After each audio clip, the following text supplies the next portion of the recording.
Flying to the other side of the world just to try this steak was totally worth it. Medium rare, juicy and tender. Wasn't just a steak. It was a 5-star marriage proposal to my tongue. Her freaking scream makes me want to freaking lose my freaking appetite. Freaking yeah! This tastes like my childhood and my 22nd divorce healing at the same time. My life was basically all about food. Eating and tasting dishes, restaurant hopping, food festivals, cooking show marathon. But here's the thing. I have golden taste buds, and they never lie. So the question is, are you joining the club just to roll your eyes at me every 5 minutes? Or do you actually cook? The world doesn't revolve around you and your stupid food cravings, you annoying brat.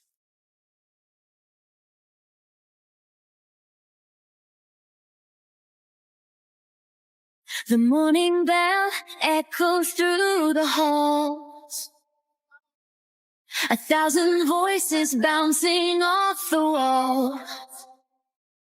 From the quiet corners of the library floor to the laughter leaking through the classroom door, we're walking hallways where the legends grew. But today the ink is fresh and the story's new. A student stares at a blank white screen while an artist paints the things unseen. The scholar's lamp burns through the night. The athlete runs toward the morning light. The teacher sighs, hoping the spark they lit survives. Finding the light when the halls get dark. Oh, welcome to the life that ends. See you where the story's changing and the leave you. So carve your name in the wind, let the legacy breathe. There's a world in the pages that we're starting to weave. Not just a school, but the soul of the story. Turning our scars into stars and our grit into glory.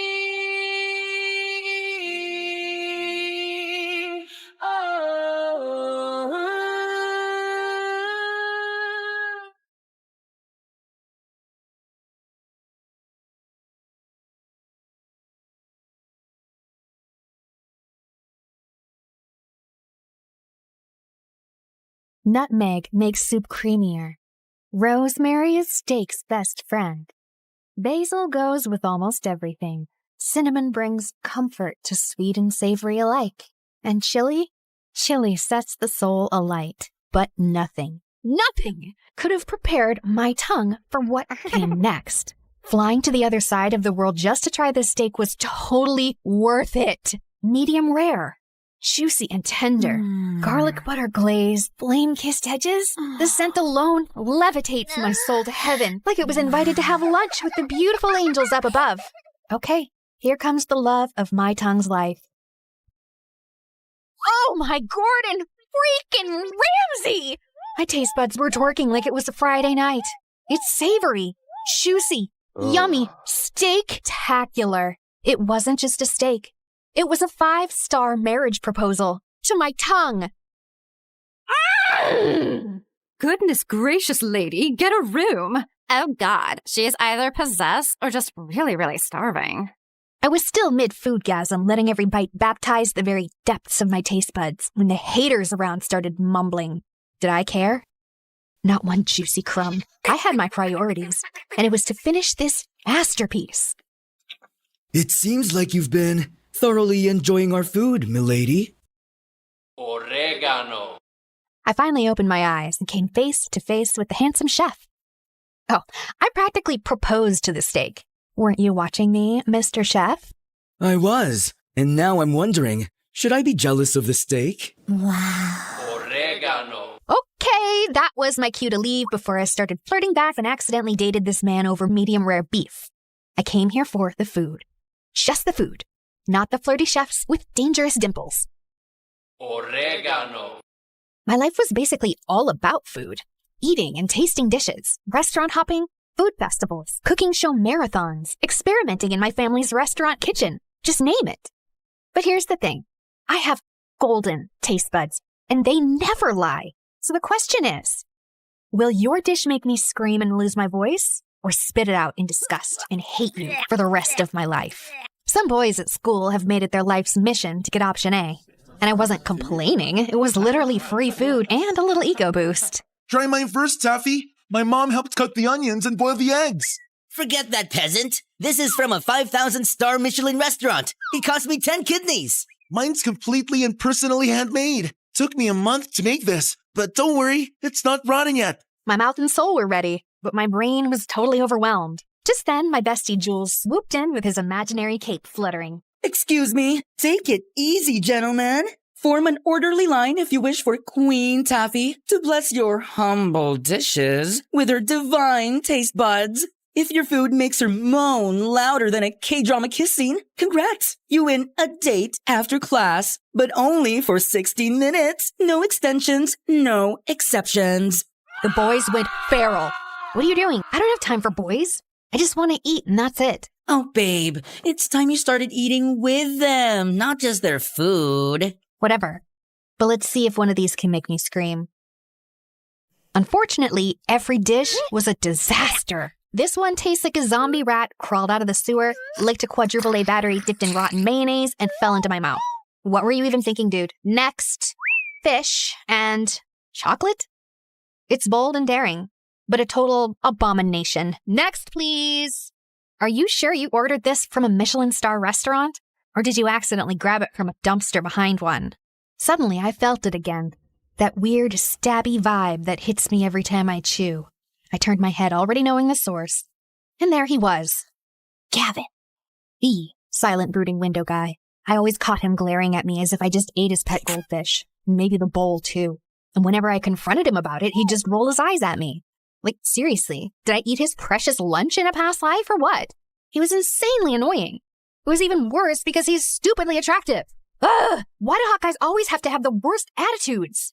I was so ready to snap at him when Nicholas, the handsome French student, stepped forward holding a steaming ornate box. Mademoiselle Taffy, is the taster still open? Depends. What's in the box, Frenchie? Something très spécial, made especially for you.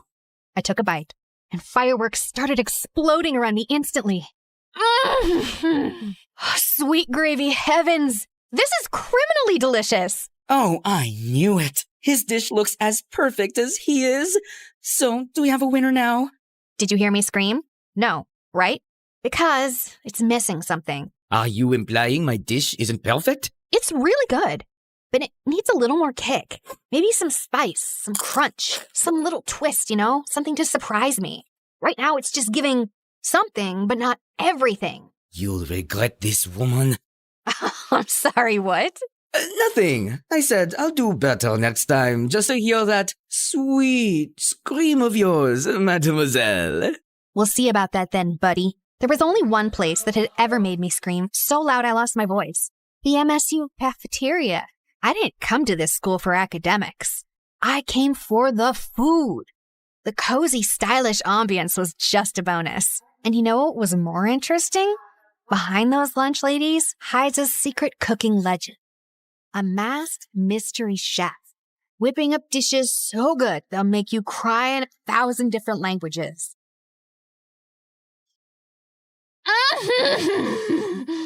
The texture, oh, the crunch, the glaze, the magic. Ah! There she freaking goes again. Her freaking scream makes me want to freaking lose my freaking appetite. Freaking, yeah! She's just a freaking freshman, but she freaking acts like she freaking owns this freaking cafeteria every freaking day. So freaking annoying. I freaking know, right? Girl, you're moaning like a feral sexy cat in heat. Tone it down, or those freaking girlies will start complaining again. Those freaking haters can choke. I only listen to flavor, not jealousy. It had been 6 months since we started at MSU, and I still hadn't made any new friends. Just Jules, my ride or die since diapers, now slaying here in MSU on a fashion scholarship like he owned the runway. And that's exactly why you don't have friends. You treat food like it's your boyfriend. So what? I've got you. Oh, wait. Are you getting tired of me? Tired? Never, babe. But let's say I get kidnapped by a cute guy in Milan. What's gonna happen to you then? Are you sure he's the one who'll kidnap you, or is it the other way around? Excuse me, Miss Ma'am. That's a bit rude. Just then, my phone buzzed. It was from my older sister, Tanya, and my heart leapt when I saw the word emergency. I zoomed out of the school and headed straight to our family restaurant without wasting a second. What's going on? Taffy! Oh, the mayor's here with the whole table of business tycoons, and they asked for a special twist on our signature steak. I tried tweaking the sauce, but the flavor's flat. Oh, something's off. I've added, adjusted, prayed. Nothing's working. If we mess this up, we'll be trending for all the wrong reasons, and Dad's gonna kill me. Breathe, okay?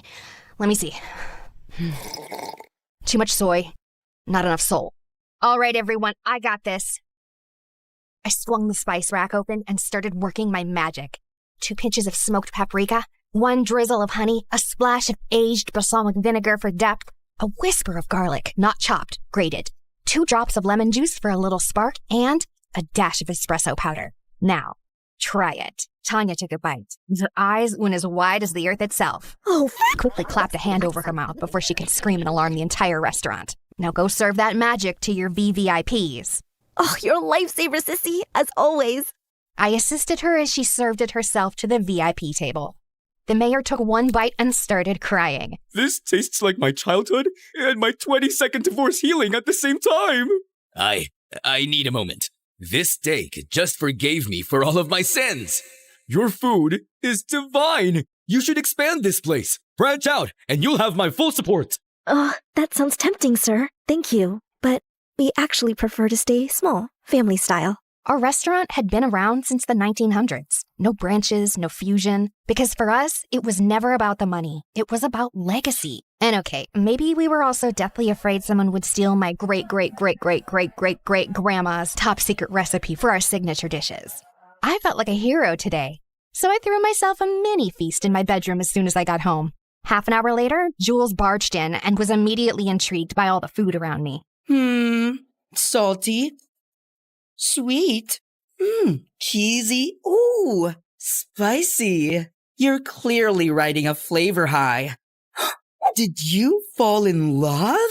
Wait, no. Not enough sugar. You're just really happy. Like, I just saved the whole world moment kinda happy. My mood was always connected to the food I ate, and Jules had basically mastered the art of reading me like a menu. I just saved the restaurant from going down in flames and made the mayor cry. The mayor himself? Oh my god, that sounds so dramatic and I love it! Now pass me those fries and start spilling me the deets. Jules listened to my story with sparkly eyes and the biggest proud smile on his face. Your restaurant's gonna be in amazing hands once you take over someday. You know that, right? You really think so? Taffy, please. That's not even a question. Now get up. You're trying on my new designs tonight. I was basically his personal doll at this point. We spent the rest of the night turning my room into a mini runway, me twirling around in his freshly sewn outfits, and I was loving it. While I was walking down the hallway, a girl suddenly bumped into me, and a pile of books crashed to the floor. Oh my god, I'm so sorry. No, it's totally on me. I wasn't looking. I remembered her during the freshman orientation because she had this pretty, innocent face. I crouched down to help her and noticed every single book was a cookbook or a recipe guide. You're into food too? Kinda. I mean, yeah, I guess. Just prepping for something. Prepping for what? Oh, the cooking club. They're reopening the Culinary Society for freshmen, and they're choosing 10 new members. The announcement's tomorrow at the auditorium. Finally! A club that was made for me! No way! Girl, you just made my day! I'm Taffy, by the way. You are? Jillian. Well, see you around then. Future club mate? Oh, I don't know. I'm not sure I'll make it in. The hesitation in her eyes caught my attention. I wanted to ask more, but before I could, someone called out her name and she hurried off. And just like that, my curiosity was hooked. So I immediately told Jules about it. Congrats on finally making a new friend. Please, I think she's way too shy for my energy. But guess what? I'm joining that club. You in a cooking club? Babe, it's about cooking food, not just inhaling and eating it. You're way too lazy for that. But I have a golden tongue. Of course I can cook too. Last time you actually tried to do it yourself, I almost died. I just accidentally grabbed the salt instead of the sugar. It was baking powder. Okay, whatever. This time I'm serious. The Culinary Society could help me hone my skills. Plus, it's great prep for restaurant management. Or you just want to try everyone else's dishes? That too. The auditorium buzzed with freshman students the next day, all cramming in for the big announcement. I scanned the room and spotted Jillian in the corner, nervously biting her nails like they were snacks. I slid into the seat beside her. She looked so relieved it was kind of cute. Hey, you're here. Of course. Was that Gavin? What was he doing here? Don't tell me. He also cooks? Broody boy has kitchen skills? My curious thoughts were cut off as the president of the Culinary Society finally stepped up to the mic and started the announcement. Welcome, aspiring chefs. The Culinary Society is now officially open. This program aims to discover hidden culinary talent. Those who pass the initiation will receive a sponsorship. It's all about the guidance, support, and even funding to grow your skills. The club's goal is simple. It's to discover you. With the right sponsor, your talent can be developed and taken further. I then felt Jillian trembling beside me. I really need to get in, no matter what. Hey, we're gonna make it, both of us. No plan B, no backing out, got it? I smiled as she gave me a tiny nod. The initiation will last 3 days, and the judges will be the senior members of the club. Just then the student council president stepped forward. This guy looked like he had walked straight out of a rule book. Dead serious and probably hasn't smiled once since birth. Tomorrow's challenge is a written exam, so study hard. The second and third challenges will be surprise practical tests. Exam venue and time will be posted shortly. You may now return to your classes. Holy spicy sauce explosion. This is going to be amazing. My foodie heart was on fire. I glanced back at Gavin, only to find him already looking at me. Of course he was glaring again. Seriously, what was his deal? The glaring, the eye-rolling, the mysterious brooding energy. It was driving me nuts. So on the way back to class, I finally snapped and cornered him. Hey, got a second? He didn't even respond, just rolled his eyes at me as always. Are you joining the club just to roll your eyes at me every 5 minutes? Or do you actually cook? The world doesn't revolve around you and your stupid food cravings, you annoying brat. Seriously, why are you so mad at me? What did I ever do to you? You exist. That's enough. Now, get out of my face. Unbelievable! This guy clearly didn't know who he was dealing with. That night, I studied like my life depended on it. Notes in one hand, spicy instant ramen in the other. Then came the written exam day, and everyone looked so tense. But for me, it was easy peasy mac and cheesy. I was the first one to finish the test, so I stood up with a proud smile. Till I saw Gavin, already done and standing. Before me? After submitting his papers, he turned to me and scoffed before walking off like he owned the place. The audacity! The next morning, I dragged Jules with me to check the results. Out of 100 applicants, only half made it, and I nearly choked on my gummy bears when I didn't see my name at the top. Second place? Wait, who's first? I leaned in and gasped when I saw the name. Gavin? Like Gavin, the cute and brooding window guy? He cooks? No, there's no way. That's probably a different Gavin. But then the crowd parted, and speaking of the devil... Excuse me. Oh, look. It's me on top. The one and only Gavin. When he turned to me and smirked. Oh my god, he's so hot. Like hotter than a steak on a grill. Jules was right, to be honest. But I shouldn't be distracted right now. Can we focus on his evil smirk, please? He's literally challenging me. I think that's officially a war declaration, babe. This is gonna be extra interesting. That jerk better be ready, because I'm gonna crush him big time. Second challenge finally came. We had to cook a chicken-based dish, in pairs. My eyes immediately landed on my mortal enemy, who was casually tying his apron like he was the master chef, and the sight was such a sword my eyes. I was about to hunt Jillian down when someone suddenly blocked my way.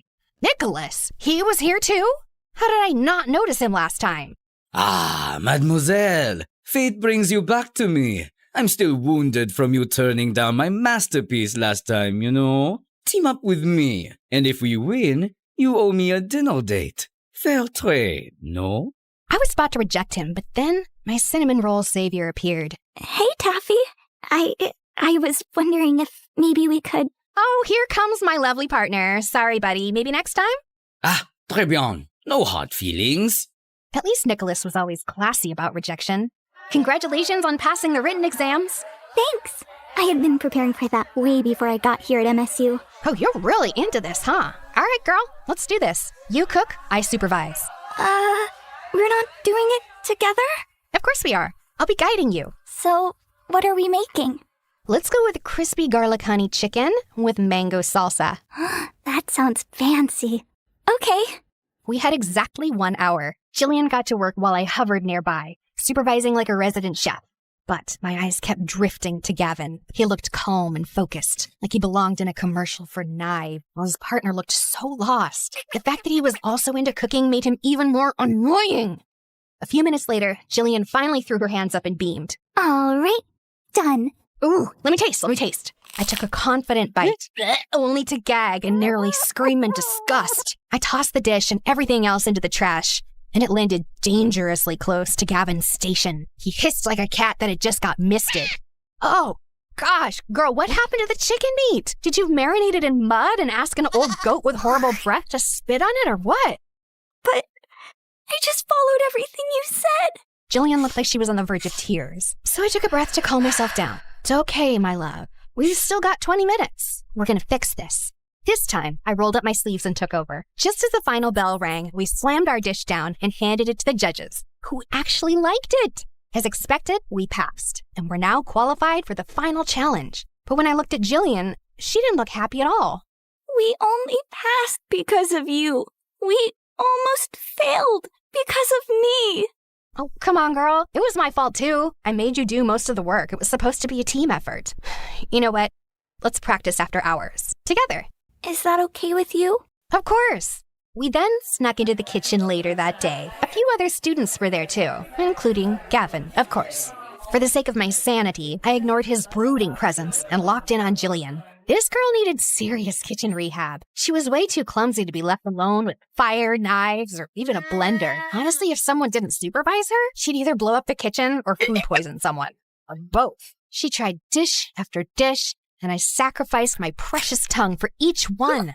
Is this supposed to be a hard-boiled egg or a charcoal? The oil is separating from your sauce. Did you forget to stir, or did it walk out on its own? Your rice is crunchy. Were you trying to make popcorn? Then came her meat dish. Okay, listen. Onion, honey, or pineapple. Any of those can tenderize meat. Pick whichever one's available. Okay, got it. Noted. Soon we had a mountain of failed dishes in the trash. While we were about to try one last dish, Gavin suddenly stormed over, looking like an offended bull. You wasted all of this? For what? For your stupid little practice? Huh? Why are you acting like you bought all of this? Are you the official supplier of this school now? Thank God I'm not. Look, I'm just helping an aspiring chef chase her dreams. Failures happen. It's called trial and error. Look it up. He rolled his eyes, so I rolled mine harder. What is your problem with me anyway? Just because you're attractive doesn't mean you get a pass for being a total jerk. And I don't care if you're attractive either. I just hate arrogant food snobs who love to waste food. You don't deserve a spot in the club. Before I could finally explode, Jillian slid in. Wait, did I just hear you both call each other attractive? Why don't you just date each other instead of arguing every 5 seconds? You must be having some auditory hallucinations. I'd rather hug a giant, rotten cactus than date this brat. He really hated me that much, huh? I hoped I'd never see his stupid smug face ever again. Unfortunately, we were in the same class. And worse, we still had one final challenge in the club initiation left. The announcement came sooner than expected, and the venue was deep in the woods. As soon as we got there, all our phones and stuff were confiscated. Goodbye, Wi-Fi. Goodbye, sanity. There were only about 15 of us left, and that included Nicholas, who wouldn't stop staring at me like I owed him money. Lovely to see you here, mademoiselle. If we both make it in, you owe me a date, remember? Since when did I agree to that? Since the day you insulted my masterpiece. But I gave constructive criticism. Of course. That's why I've made it my life mission to make you cry. The next time you taste my dish. Okay, but why did that sound like a low-key threat? Our conversation got totally cut off when the club president finally stepped up for the announcement. Your final test will challenge your creativity, resourcefulness, and pure culinary courage. So here are the rules. You're not allowed to help each other. You can't bring anything from home. And we're not giving you anything either. You can only use whatever you find in the woods. Ugh, this is going to be harder than I thought. I didn't even know how to start a fire, or cut stuff without a knife, or build a stove out of sticks. I was meant to taste food, not cook in the wilderness. My brain wasn't braining for this. Prepare your dish by 7 p.m. in the assembly hall, and your fate will depend on a surprise judge. Good luck. A surprise judge? Crazy. I turned to Jillian, who was one chopped onion away from crying, so I gave her a quick pep talk before the challenge officially started. First things first, I had to find something, anything, to chop stuff on. So I kicked a tree stump. It was too moldy. I picked up a flat rock, but it was too spiny. I almost grabbed a squirrel as well, but it was too alive. Just when I was about to give up, I spotted it. A big, flat piece of bark lying under a tree. You're my chopping board now. Next, I needed something to cook and serve the food. I searched around like a hungry raccoon on a mission, and then, bingo! I found an old tin can that could work as a pot, and some giant leaves that looked perfect for plates. Now for the utensils. It took me several minutes to find a rock knife, a stick spatula, and a shell spoon. Finally, the ingredients. Good thing I knew a bunch of wild plants thanks to my grandma and her obsession with tea. Let's get those herbs and spices, baby. I continued walking around until I reached the riverbank. I leaned down to grab a leaf, then my foot slipped on some mud.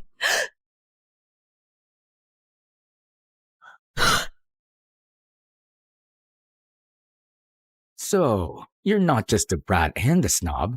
You're clumsy too. Do you really have to insult me? I didn't ask for your help anyway. Fine. Then I'll take it back. Wait, what? Ugh, ew, get off me, tall boy. Huh? You're the one who hugged me like I was a pillow. I ignored him and stomped off like I was totally fine, except I wasn't. Because why the heck did I blush? Oh, no, bad hormones, bad. Focus, Taffy, focus. Half an hour later, I'd gathered enough herbs to open a mini forest restaurant. Now it was time for the protein. But the problem was, I can't fish and hunt. I can't even catch something still. So I did what any desperate girl would do. Target acquired.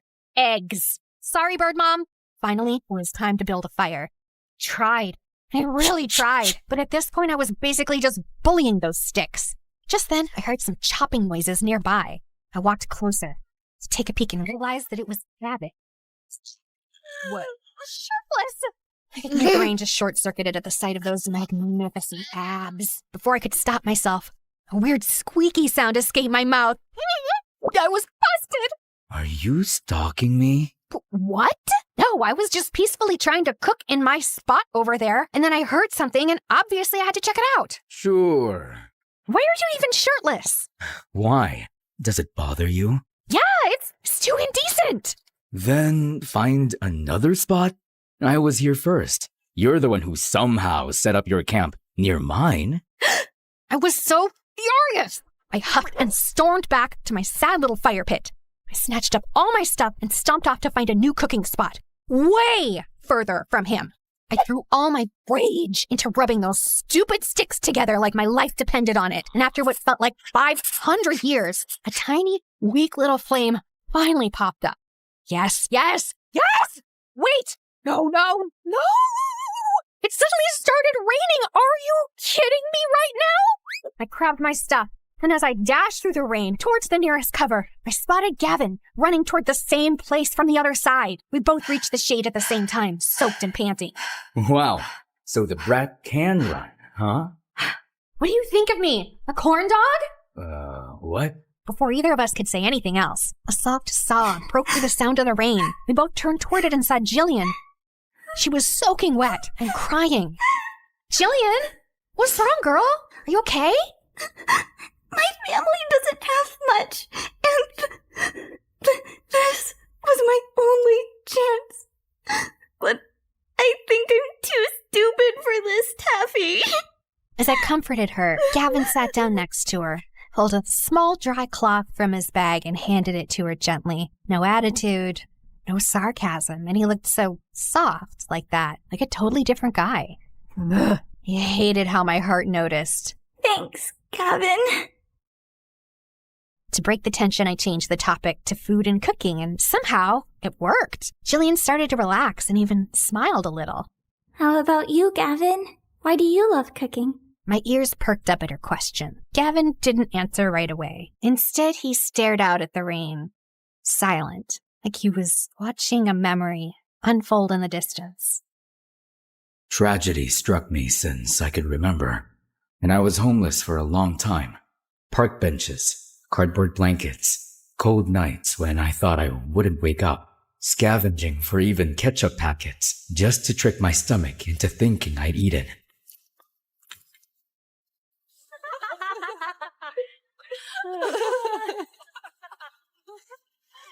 One night, I saw this couple fighting outside a fancy restaurant. They were screaming, throwing words and insults, and then the guy just tossed their untouched takeout into the trash like it meant nothing. I hadn't eaten in days. I was dizzy, shaking.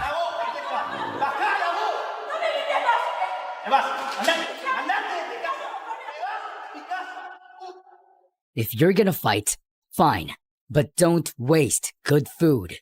The guy looked at me like I was dirt. Then go ahead and eat it if you care that much. I didn't hesitate. Right there on the wet pavement, I sat down and ate every bite like it was a 5-star meal. I remember whispering, "They're fools. They don't even know what heaven tastes like."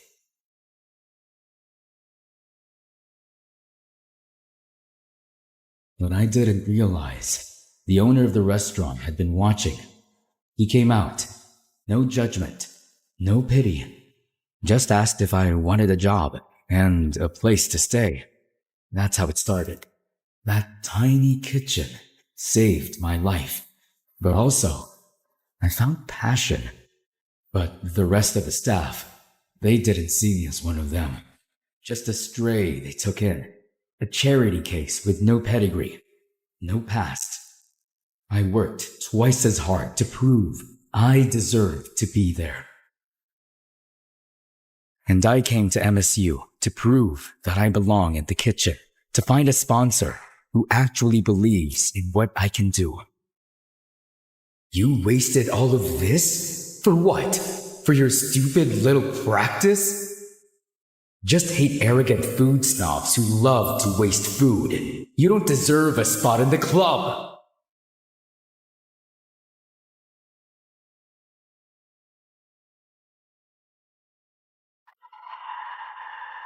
I gasped as my eyes flew open.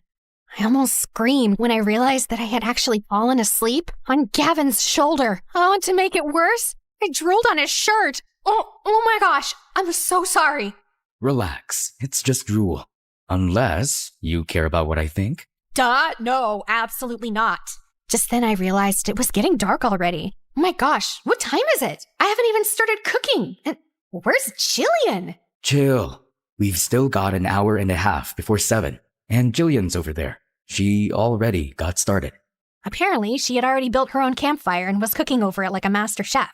Gavin and I then rushed back to our spots, and this time it was extra serious. I no longer just wanted to pass the test. I wanted to make something real. After finishing my dish, I rushed back to the assembly hall. Everyone was already there and their dishes looked so yummy. The whole room smelled like a 5-star buffet. Just then I noticed that Jillian wasn't here yet. I glanced at Gavin and he looked worried too. Come on, girl, where are you? Soon there were only 5 minutes left, and panic started creeping in. Just when I was about to bolt out the door to look for her, she finally appeared, holding a steaming plate with the most unique-looking fish dish I'd ever seen. What took you so long? You got me so worried. Sorry.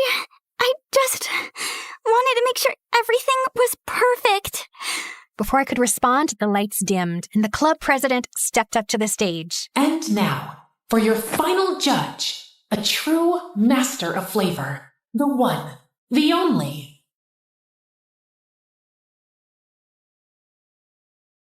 The masked cafeteria chef. The legend behind the lunch trays. Y'all lined up in front of him, clutching our plates like newborn babies. He was just sitting at the table, silently tasting each dish one by one, but his presence commanded attention. Then it was my turn.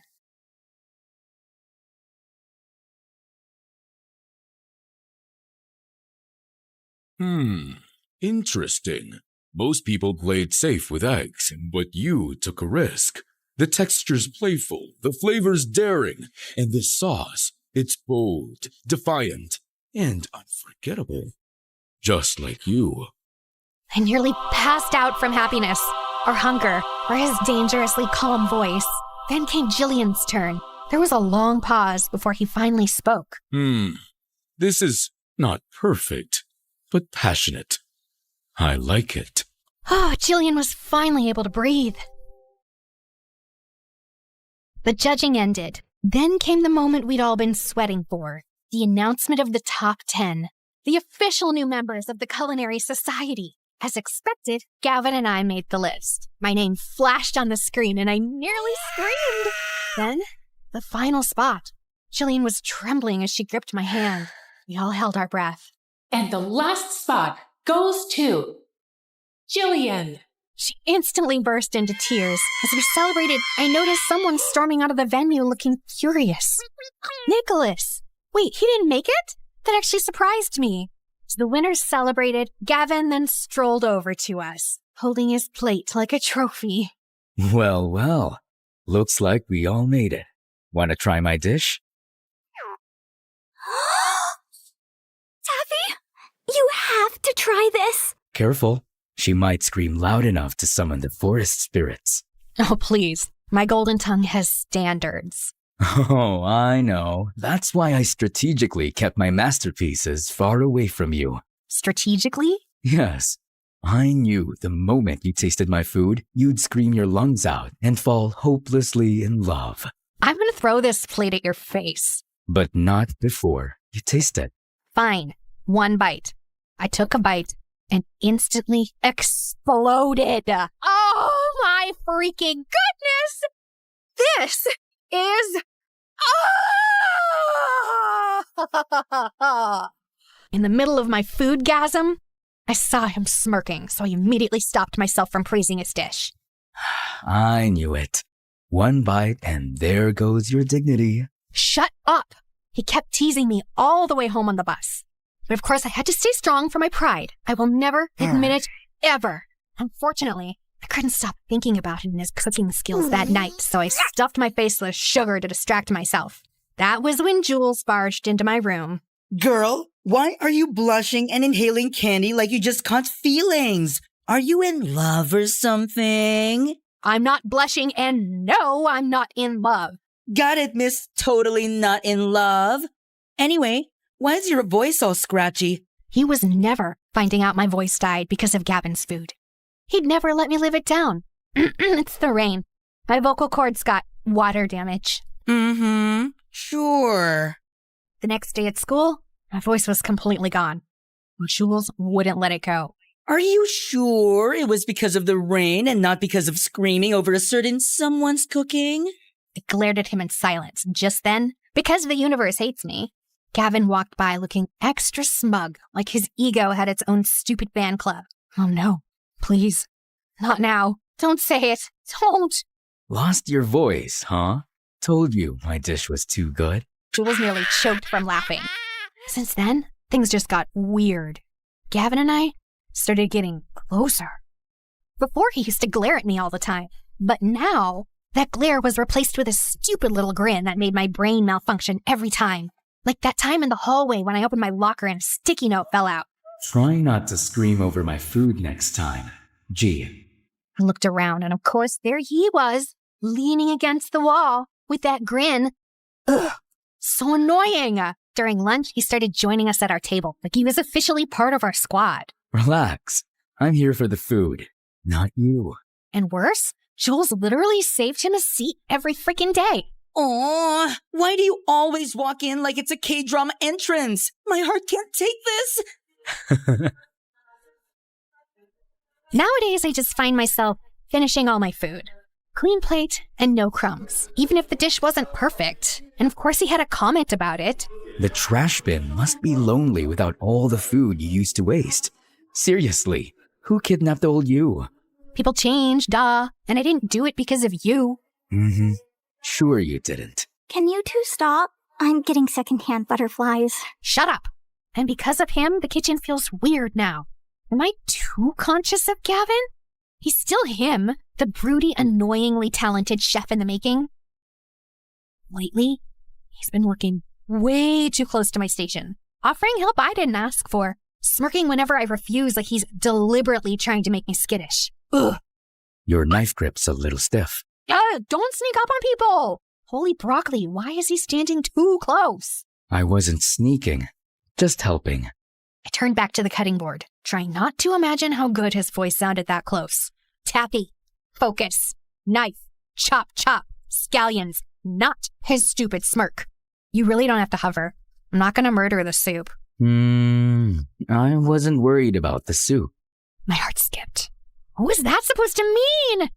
Jeez, are you just gonna stand there and silently judge me all afternoon? Just observing. You're interesting when you're flustered. What? What? I'm not flustered. Ah!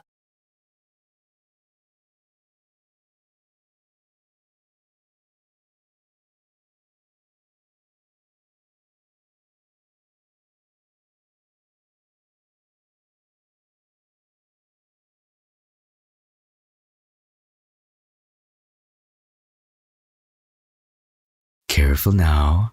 I bite. I pushed away too fast and nearly slipped again. What? That was... You were just in the way. Gavin finally stepped back. He looked way too satisfied. I'll try to be more in the way next time. Then he walked past me, as if to tease me more, and my back went straight. I could still feel his heat in the air. That's spicy right there. Oh, what are you even doing here? Rude, but I forgive you. I nearly melted watching you two. The tension, Michelin star level. I groaned, trying to will my face not to combust. But girlie, sorry to pour cold water on your sizzling enemies to maybe lover's arc, but your sister called me. Said there's an emergency family meeting at the restaurant. I blinked as my stomach dropped. Emergency family meetings were never casual. Without a word, I grabbed my bag. Didn't even bother untying my apron. Just ran. Apparently, a new diner around the block had been copying our menu and signature dishes. And it had been a week since our sales had gone down to dangerous levels, as in going bankrupt. I went to check on it and got the shock of my life when I saw who one of the chefs was. Nicholas! Pleasure to see you here, mademoiselle. Our family decided to branch out and try a new location. This spot is perfect. Is it no? Everything on your menu is exactly like ours. This is illegal. You copied ours. If we copied yours, then why do most people flock to ours and keep saying that ours is more delicious and better? His weird behavior ever since I rejected him suddenly made sense now. Is this what you meant by wanting to see me cry? That's what you get for insulting my masterpiece. Now go cry and run back to your little kitchen. The audacity! Keep it. That old recipe is all yours. I can just let my expertise do its magic and make something so good it'll make yours taste like reheated kitchen scraps. And when the tears come, make sure they don't water down your salty little ego. I then marched out of his stupid restaurant without looking back. I went back to our restaurant and saw Tanya and the rest of the staff reviewing the security footage. We all then froze when we realized that a shady-looking guy had been snapping photos of our restaurant from every angle for several days. And if that wasn't bad enough, he even disguised himself as one of our staff. They didn't just steal ideas. They cloned our entire concept and turned it into a fancier, more Instagrammable version. The audacity! We decided to temporarily close our restaurant while I cooked up some new ideas for the menu. Later that day, while brainstorming, I noticed a few hungry street kids outside. Their eyes weren't begging. They were just watching, like food was something distant, almost like a dream. I remembered Gavin and just found myself opening the door.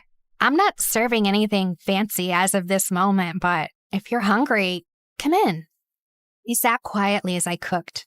No fancy plating. No pressure to impress. Just warm food from the heart. As I watched them eat, something shifted in me. A thought came into my mind. Food isn't just about flavor or technique. It's about the connection you share with the meal. After they were done eating, I gave them some more food and a neat takeaway. Their eyes sparkled. They thanked me loudly before waving goodbye.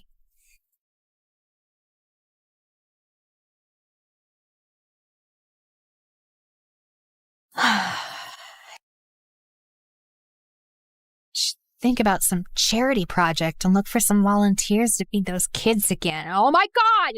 Gavin! You scared the carrots out of me! What are you doing here?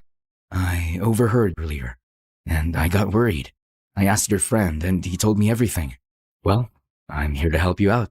I just stared at him with my heart pounding. So, the food waster is now feeding kids, huh? Hey, what are you, a stalker? Gavin just shrugged and gave me that infuriatingly smug smirk. Okay, fine, I'll admit it. Your story got to me, all right? I realized food isn't just for enjoyment. It's something to be grateful for. Not everyone gets something to eat every day. Gavin's eyes lit up with something fierce and warm all at once. So hot I couldn't breathe. The air between us shifted. I really want to kiss you right now. What?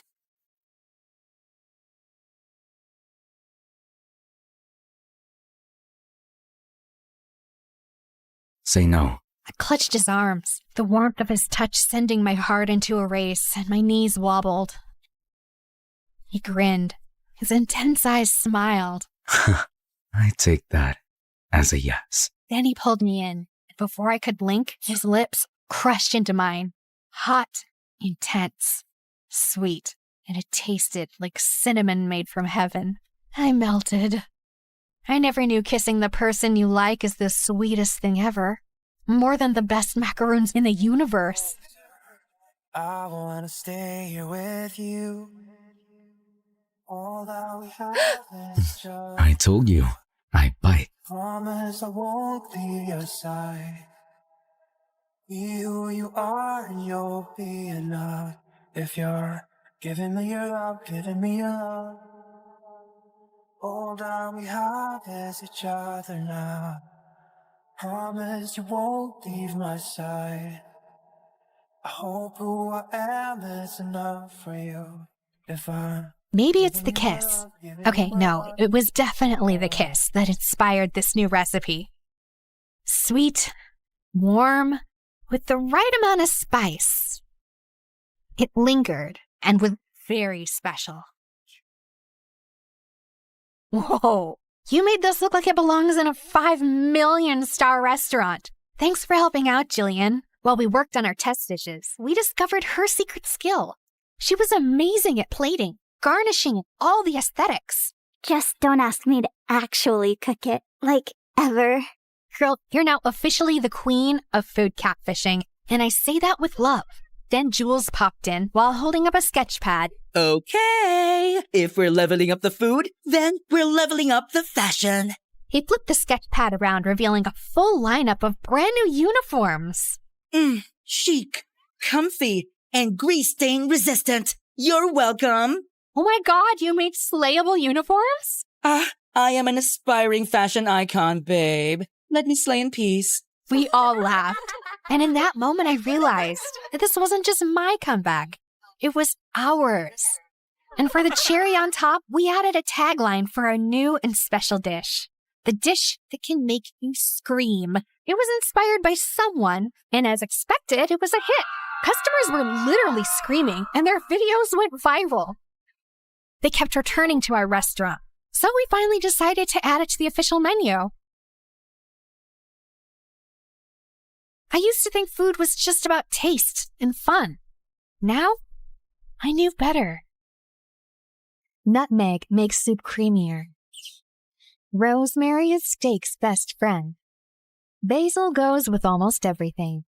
Cinnamon brings comfort to sweet and savory alike. And chili sets the soul alight. But the most important ingredient of all is love. Love is the secret spice. You won't find it on any shelf, but it lingers in every bite. making each dish as special as it can be. All that we have is each other now. I promise I won't leave your side. Be who you are and you'll be enough. If you're giving me your love, giving me your love. All that we have is each other now. Promise you won't leave my side. I was just minding my own business in the convenience store when suddenly a hooded guy jumped at the cashier and pulled out a gun. "Give me some cash. All of it. Now." Everyone started to panic, except me. I'd actually been waiting for this moment. "Hey, idiot!" Everyone gasped as the robber turned to me. I then walked up to him while slowly removing my jacket. "It's so hot in here, don't you think?" Back off, sweetheart. I have a gun." "Not anymore." He tried to dive for it, but I immediately locked him in a tight grip and pinned him to the ground. "It's jail time, baby." And that's how you catch a criminal. Hi, my name is Artemis, and I've always wanted to become a detective, just like my dad. Before I continue, MSA will give $1,000 to one lucky person who subscribes in the next 7 days. Tell your friends, your sister, brother, and mom to subscribe now. As the robber was being arrested, someone approached me with a proud smile on his face. My favorite police detective, Lewis. I'd met him during a Future Detective summer program for high school students last year, and we'd kept in touch. "You're really something else, kid." Kid? He was just 5 years older than me, but he kept treating me as his little sister. And it was so annoying because I actually liked him. I learned from the best. "If you're free tonight, do you want to have dinner with me?" Would he finally confess his feelings for me? The anticipation was killing me. He took me to a romantic restaurant and my heart was racing. "I'll get to the point, Artemis. I know that you've been waiting for this moment too." "You bet I have." "We're having a big and difficult case right now, and we need your help." "Oh," I suddenly felt stupid. "Tell me about it." "It's a gold smuggling case, and the suspect's name is Mr. Anderson. We need some hard evidence against him." "And how can I help exactly?" "He has a son, and his name is Chase. He's a senior high school student, reckless, clumsy, and spoiled. He's looking for a female bodyguard, and she should be very attractive." "So you want me to pose as his bodyguard while spying on Mr. Anderson, right?" "Exactly. I need you to find where he's keeping all those gold bars." Mission accepted, officer. Dad had trained me in martial arts since I was 2, and now I could finally put it to good use. Lewis prepared my fake documents for the application, and luckily, I was chosen. I was so excited about this mission, but little did I know that I was about to get involved in the biggest mess ever. I tried so hard to keep my cool when I finally met Mr. Anderson. His face literally screamed danger. I was secretly scanning my eyes around his office as we discussed the job. There were surveillance cameras everywhere. It was going to be harder than I thought. "I love my son more than anything, so do your best to protect him." "I'll make sure you won't regret hiring me, sir." He gave me a very thick portfolio of Chase, and the first thing I noticed was his face. It was very attractive. Mr. Anderson told me that Chase was waiting for me in this room, and the moment I opened it, I was caught off guard when someone suddenly jumped on me. It was him, and he looked like a scared little puppy. "Is everything okay?" "Take that disgusting little creature away from me." I looked around and noticed a cockroach crawling toward us. I immediately stepped on it and crushed it to death. "Don't worry, it's gone." He finally opened his eyes, and I almost dropped my jaw when we both stared at each other. He was the most handsome man that I had ever seen, and I wasn't exaggerating. Just then, he jumped away from me and cleared his throat. "I just find it really dirty, that's all. Anyway, you must be the new bodyguard." "Artemis, at your service." Dad surely knows my type. "Do you want to make out?" "Do you want to die?" Playing hard to get. I like that. "I was hired to be your bodyguard, not your girlfriend, sir." "You'll still end up being one, so why waste time?" He was about to touch me, but I gave him a powerful blow that sent him flying to the wall. "Are you crazy? You're being paid to protect me, not kill me." "Sorry, it's just a reflex." "Fix your stupid reflex or I'll tell Dad to fire you." "Loud and clear, sir. I'll officially start my duty tomorrow. Have a nice night." Later that night, while everyone was sleeping, I tiptoed around the mansion and installed some spy cameras to watch Mr. Anderson's every move. I had to catch him soon and get this job over and done with. The next day at Chase's school, boys immediately flocked around me like I was a celebrity, and Chase didn't look too happy about it. Just then, he started throwing some dollar bills at them. $1,000 for each of you to back off and stop looking at my bodyguard, losers. And with that, they all closed their eyes and ran away like rats in the dark. Excuse me, sir, but why did you do that? I can take care of myself. I want you to focus on me. Those idiots will just distract you. There's no need to do that. I'm not usually distracted by stupid things. But he just ignored me and continued walking. Suddenly, he slipped on a piece of tissue paper, and before he could hit his head on the ground, I caught him in my arms. Our faces were so close, and for a moment, I felt lost in his beautiful blue eyes. Just then, a pretty girl came running and screaming, "Hubby Boo! What is the meaning of this? Are you cheating on me?" Based on his file, it must be Vanessa, his girlfriend. On reflex, I dropped Chase to the ground. This girl is my bodyguard. She was just protecting me. Oh, what a relief. I'm your one and only, always and forever. Right, hubby boo? She then jumped on him and started kissing him like a vacuum cleaner. Vanessa was clinging onto Chase all day and kept sticking her tongue out at me. What was her problem? Later that day, Chase suddenly dragged me into the janitor's closet. I actually don't like Vanessa. I just dated her because she's just so obsessed with me. I felt bad for her. And why are you telling me this, sir? Don't be jealous. Huh? I'm sorry, but I really don't get you. Forget it. I already broke up with her many times, and she's like an annoying leech. From now on, I want you to keep her away from me. Make sure she doesn't come near me. Copy that, sir. Later that day, I snuck into the bathroom to check the surveillance video on my phone and saw Mr. Anderson enter the mansion, and then he went straight into his room. I needed to have access there too. On my way out, I bumped into someone, Vanessa. Listen, girlie, you may look tough and all, but I'm not scared of you. I need you to stay away from my future husband, my hubby boo. Sorry, I can't do that. I'm being paid to be by his side 24/7. And besides, you have nothing to worry about. I'm not attracted to him. She burst out laughing. Chase is the most beautiful guy in the entire universe. There's no way you're not attracted to him unless you're a lesbian. OMG, are you? Do you like me instead? Maybe. I can't blame you. I'm perfect, but I'm sorry. You're not my type. That's too bad because I think I'm obsessed with you. I leaned in closer and pouted my lips for a kiss. Ew! Get away from me! My little stunt was effective because anytime Vanessa came close to Chase, I made pouty lips at her and she ran off. But I wasn't exactly celebrating. It had only been a week, but I wanted to give up already. Chase was a total pain in the butt and such a big baby. He would complain over the smallest things. One time, he was making a huge fuss about a mosquito bite. How could you not stop it from sucking my precious blood?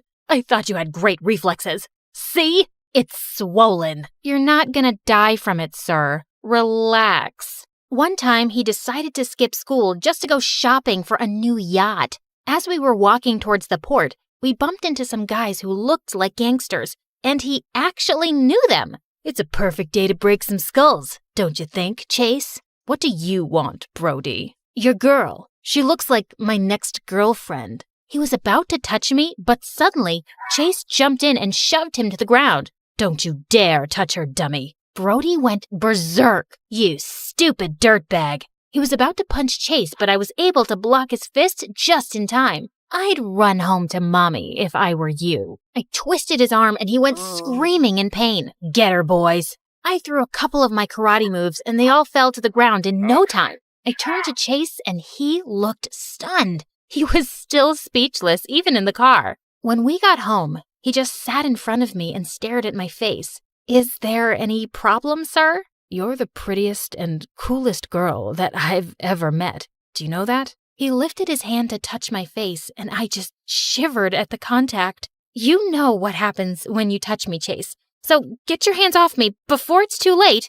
Suddenly, his happy face turned sad as he pulled away from me. I'm sorry. I won't bother you anymore. Well, that was weird. I needed to find that secret room with the gold bars as soon as possible, before things got any weirder. But whenever I had the chance, I looked all around the mansion and found nothing. One day, Mr. Anderson had a business trip and he'd be away for a week. It was finally my chance to work on his room. After making sure everyone was asleep, I went to his room and while I was checking his drawers, I felt someone watching me from the door. Chase, what are you doing here? I was looking for you. In the drawers? I don't think I could fit in there. Oh God, I needed to distract him. And then I did the unthinkable. I walked up to him, grabbed his face, and kissed him on the lips. And worse, I kinda enjoyed it. Whoa, what was that about? I've been craving your lips. I knew it. No one could resist me, not even you. I guess you're right. Anyway, we have to sleep now. It's late. How could I, when you just kissed me? I tried getting rid of him, but he was persistent. First, he insisted we watch videos together on his favorite channel, MSA, for 2 hours. And then, he even made me sing him a lullaby to help him sleep. When he was finally asleep, I just found myself staring at his face. He actually looked like a beautiful angel. Snap out of it, idiot! The next day at school, Chase did something that gave me the shock of my life. He announced to everyone that we were dating, and Vanessa went wild. This girl is a lesbian, and I'm the one she actually likes. She's only getting back at you because she's jealous. Chase ignored her and got on his knees instead. To my surprise, he started tying up my shoelaces. Silly girl, what if you trip and hurt yourself? I then pulled him to the side and confronted him. What in the world are you doing? You like me, and I like you. So we're dating, right? Are you crazy? If your dad finds out about this, we're dead.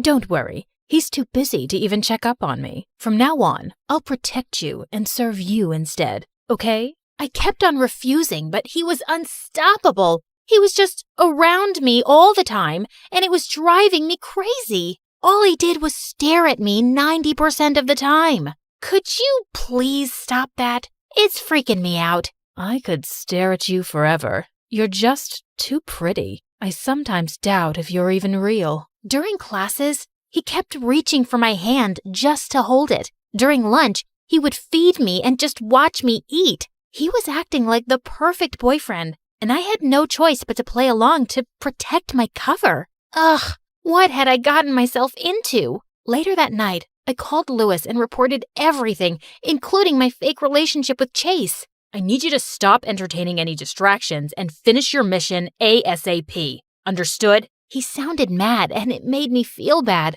I'm sorry. I'll do better. The only place I hadn't checked yet was Mr. Anderson's bathroom, and I had to do that first thing in the morning. But I woke up to see Chase smiling at me with breakfast in bed. Good morning, my love. Eat up. I cooked it for you. The eggs looked delicious, so I decided to have a little taste. And they actually were. I didn't know you could cook. I wanted to be a chef and open my own restaurant someday, but Dad wanted me to be the next CEO of his company instead. Nothing feels better than living your dream, so stop being a loser and go for it. It's your life, not your dad's anyway. I suddenly felt bad knowing that his dad was a criminal. That's the most beautiful thing I've ever heard in my life. I can't help but fall for you harder each day. He sounded so real, I almost fell for it. You're pretty good with words, aren't you? I'm serious about you. To my surprise, he gave me a quick peck on the lips, and it made me blush like hell. One weekend, he insisted that I train him in boxing. When we got inside the ring, he was so hyped up. Are you sure about this? Heck yeah. But the moment I threw a single punch, he went flying like paper. I worriedly rushed up to him, but he immediately got up. I wasn't ready, but this time, I'll show you no mercy. I decided to make him win and let him knock me out this time. You cheated. You let me win. No, I didn't. He was pouting as he sulked in the corner, and suddenly I felt bad. Fine, I cheated. I'm sorry. I'll accept your apology if you'll have a date with me. I agreed, and he took me to the park. I waited for him on the bench as he bought me ice cream. There were a couple of kids playing around, and to my surprise, he called them over and bought ice cream for all of them, and even gave the vendor a huge tip. He wasn't really that bad after all, and I just found myself smiling. Oh no, I couldn't fall for him. I had to get rid of these stupid thoughts and focus on my goal. The next day, I told Chase that I wasn't feeling well, so I couldn't go to school with him. As soon as the coast was clear, I slipped into his dad's room and went straight to the bathroom. I checked every corner and space until I saw a button underneath the sink. I pressed it, and to my surprise, the bathtub slid away, revealing a trap door beneath it. I tried all the combinations in the passcode lock until it finally opened. I went down the stairs and I couldn't believe my eyes. The room was full of gold bars. I immediately called Lewis for backup, and while I was taking some pictures, someone suddenly smacked my phone out of my hand. It was Mr. Anderson, back from his trip, and he was raging mad. "You little witch." Just in time, Lewis and the police barged in and finally arrested him. As he was being escorted out, Lewis came up to me and hugged me. "Good work, future detective. I'm so proud of you. You can even get rid of that little punk and hang out with me again. I miss you." Suddenly, someone spoke from behind us. "So, it was all about this, huh?" I turned around and my smile instantly disappeared upon seeing Chase standing by the door. The hurt look in his eyes broke my heart. "Chase, let me explain." "No need. Congratulations on your successful mission." I watched him walk away with tears in my eyes. I wanted to run after him, but I guess this was for the best. I didn't see him again, and he also never contacted me. I should be happy I was done with him, right? Wrong. It kept on bothering me. A lot. One day, Lewis took me out for dinner, and I was expecting him to give me another case. But he completely surprised me by saying, "I like you a lot, Artemis. Will you be my girlfriend?" I had been waiting for this moment. I should be happy. But why was I thinking about Chase? I'm so sorry, Lewis, but I think we're better off as friends. You like someone else, don't you? I just bowed my head down and smiled. It didn't matter now because I'd ruined his life. 2 years had passed and I was finally studying criminology at university. One day during lunch, I decided to try the new restaurant around the corner, and I was shocked to see who the chef was. Chase! It's so nice to see you here. How are you doing? I'm doing great. I took your advice and here I am. He looked even more handsome than before. I didn't know what to say. It's really good to see you, Artemis. You too. I wanted to hug him and tell him that I missed him, but I couldn't. He then excused himself and walked up to a familiar girl who had just entered the restaurant. It was Vanessa, and they were hugging sweetly. I felt so jealous. I just got up to leave. As I walked out of the restaurant, I felt someone running after me. Are you jealous? Huh? What are you talking about? Vanessa realized that she actually likes girls, and we ended up being good friends. Oh, wow. I didn't expect that. Just then, he stepped closer and held my hands. I've been in love with someone else for a long time now. I bet you know her. You're supposed to be mad at me for putting your dad in jail. I'm not. He's a criminal, so he deserves it. I'm upset because you pretended to love me. When did I say that I was just pretending? You weren't. He looked so cute as he blushed, and with that, I grabbed him by his collar and kissed him. Sorry, it's just a reflex. Let's make it a habit then.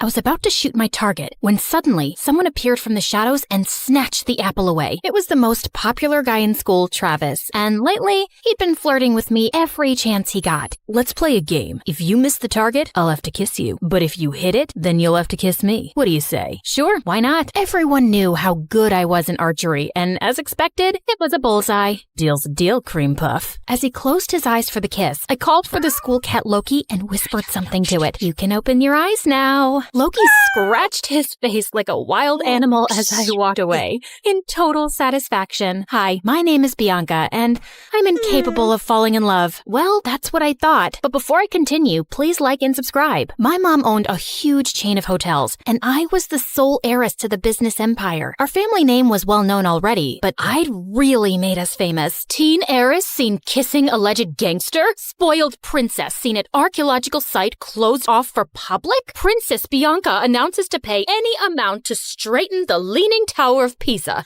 Oh, each headline is worse than the one before. Alleged gangster, Mom. We broke up, and you know my keen interest in history. I had to see that site. And come on, am I the only one annoyed by that Leaning Tower?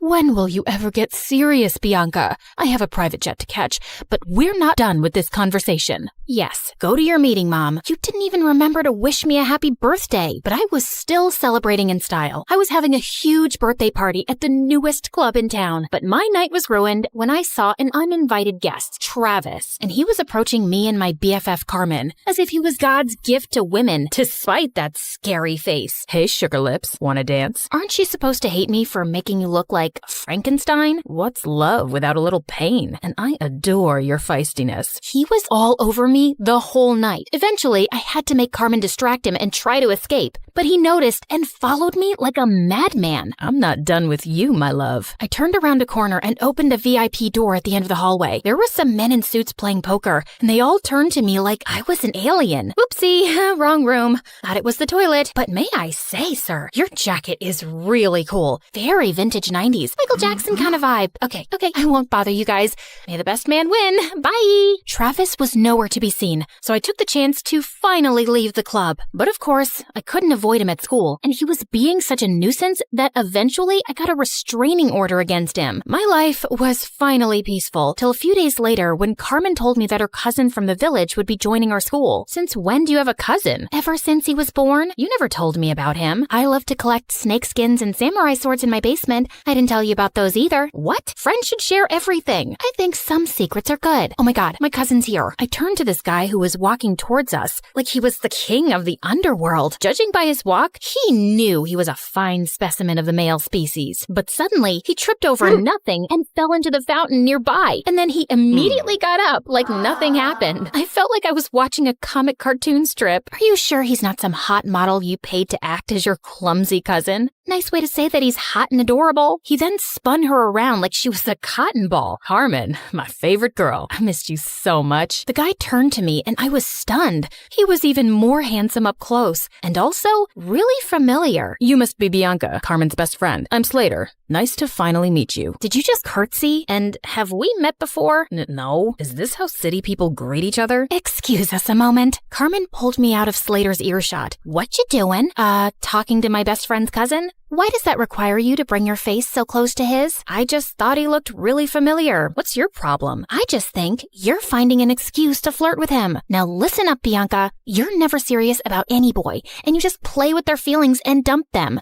And you're not allowed to do that to my cousin. He's not even my type. Relax. Just don't get involved with him that way, or it's friendship over. Understood? Loud and clear, ma'am. Since then, the three of us started hanging out together, and I was having a hard time believing someone like Slater existed. Sheer perfection on the outside, but with the poorest balance a human could possibly have. He tripped, slipped, and stumbled everywhere. He even got a black eye while tying his shoelaces. But one night, while I was admiring one of the paintings at home, it hit me like a bolt of lightning. I remembered where I'd seen Slater before. You gotta trust me, Carmen. Your cousin's up to something shady. Mom and I attended this art exhibition downtown last month, and Slater was there. He was one of the artists. We even bought a painting from him. Only his hair and eye color was different, but it was him, and he wasn't clumsy. He must have been a look-alike. Slater has lived in the village his entire life and just got here last week, and he can't even draw a circle, trust me. I even showed Slater's picture to Mom, and she said it's him too. Now she's contacted the artist to buy more of his work, and he's coming soon, and I'll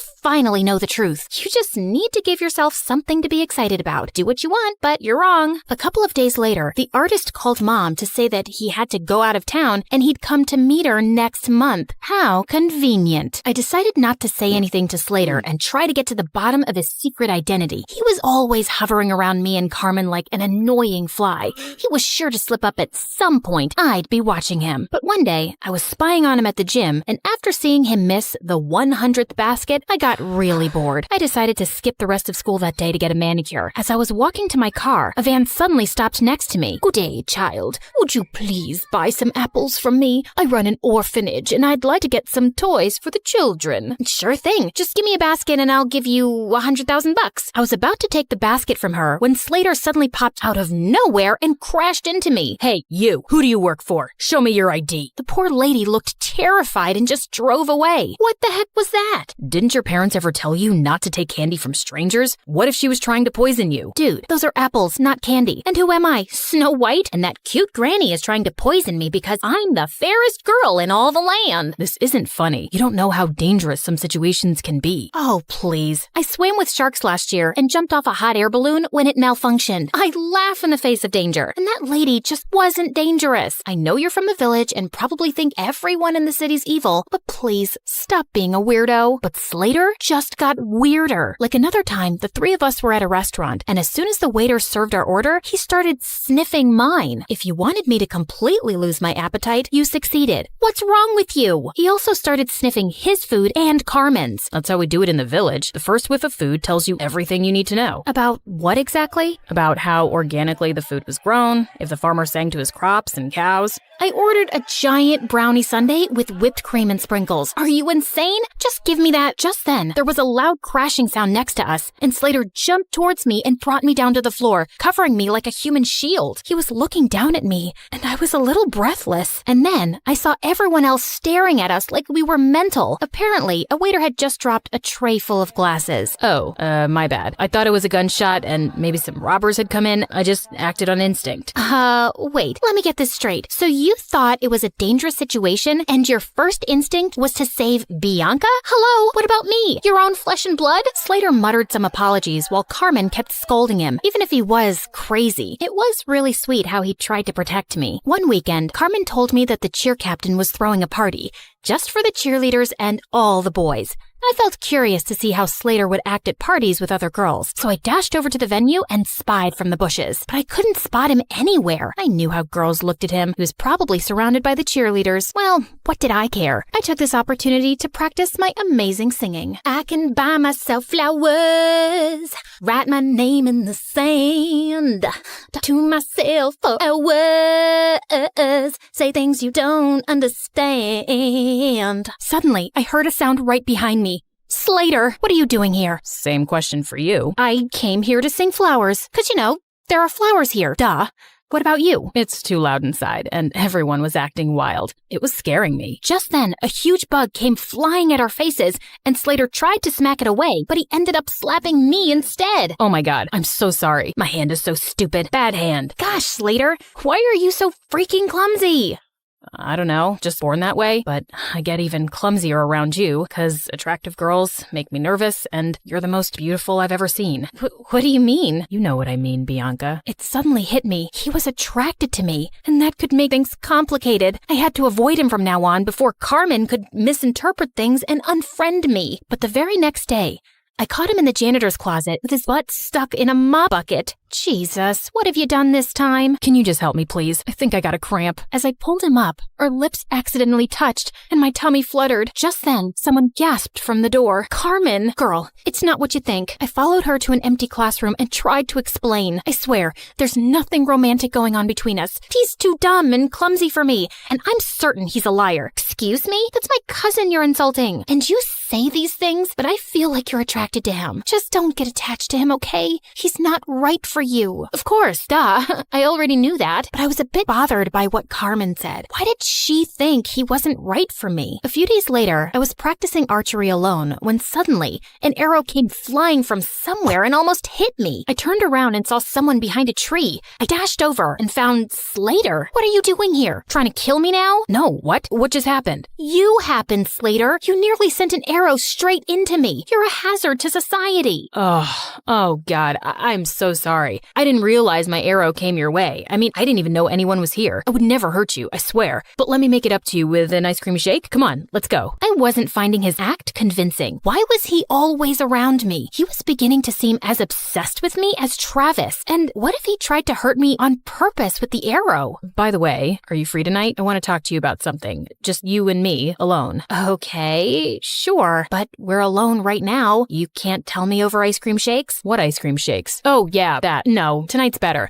I'll send you the pin location. Driver, I'll get off here. Thanks. See you later, Bianca. And then he just jumped out of the car and walked away. This dude was so weird, but I was really curious about what he had to say. Later that night, I was surprised to learn where he was taking me. The rooftop of an old building. There was no elevator, so we had to climb 8 flights of stairs, and he was holding on to my shirt like a kid. Wait, what if he tried to push me down? Can you move away? I need some personal space. But what if I trip and fall down the stairs? You know how clumsy I get. Why would you invite me to a rooftop then, idiot? You'll see. When we finally reached the top, I was surprised to see a candlelit dinner. What's all this? Obviously a date. Were you expecting a crime scene? Didn't your cousin warn you about me? She did, but I just don't see why she's so against the idea of you being my girlfriend. You're beautiful and amazing. She was trying to protect you because I have a history of not being good with relationships. May I know why? And before I knew it, I just found myself opening up. Growing up, I saw how my dad broke my mom's heart and left her for another woman. Since then, mom's not even the same person. She just buries herself in work. And dad kind of broke my heart too. Leaving like that? I'm just afraid to let anyone come close. I know that you don't trust me, but I hope that someday you will, and I'll get to know you better. I feel like you're someone worth knowing. He looked at me earnestly and then started leaning in. I found myself closing my eyes, and when his lips touched mine, I felt something electric. Wait, that was a mistake, Slater. I care a lot about my friendship with Carmen. I can't. Okay, I understand. But later that night, all I could think about was Slater and that kiss. Maybe I could talk to Carmen and she'd come around, but I still couldn't shake off the idea that Slater was lying about himself. As luck would have it, Mom told me the next day that the artist was back in town and he was displaying his work at a gallery that night. Well, Slater wasn't going to be the only one in disguise. I went dressed up as someone completely different, and I was thrilled to see him. He might have a different style, but I was certain it was Slater. And as I was walking past him, I accidentally tripped and fell forward, scraping his arm with my pen. I'm so sorry. I'm not very good with the walking. Clumsy, like you people say. Oh, it bleeds. It's fine, miss. I'm okay. Excuse me. I need to use the bathroom. And the next day at school, Slater was wearing a full-sleeved shirt, just like I'd expected. So I spilled my juice all over him. Oh my God, you're wet. You'll have to change your shirt. It's fine. It'll dry up. No, you'll get sick. I won't. I'm as strong as a cow. I tried a few more tricks, but he was able to avoid all of them. I guess I just had to do it by force. After our classes, I followed him outside school, and just as I was ready to jump on him from behind, he turned around and pinned me to the wall. Bianca, why were you trying to attack me? How did you know, Spider-Man? And all I wanted to do was this. I pulled up his sleeve, and sure enough, he had a long cut on his arm. Ha! So you're really that artist. I've exposed you, you big fat... Suddenly, there was a growl behind me. I turned to see 2 guys holding 2 rabid dogs and pointing at us. Bianca, just run. Slater grabbed my hand and we ran like crazy from the dogs. After sprinting down several blocks, he pulled me into an old building and we ran up the stairs. We climbed all the way to the rooftop and we could hear those guys behind us. Okay, there's no other choice. We gotta jump. Excuse me? I must have heard you wrong. And what is going on? Questions later. And what's the matter? I thought you laughed in the face of danger. Ha. Now is not the time to be sarcastic. Just hold on to me and you'll be fine. Do you trust me? Of course I don't trust you. You're the clumsiest idiot I've ever met. Listen, Bianca, I'm not who you really think I am. I just need you to trust me right now, okay? I won't let anything happen to you. I promise. My instincts told me to trust him, and I did. And what happened next was the most thrilling thing ever. We went flying through the air and landed straight in a garbage dump.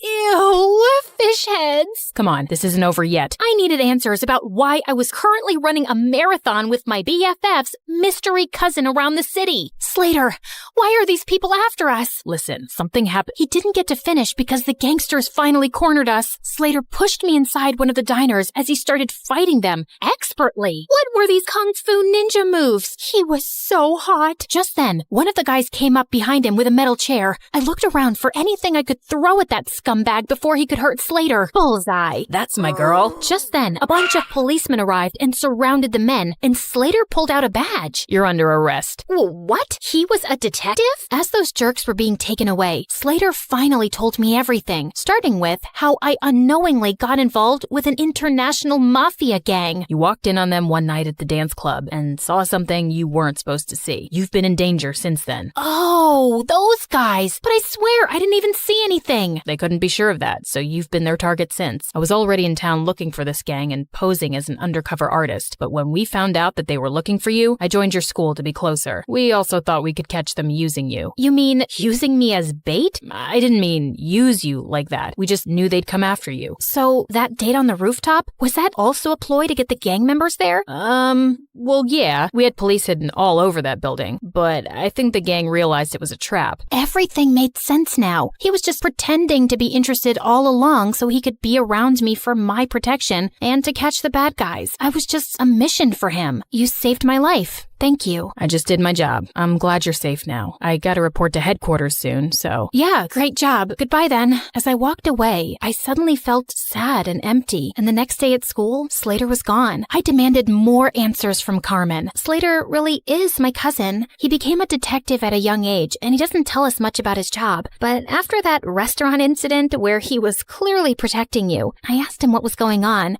and he said it was something related to you, but it was confidential. So that's why you didn't want us to get closer. Yes, because he was just here for his job, and he doesn't form attachments. I didn't want you to get hurt. I'm sorry.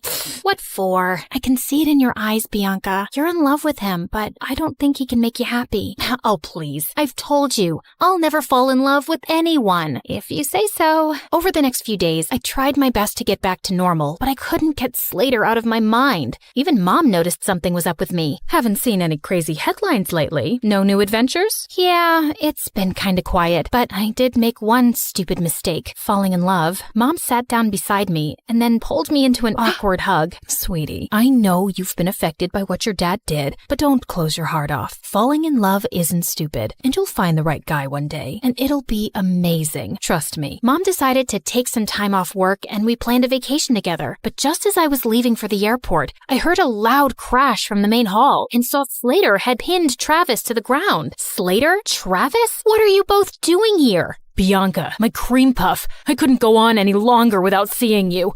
I can't live like this. You really need to tighten security around here. Found him crawling through the dog door. As Slater handed over a screaming Travis to the guards, he turned to me. Why are you here, Slater? Same reason as Travis, actually. I really missed you. Wait, where are you going? Sorry, can't disclose the location. It's top secret, so whatever you want, make it fast. I got another mission. Okay, so what is it? I need you to fall in love with me and be my girl. Oh, well, that sounds like it's gonna be a very hard mission. I'm not afraid of challenging assignments. He pulled me in for a kiss and then hit his forehead against mine. So you're naturally clumsy. Only when I'm in love.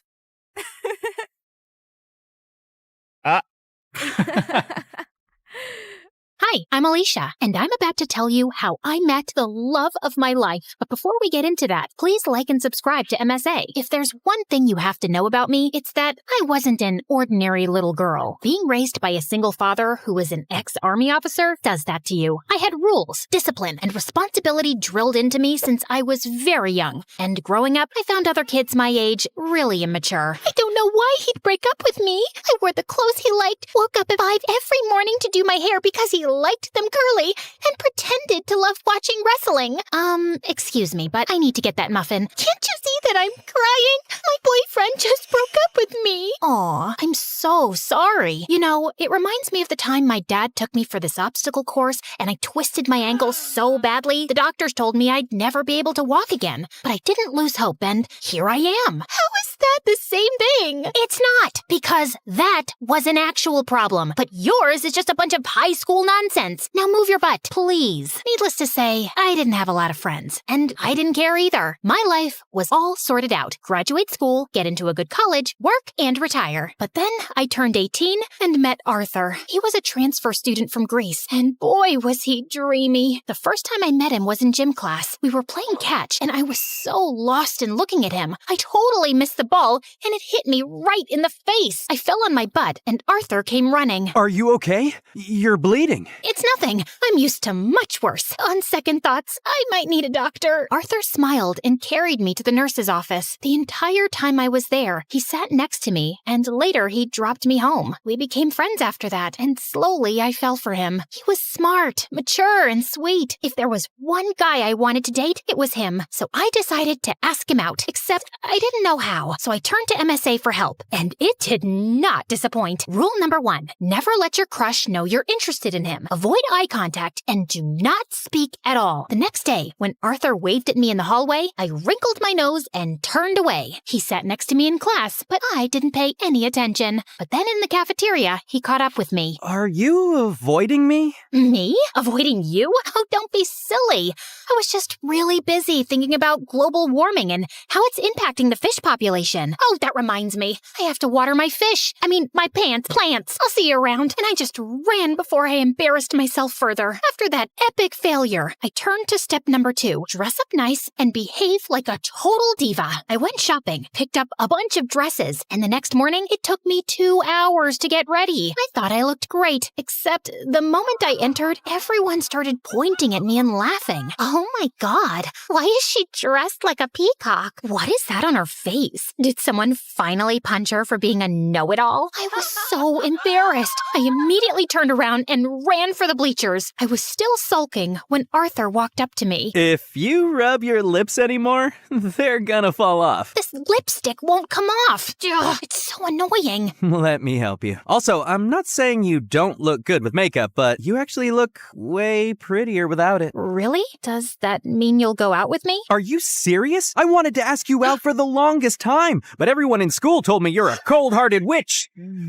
cold-hearted girl who hates people. That's not true. I hate dumb people. There's a difference. So, you and I, dinner tomorrow? I'd love to. My first date with Arthur was perfect, and he told me that his parents were divorced like mine, and he lived with his mom and 9-year-old brother Charlie. We started dating soon after, and spent all our time together. People in school were also nicer to me since I was Arthur's girlfriend, and even Dad liked him a lot. Life was just better with him in it, until things started getting weird. Some days he would come to school looking like a half-dead zombie, and other days he would skip school altogether. His grades were slipping, we were barely seeing each other, and I knew something was wrong. So one day when he canceled our date, I went to his place with his favorite ice cream. But when I knocked on the door, some kid opened up. Hi, you must be Charlie. Is your brother around? Is that ice cream? Give me it. Hey, that's not very nice. Say, ma'am, could I please have that tub of ice cream? Repeat after me. Sure.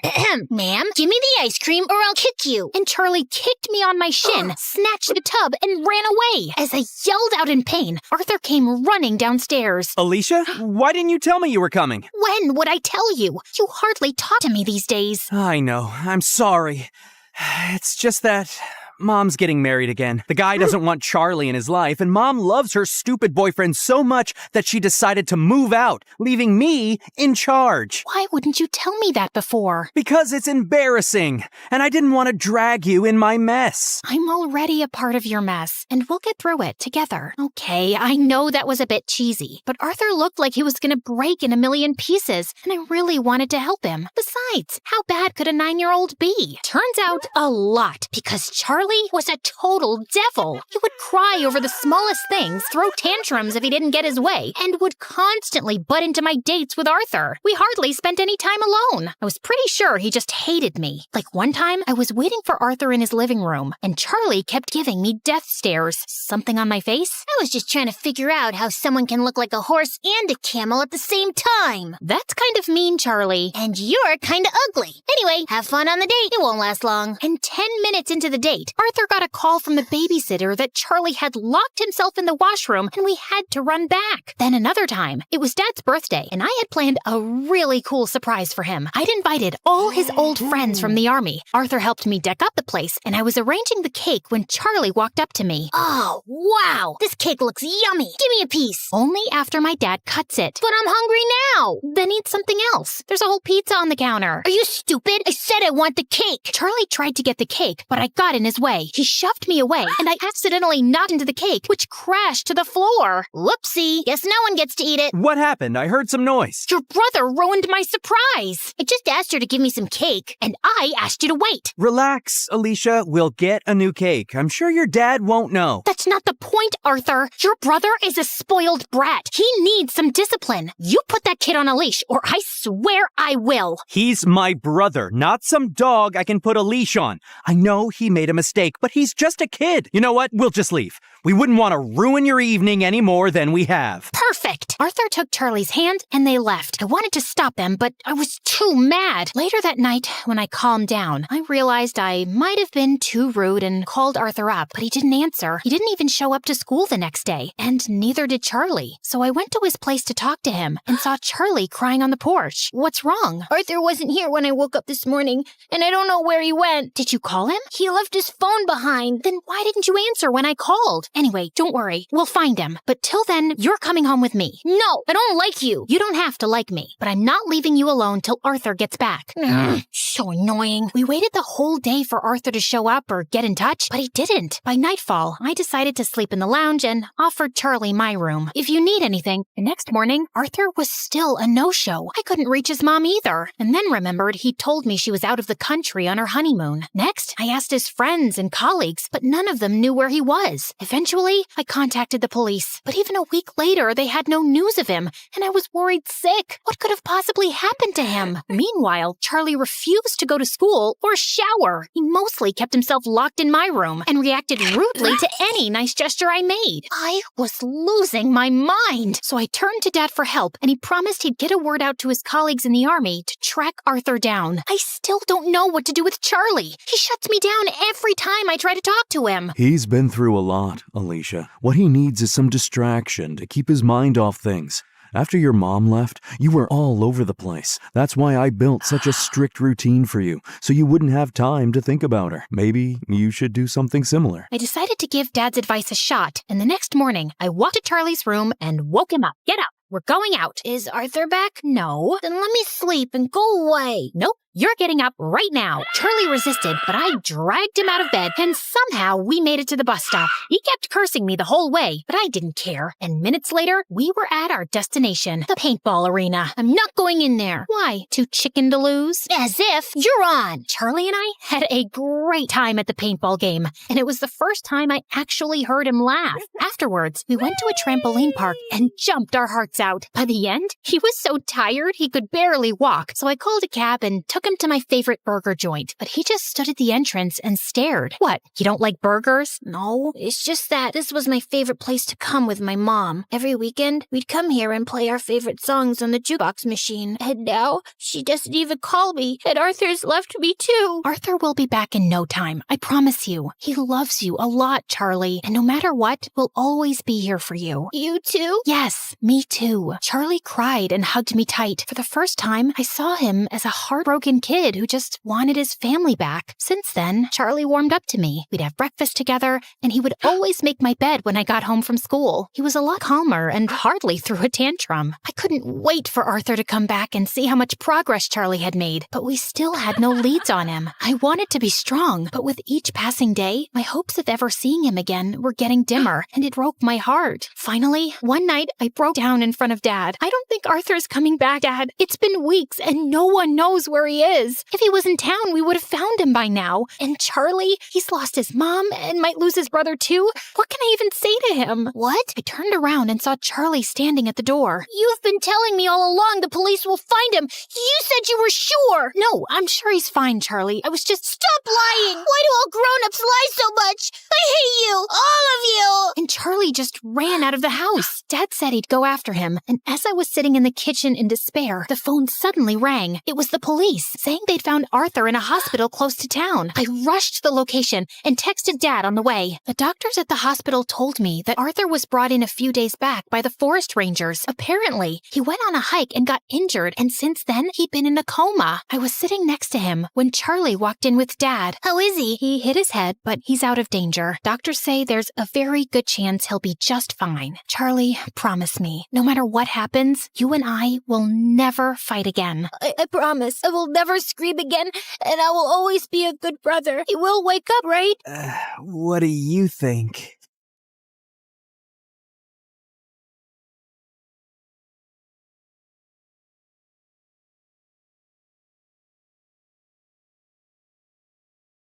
Okay, listen.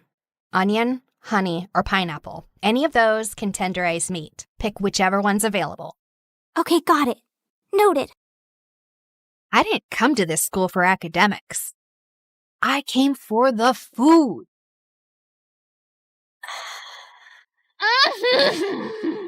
The texture. Oh, the crunch. The glaze. The magic. Ah! There she freaking goes again. Her freaking scream makes me want to freaking lose my freaking appetite. Freaking! And that's exactly why you don't have friends. You treat food like it's your boyfriend. So what? I've got you. They're reopening the Culinary Society for freshmen, and they're choosing 10 new members. The announcement's tomorrow at the auditorium. I'm joining that club. You in a cooking club? Babe, you're way too lazy for that. But I have a golden tongue. What was he doing here? Don't tell me. He also cooks? Broody boy has kitchen skills? The world doesn't revolve around you and your stupid food cravings, you annoying brat. We only passed because of you. We almost failed because of me. You wasted all of this? For what? For your stupid little practice? Goodbye, Wi-Fi. Goodbye, sanity. Welcome to the life at MSU, where the story's changing and the lead is you. So carve your name in the wind, let the legacy breathe. There's a world in the pages that we're starting to weave. Not just a school, but the soul of the story. Turning our scars into stars and our grit into glory. Salty. Sweet. Cheesy. Ooh, spicy. You're clearly riding a flavor high. Did you fall in love?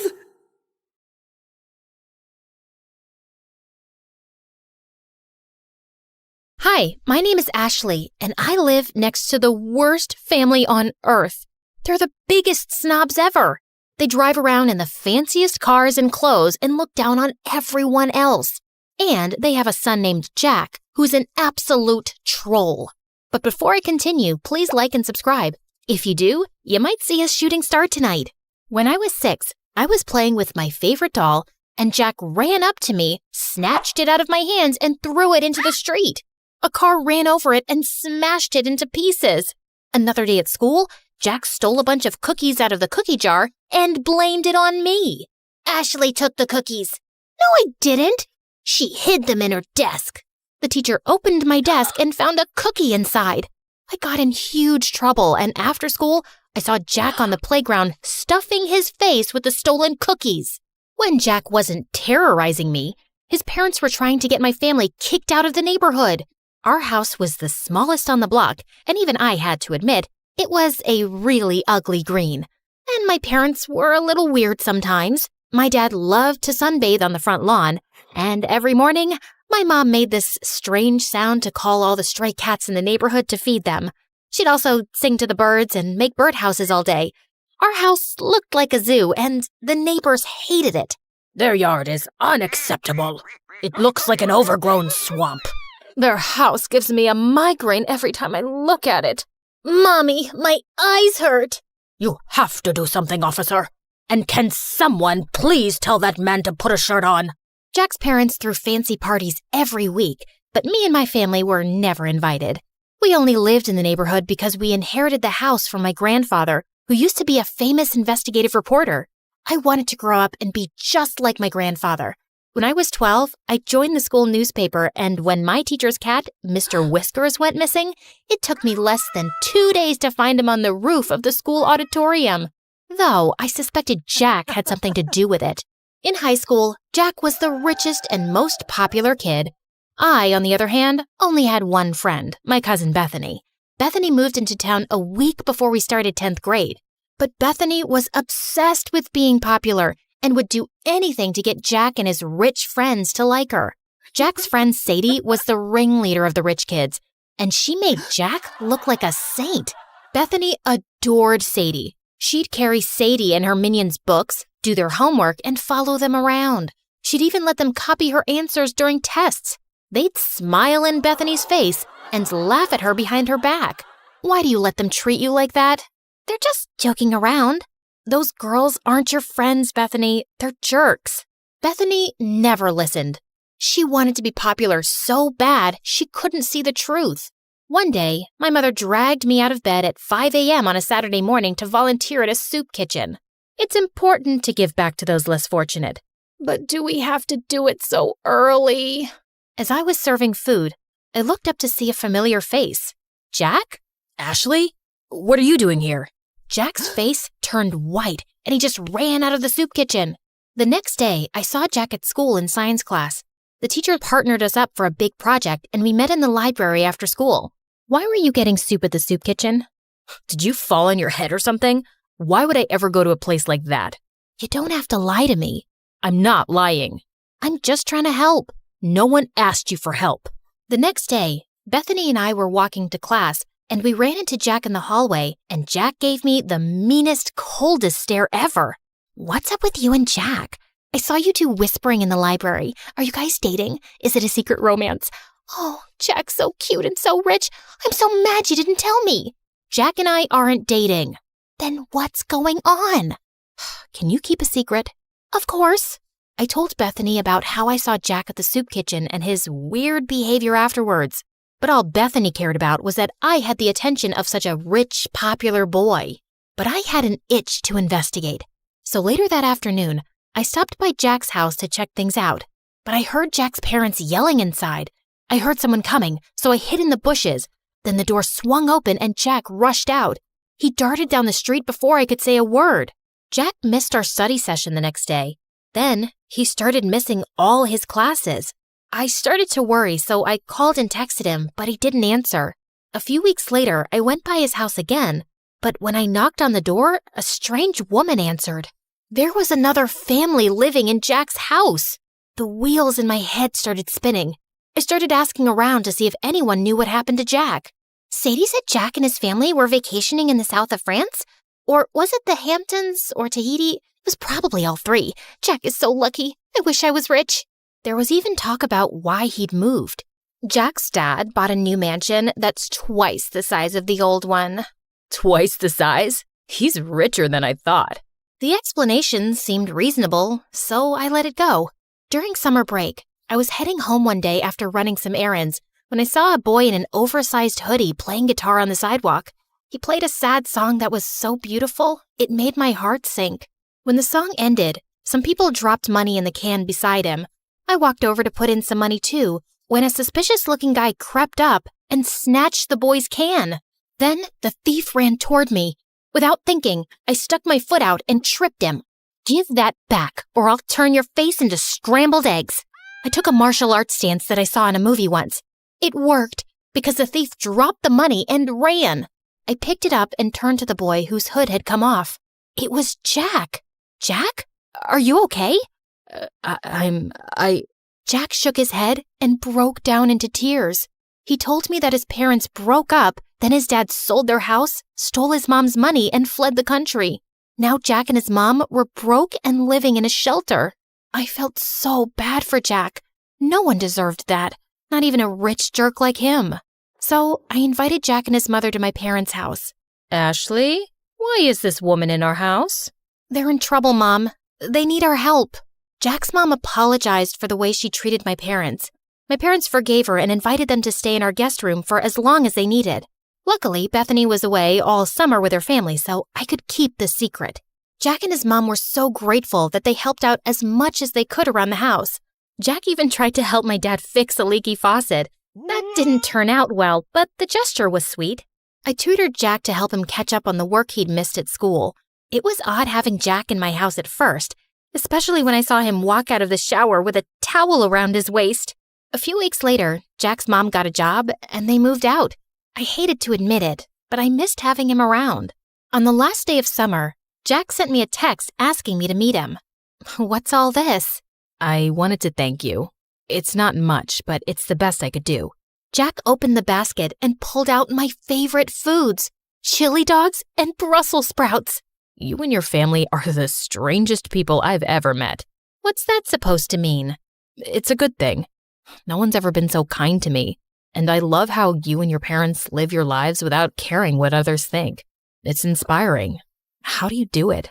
I don't know. It's just how I was raised. I wish I was as strong as you.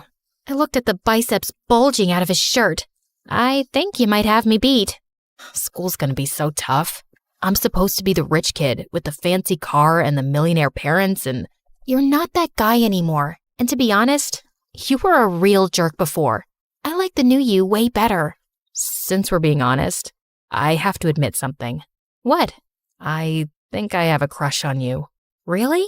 And I'm pretty sure you have a crush on me too. Then Jack pulled me close and kissed me.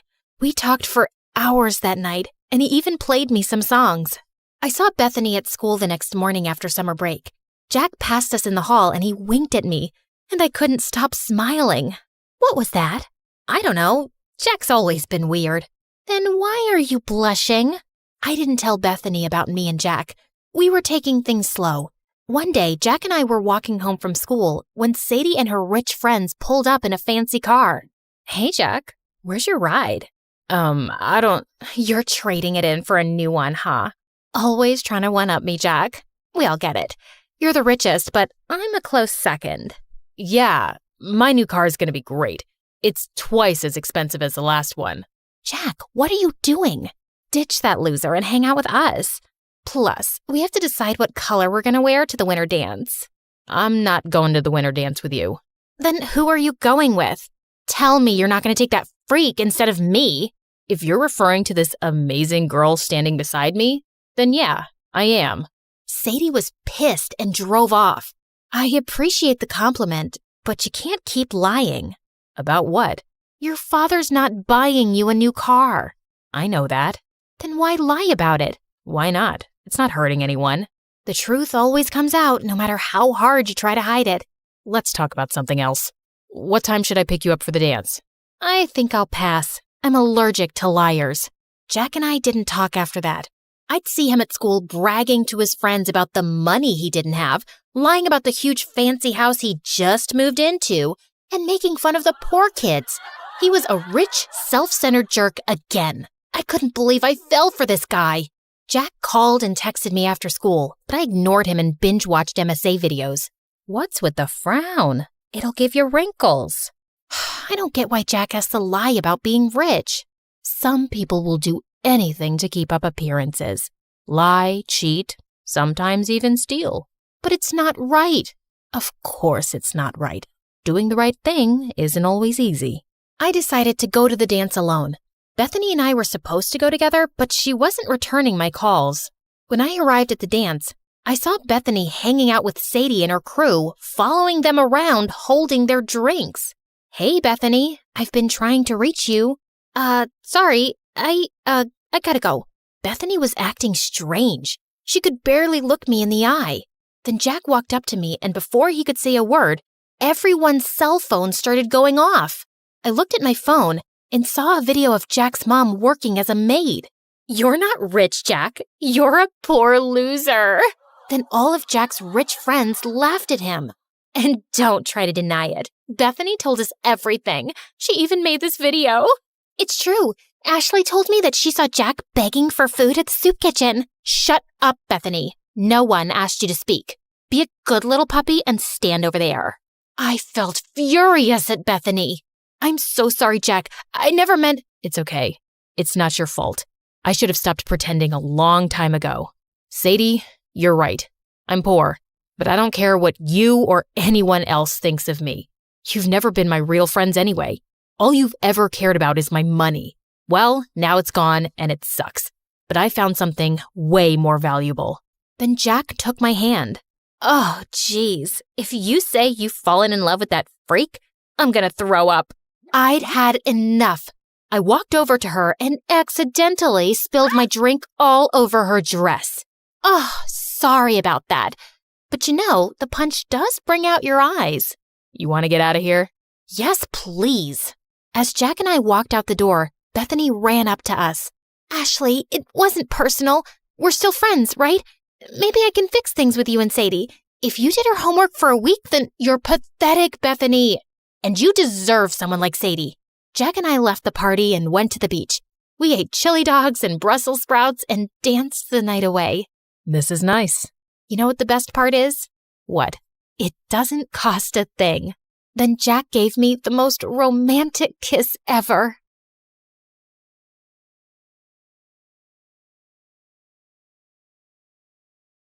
Hi, I'm Toby from Chicago. Please, like and subscribe. I was born to the kindest people you'll ever meet.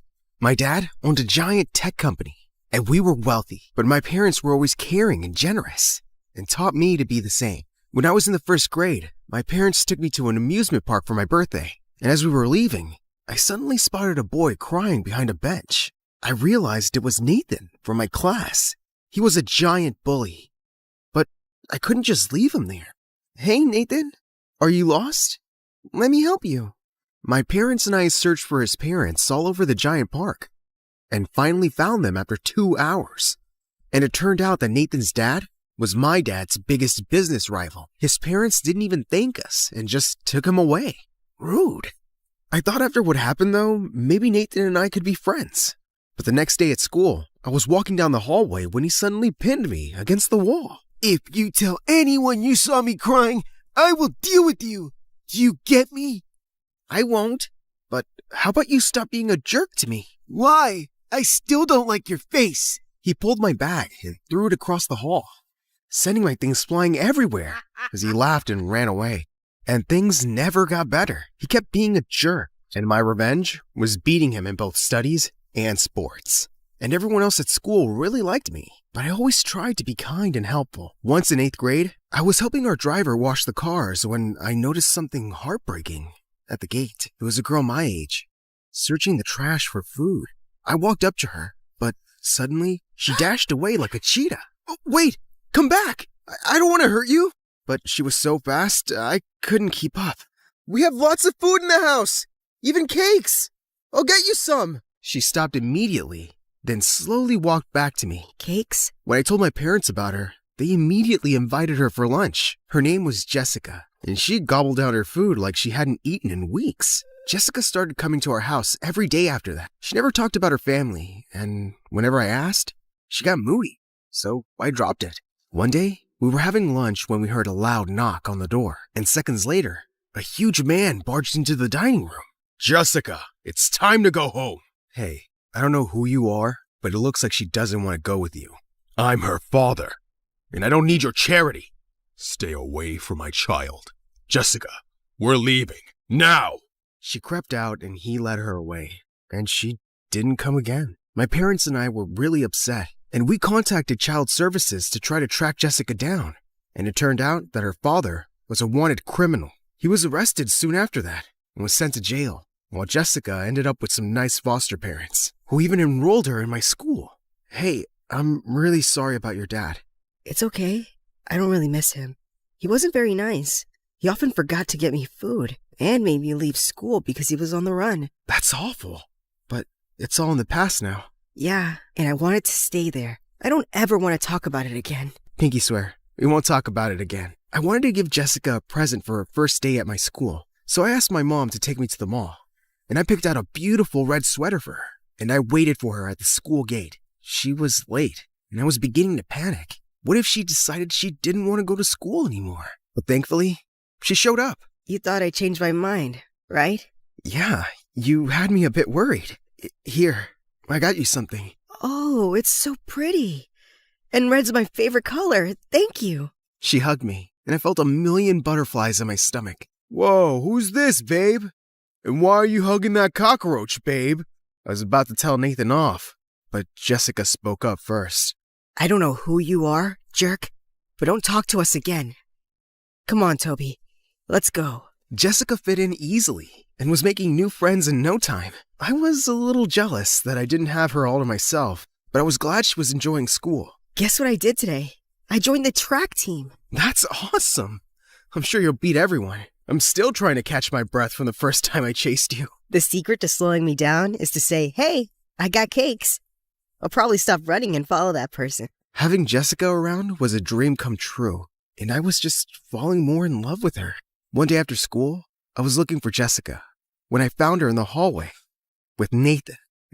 Hey, is he bothering you? Nathan, just back off! Whoa, calm down. He's part of the track team, and we're going to an event together. I pulled her away to speak privately. That's Nathan. He's been a jerk to me since we were kids. But he's my teammate, Toby. And actually, he's not that bad. Come on, Jessica. We're running out of time. Get it?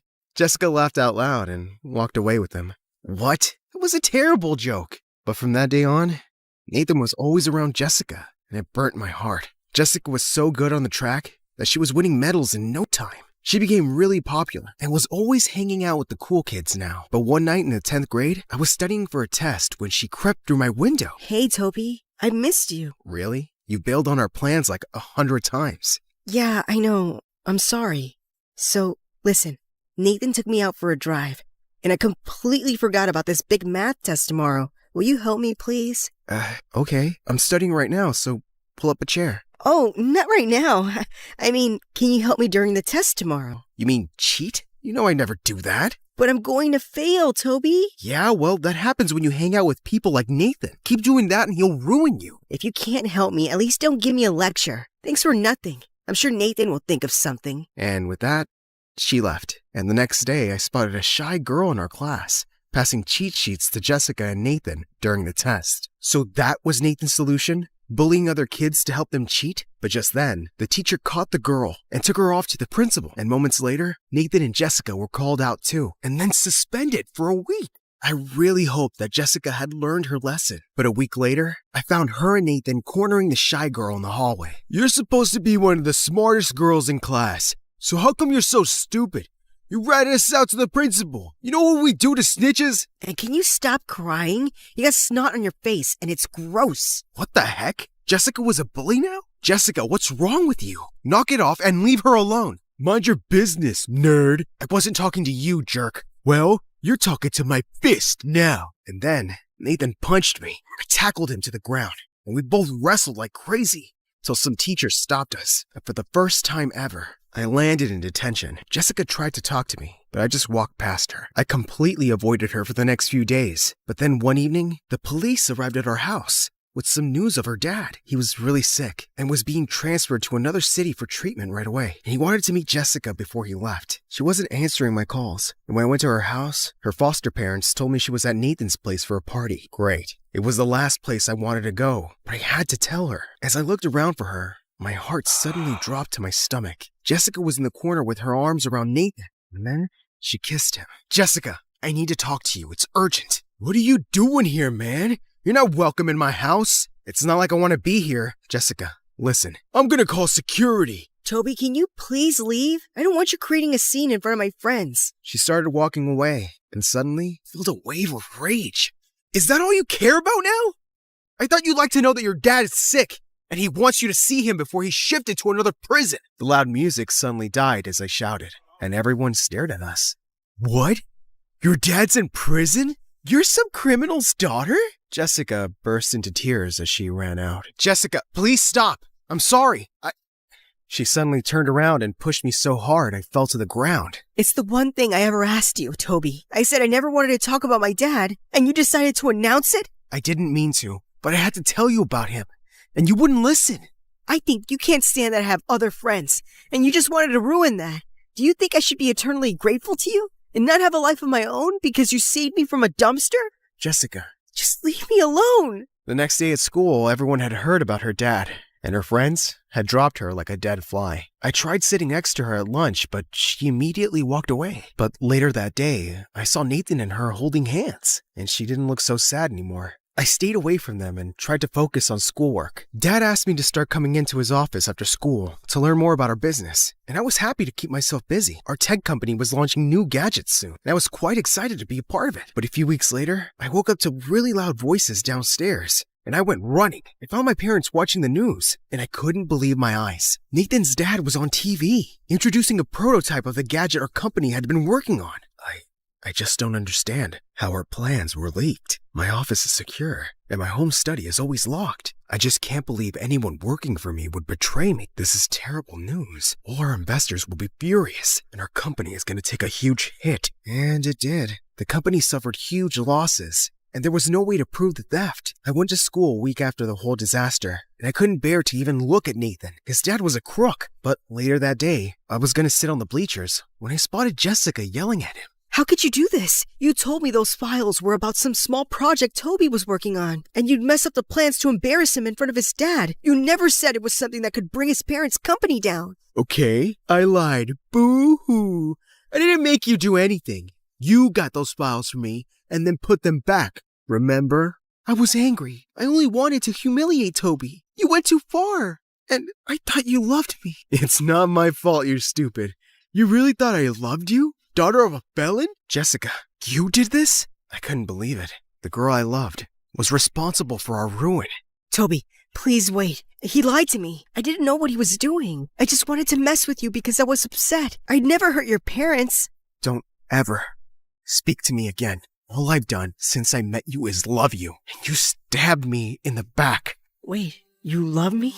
Not anymore. Now I wish I'd never met you. The next few days at school, she didn't show up, and I didn't care. One day I was in my room when Mom came in. Honey, we went to Jessica's foster home, and they told us she ran away. I'm so sorry. Whatever.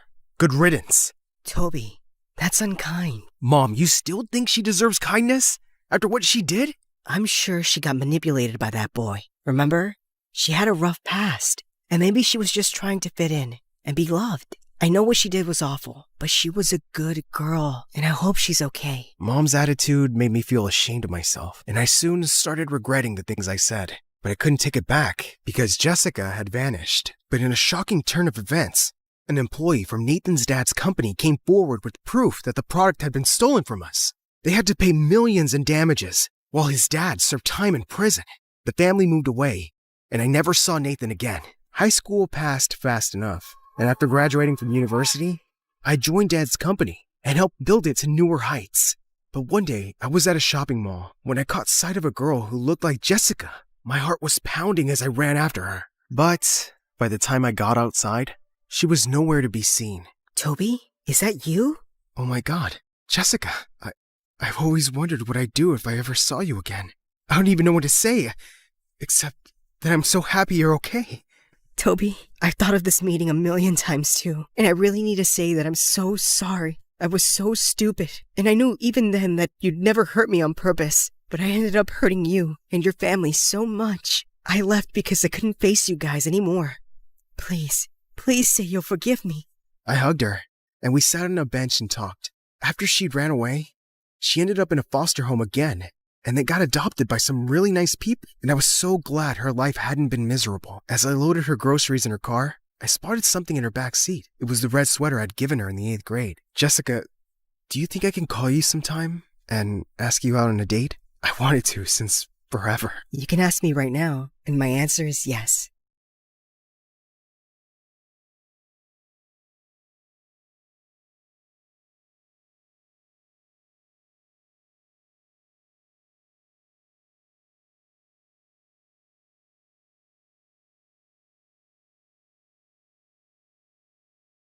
The morning bell echoes through the halls. 1,000 voices bouncing off the walls. From the quiet corners of the library floor to the laughter leaking through the classroom door, we're walking hallways where the legends grew. But today the ink is fresh and the story's new. A student stares at a blank white screen while an artist paints the things unseen. The scholar's lamp burns through the night. The athlete runs toward the morning light. A teacher sighs, hoping the spark they lit survives. Finding the light when the halls get dark. Oh, welcome to the light that ends you, where the story's changing and they'll leave you. So carve your name in the wind, let the legacy breathe. There's a world in the pages that we're starting to weave. Not just a school, but the soul of the story. Turning our scars into stars and our grit into glory.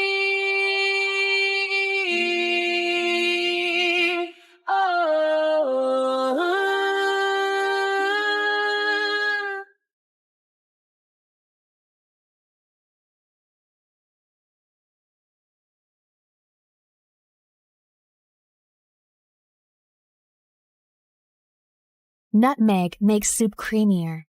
Rosemary is steak's best friend. Basil goes with almost everything. Cinnamon brings comfort to sweet and savory alike. And chili sets the soul alight. But nothing could have prepared my tongue for what came next. Flying to the other side of the world just to try this steak was totally worth it. Medium rare, juicy and tender, garlic butter glaze, flame-kissed edges. The scent alone levitates my soul to heaven, like it was invited to have lunch with the beautiful angels up above. Okay, here comes the love of my tongue's life. Oh my Gordon freaking Ramsay! My taste buds were twerking like it was a Friday night. It's savory, juicy, yummy, steak-tacular. It wasn't just a steak. It was a 5-star marriage proposal to my tongue. Goodness gracious, lady, get a room. Oh God, she is either possessed or just really, really starving. I was still mid-foodgasm, letting every bite baptize the very depths of my taste buds when the haters around started mumbling. Did I care? Not one juicy crumb. I had my priorities, and it was to finish this masterpiece. It seems like you've been thoroughly enjoying our food, milady. Oregano. I finally opened my eyes and came face to face with the handsome chef. Oh, I practically proposed to the steak. Weren't you watching me, Mr. Chef? I was, and now I'm wondering, should I be jealous of the steak? Oregano. Okay, that was my cue to leave before I started flirting back and accidentally dated this man over medium rare beef. I came here for the food. Just the food, not the flirty chefs with dangerous dimples. Oregano. My life was basically all about food. Eating and tasting dishes, restaurant hopping, food festivals, cooking show marathons, experimenting in my family's restaurant kitchen. Just name it. But here's the thing. I have golden taste buds, and they never lie. So the question is, will your dish make me scream and lose my voice, or spit it out in disgust and hate you for the rest of my life? Some boys at school have made it their life's mission to get option A. And I wasn't complaining. It was literally free food and a little ego boost. Try mine first, Taffy. My mom helped cut the onions and boil the eggs. Forget that, peasant. This is from a 5,000-star Michelin restaurant. It cost me 10 kidneys. Mine's completely and personally handmade. Took me a month to make this, but don't worry, it's not rotting yet. My mouth and soul were ready, but my brain was totally overwhelmed. Just then, my bestie Jules swooped in with his imaginary cape fluttering. Excuse me, take it easy, gentlemen. Form an orderly line if you wish for Queen Taffy to bless your humble dishes with her divine taste buds. If your food makes her moan louder than a K-drama kiss scene, congrats! You win a date after class, but only for 60 minutes. No extensions, no exceptions. The boys went feral. What are you doing? I don't have time for boys. I just want to eat and that's it. Oh, babe, it's time you started eating with them, not just their food. Whatever. But let's see if one of these can make me scream. Unfortunately, every dish was a disaster. This one tastes like a zombie rat crawled out of the sewer, licked a quadruple A battery dipped in rotten mayonnaise, and fell into my mouth. What were you even thinking, dude? Next, fish and chocolate? It's bold and daring, but a total abomination. Next, please. Are you sure you ordered this from a Michelin star restaurant? Or did you accidentally grab it from a dumpster behind one? Suddenly, I felt it again. That weird, stabby vibe that hits me every time I chew. I turned my head, already knowing the source. And there he was. Gavin. The silent, brooding window guy. I always caught him glaring at me as if I just ate his pet goldfish. Maybe the bowl, too. And whenever I confronted him about it, he'd just roll his eyes at me. Like, seriously, did I eat his precious lunch in a past life or what? He was insanely annoying. It was even worse because he's stupidly attractive. Ugh! Why do Hawkeyes always have to have the worst attitudes? I was so ready to snap at him when Nicholas, the handsome French student, stepped forward holding a steaming ornate box. Mademoiselle Taffy, is the taster still open? Depends. What's in the box, Frenchie? Something très spécial, made especially for you. I took a bite, and fireworks started exploding around me instantly. Sweet gravy heavens! This is criminally delicious! Oh, I knew it. His dish looks as perfect as he is. So, do we have a winner now? Did you hear me scream? No, right? Because it's missing something. Are you implying my dish isn't perfect? It's really good, but it needs a little more kick. Maybe some spice, some crunch, some little twist, something to surprise me. Right now, it's just giving something, but not everything. You'll regret this, woman. I'm sorry, what? Nothing. I said I'll do better next time, just to hear that sweet scream of yours, mademoiselle. We'll see about that then, buddy. There was only one place that had ever made me scream so loud I lost my voice. The MSU cafeteria. I didn't come to this school for academics. I came for the food. The cozy, stylish ambience was just a bonus. And you know what was more interesting? Behind those lunch ladies hides a secret cooking legend. A masked mystery chef, whipping up dishes so good they'll make you cry in 1,000 different languages.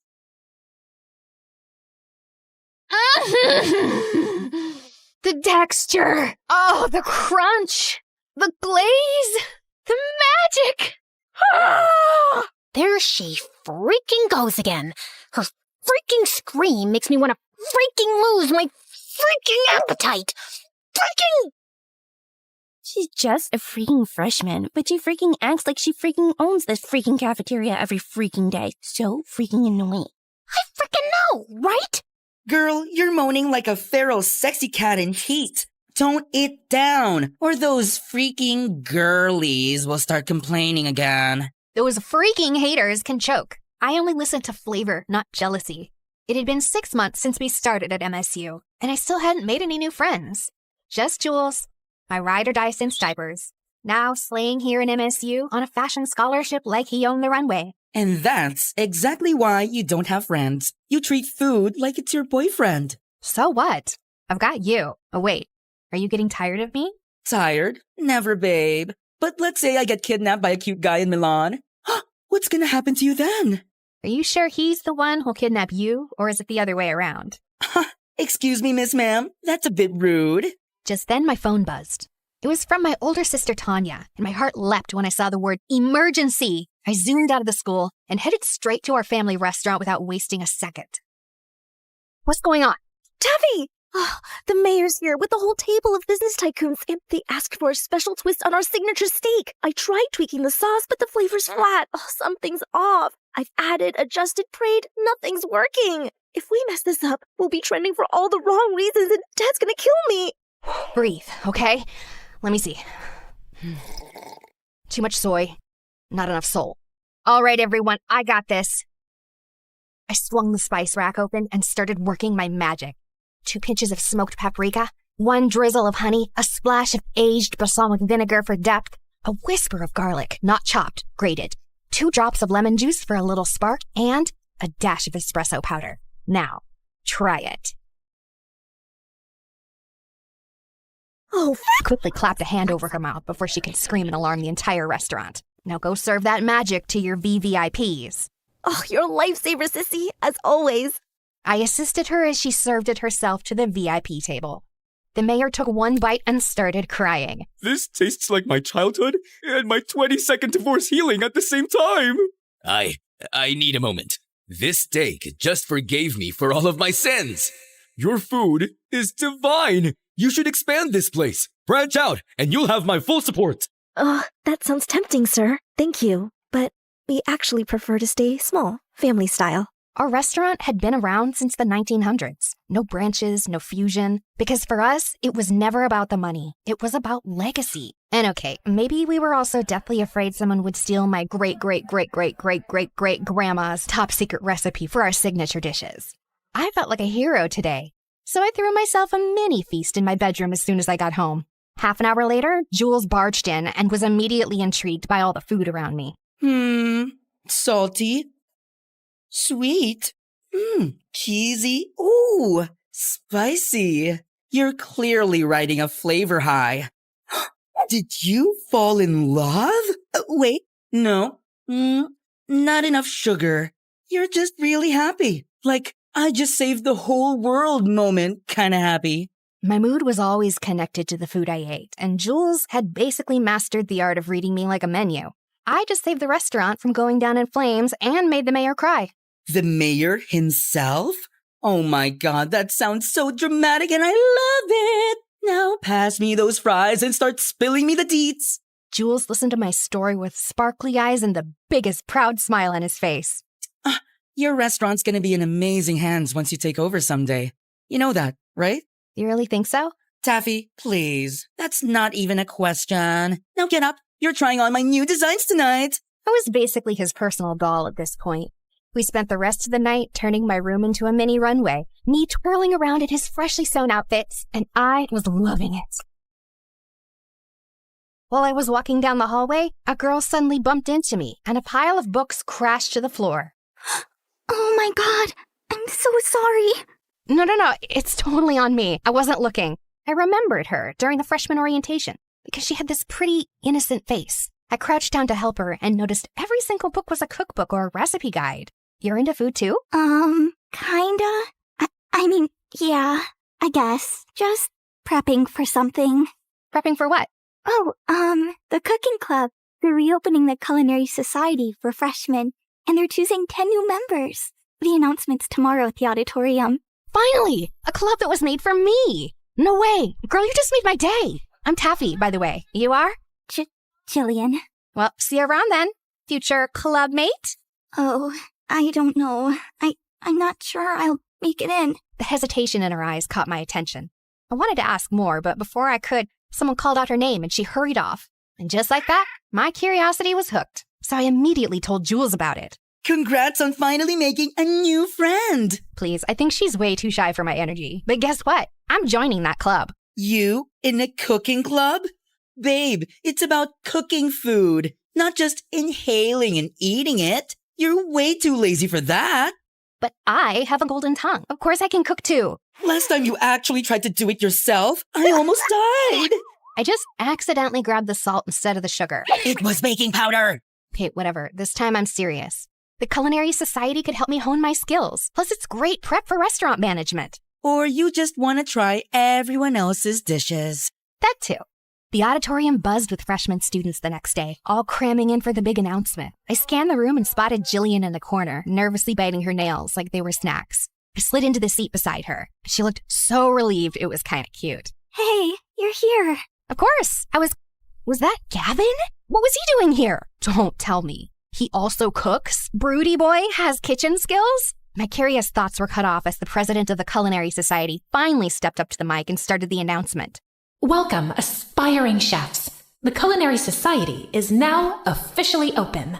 This program aims to discover hidden culinary talent. Those who pass the initiation will receive a sponsorship.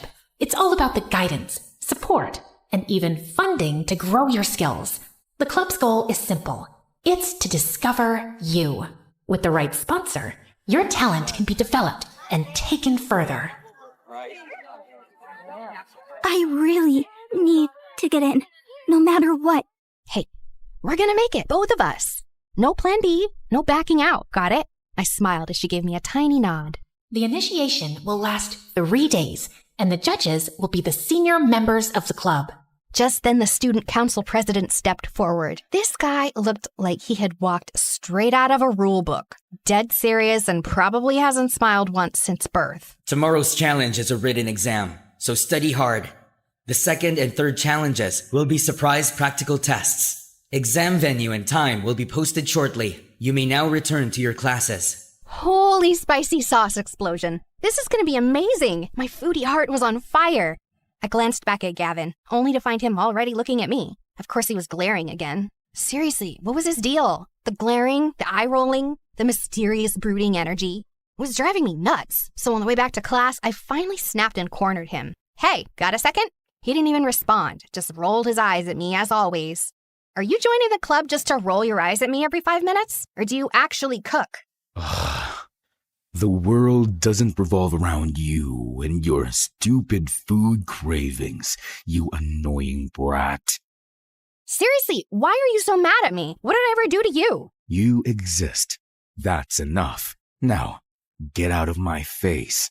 Unbelievable! This guy clearly didn't know who he was dealing with. That night, I studied like my life depended on it. Notes in one hand, spicy instant ramen in the other. Then came the written exam day, and everyone looked so tense. But for me, it was easy peasy mac and cheesy. I was the first one to finish the test, so I stood up with a proud smile. Till I saw Gavin, already done and standing. Before me? After submitting his papers, he turned to me and scoffed before walking off like he owned the place. The audacity!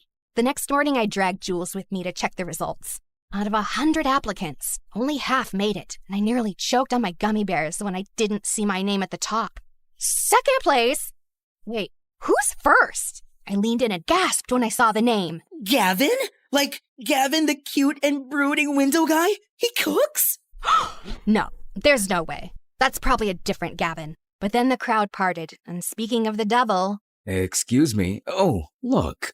It's me on top. The one and only Gavin.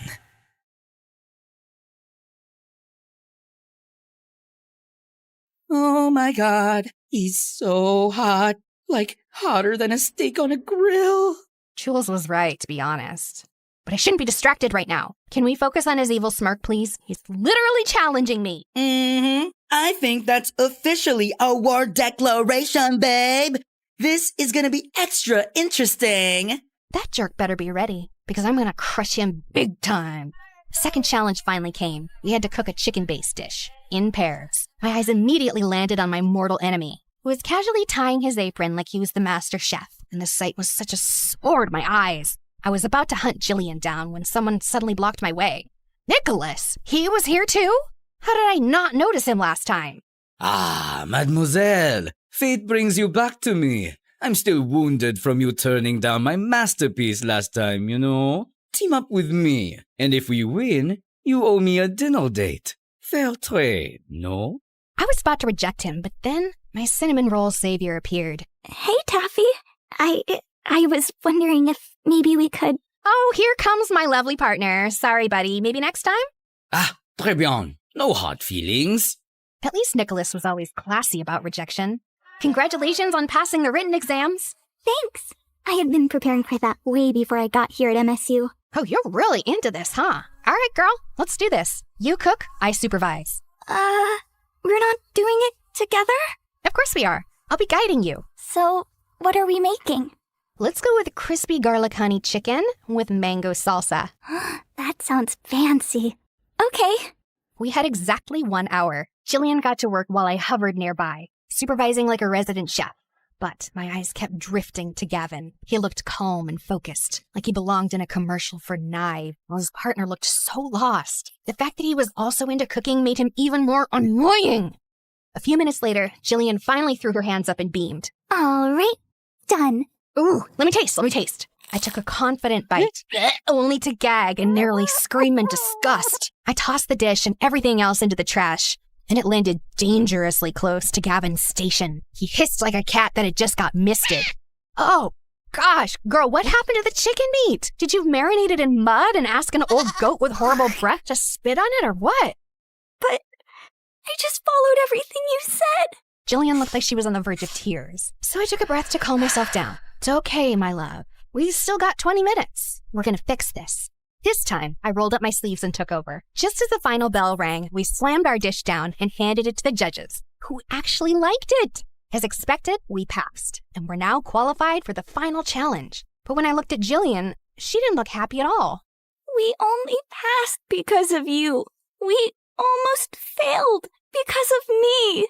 Oh, come on, girl. It was my fault, too. I made you do most of the work. It was supposed to be a team effort. You know what? Let's practice after hours. Together. Is that okay with you? Of course. We then snuck into the kitchen later that day. A few other students were there, too, including Gavin, of course. For the sake of my sanity, I ignored his brooding presence and locked in on Jillian. This girl needed serious kitchen rehab. She was way too clumsy to be left alone with fire, knives, or even a blender. Honestly, if someone didn't supervise her, she'd either blow up the kitchen or food poison someone. Or both. She tried dish after dish, and I sacrificed my precious tongue for each one. Is this supposed to be a hard-boiled egg or a charcoal? The oil is separating from your sauce. Did you forget to stir, or did it walk out on its own?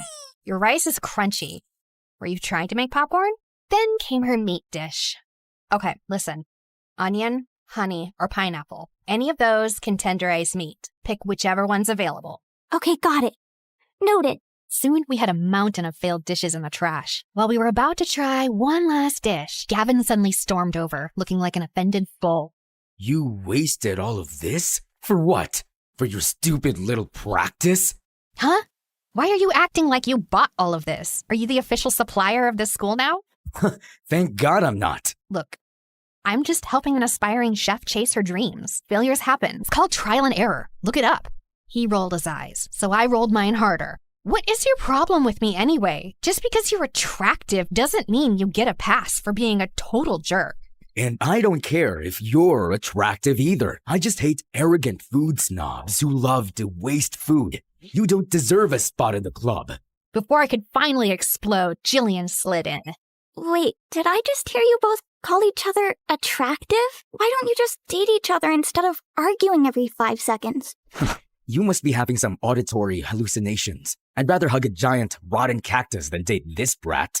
He really hated me that much, huh? I hoped I'd never see his stupid smug face ever again. Unfortunately, we were in the same class. And worse, we still had one final challenge in the club initiation left. The announcement came sooner than expected, and the venue was deep in the woods.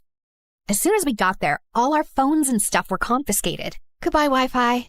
Goodbye, sanity. There were only about 15 of us left, and that included Nicholas, who wouldn't stop staring at me like I owed him money. Lovely to see you here, mademoiselle. If we both make it in, you owe me a date, remember? Since when did I agree to that? Since the day you insulted my masterpiece. But I gave constructive criticism. Of course. That's why I've made it my life mission to make you cry. The next time you taste my dish. Okay, but why did that sound like a low-key threat? Our conversation got totally cut off when the club president finally stepped up for the announcement. Your final test will challenge your creativity, resourcefulness, and pure culinary courage.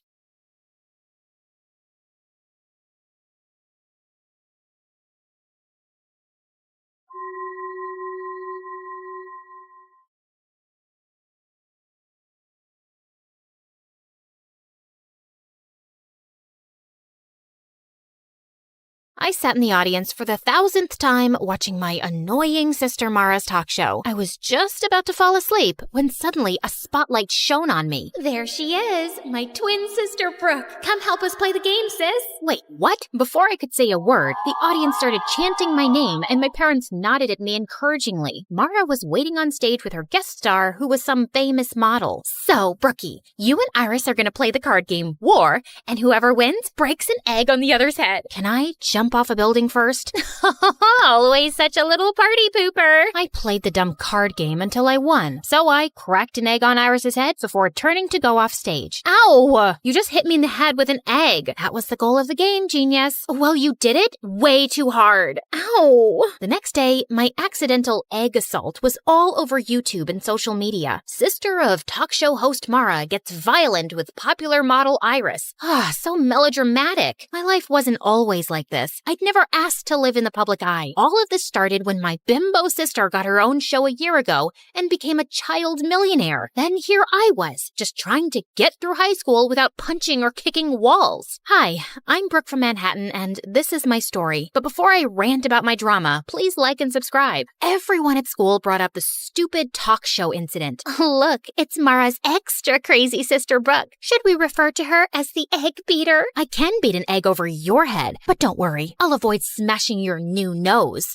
You're always such a witch. This is why nobody at school likes you. She was so cute for thinking that I cared. Anyway, around lunchtime, I headed to the bathroom when suddenly I jumped. One of the most popular guys in school, Lance, was right behind me, smirking. He was a part of a clique of 4 other heartthrobs who all looked like Wattpad princes. You are looking lovely today, princess. You just followed me into the girls' bathroom. I wanted to ask you out on a date. You've never even made eye contact with me before. I used to think you were just Mara's mean loser sister, but when I saw what you did on TV, I practically fell in love with you, babe. I've always wanted a girl with that kind of fire. So I'll pick you up tonight at 8. I didn't answer. I just pushed Lance away from my face and towards the toilet bowl. He landed head first, and I couldn't help laughing. Except later that day, I noticed the rest of Lance's dreamy friends kept staring at me with that same smirk on their faces. In fact, all 5 of them slipped envelopes into my locker asking me on a date. This had to be some kind of joke. I decided to ask Mara about it since she was the school queen bee and full of gossip. But surprisingly, Mara didn't know anything. Then later that night, she gave me some crazy news. She'd invited all 5 of those guys to come onto her talk show where she'd set up a competition over who could win a date with me without even asking me. So what if they're just hitting on you for a joke or a bet? It'll be so much fun. You've never been on any kind of date and you're in the 12th grade. Please. I finally gave in, but I knew those boys were up to something. And if they were going to mess with me, I was going to mess with them too. On the night of the show, I sat center stage behind a table while the 5 idiot heartthrobs lined up behind a rope. Each of them had 30 seconds to impress me. After you pushed me into the toilet, I went and bought you flowers. I also have chapstick to put on before kissing you for our date. Too bad your breath smells like a sewage drain. Next. If you were my girlfriend, I'd take you to a restaurant right on the ocean and buy a giant ice cream sundae with ice cream makes me puke. So I used to be an underwear model, but then I'm embarrassed for you. I had this flown over from Japan. No! By the time the 5th guy, Zeke, came over, I was already exhausted. Then I noticed he was holding a guitar. Oh my God. Brookie, oh Brookie, honey, my heart is yours. Yeah, Brookie, oh Brookie, Brookie, my sassy princess I adore. The audience went wild, and I wanted to cringe. But for some reason, I found myself smiling. So when it was time to choose the guy I'd go on a date with, I chose Guitar Boy Zeke. I just had to remember that he probably didn't really like me, and if he was planning on humiliating me, I had to beat him at his own game. So when I met Zeke for our picnic date, I came wearing my mom's wedding dress. What's that you're wearing? A wedding dress. That way, we can imagine what it'll be like when we get married one day. Ever since the talk show, I've fallen head over heels for you, and after that song you sang for me, I know now that you feel the same way. I'd hoped the guy would run scared and crying, but instead, he laughed. I must have really won you over with that song I played you. I'm not done with you yet, Prince Charming. During our picnic, I sat on his lap and made him feed me every bite of food and hold the water cup up to my lips. And when he turned to get a napkin, I started fake crying hysterically. We were staring into each other's eyes, but you looked away. Is it because my eyes are ugly? Or are you breaking up with me?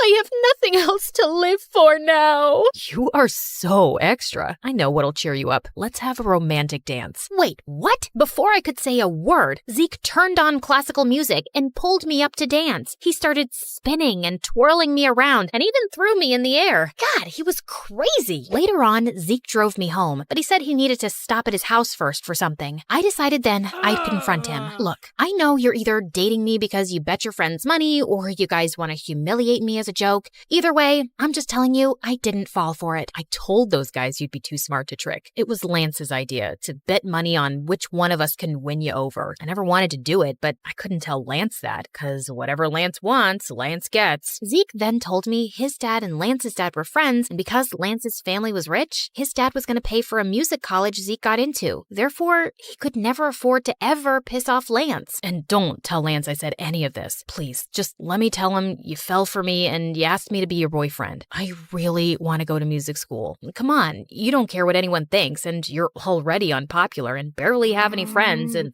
no offense. How little self-respect did this guy think I had? I wanted to give him a good slap in the face, but just then, Zeke stopped by this really run-down trailer next to a pile of garbage. Okay, we're here. My dad's sick, so I have to check on him every few hours.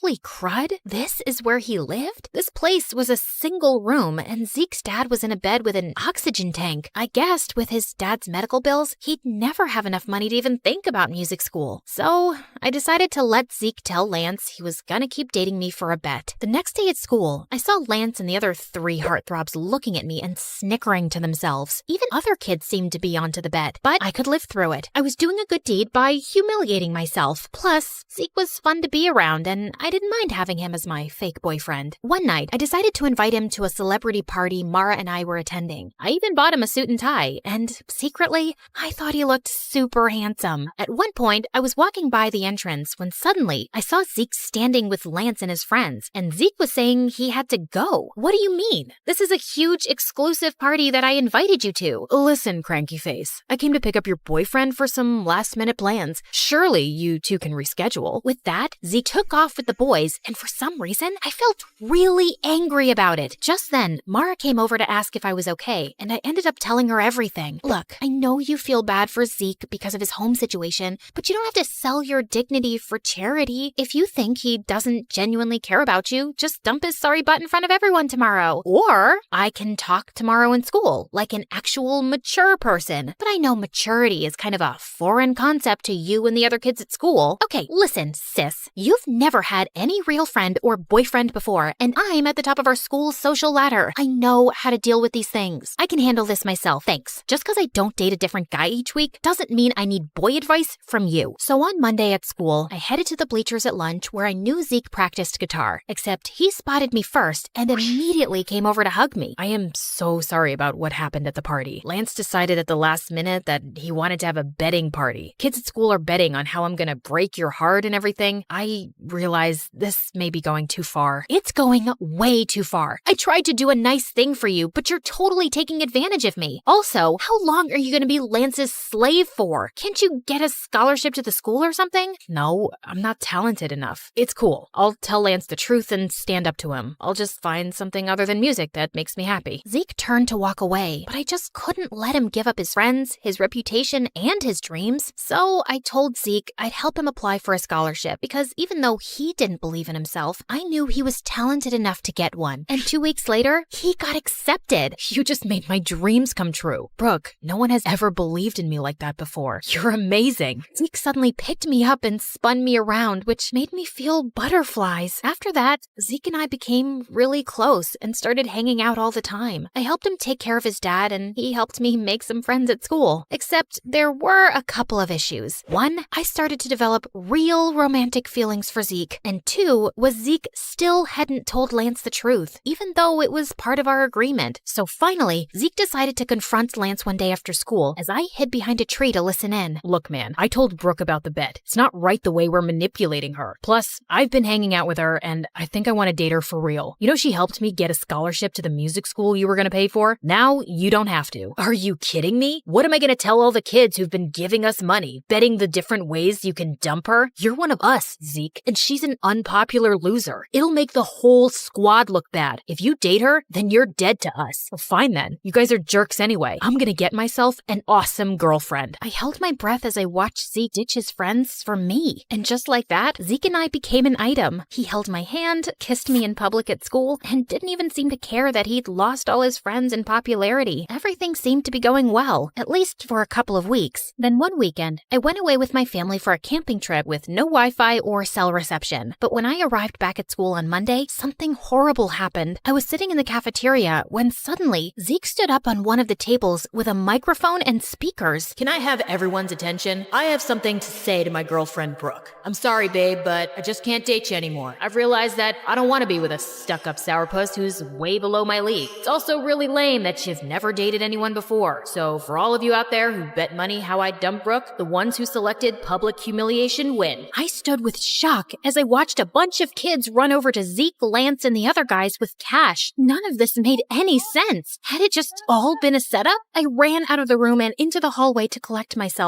when I saw Zeke behind me. Brooke, I am so sorry I had to do that, but I had a good reason. What good reason could you possibly have for humiliating me like that? Please, just listen to me. My dad had to have an emergency medical procedure over the weekend that I couldn't pay for, and since there was no way to reach you, I had to ask Lance for help. He said he'd only pay for it on the condition that I publicly dump you. I'm so sorry. I still want to be with you, though. It just might have to be in secret. You know what? No, I don't care what your reasons are. I am so freaking sick of all of your excuses to manipulate and humiliate me. We're done, Zeke. That night, I refused to let myself cry. Zeke didn't deserve my tears. I didn't need any cowardly idiots in my life anyway. The next afternoon, I was studying in the library when I decided to take a break for some coffee and MSA videos. But while I was relaxing, Lance suddenly sat down next to me. Ooh, MSA. I watch them on TikTok all the time. Let me help you pick an episode. If you come anywhere near me or my computer, I'll squeeze your head until your brain pops out. Oh wait, I forgot. You don't have a brain. Probably why you watch MSA on TikTok instead of YouTube. You know, YouTube, the site for smart people?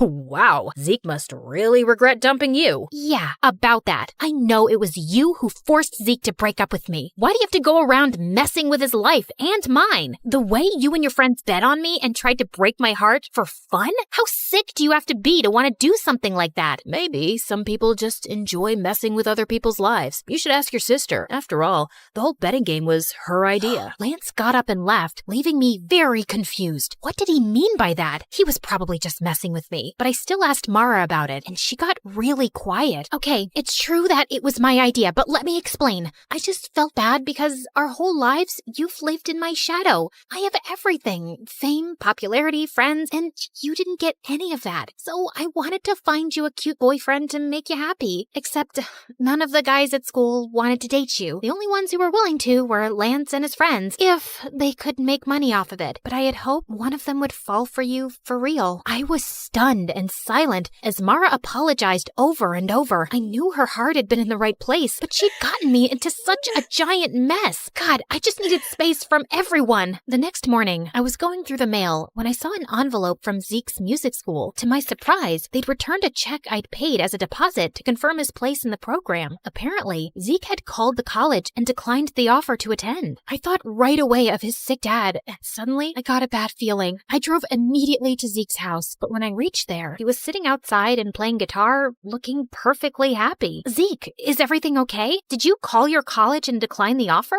Yeah, I just didn't feel right taking your money to attend there, not after the way I treated you. So I'm just gonna save up and reapply next year. In the meantime, I got a job and my dad's doing better. Thank you for believing in me, Brooke. You have no idea how much it means to me. Zeke came over to hug me and I felt those stupid, happy butterflies again. Hey, listen, are you still friends with Lance? God, no. I'm done being his slave. I took a loan and paid him back everything I owed him for Dad. So, if I give you a second chance, that means you can't be an idiot this time. I swear on my life I won't be. I want you back, and I won't have it any other way. So, I guess my sister did achieve her goal of finding me a guy, even though it was in the craziest way possible. Still, maybe one of these days I could thank her for it.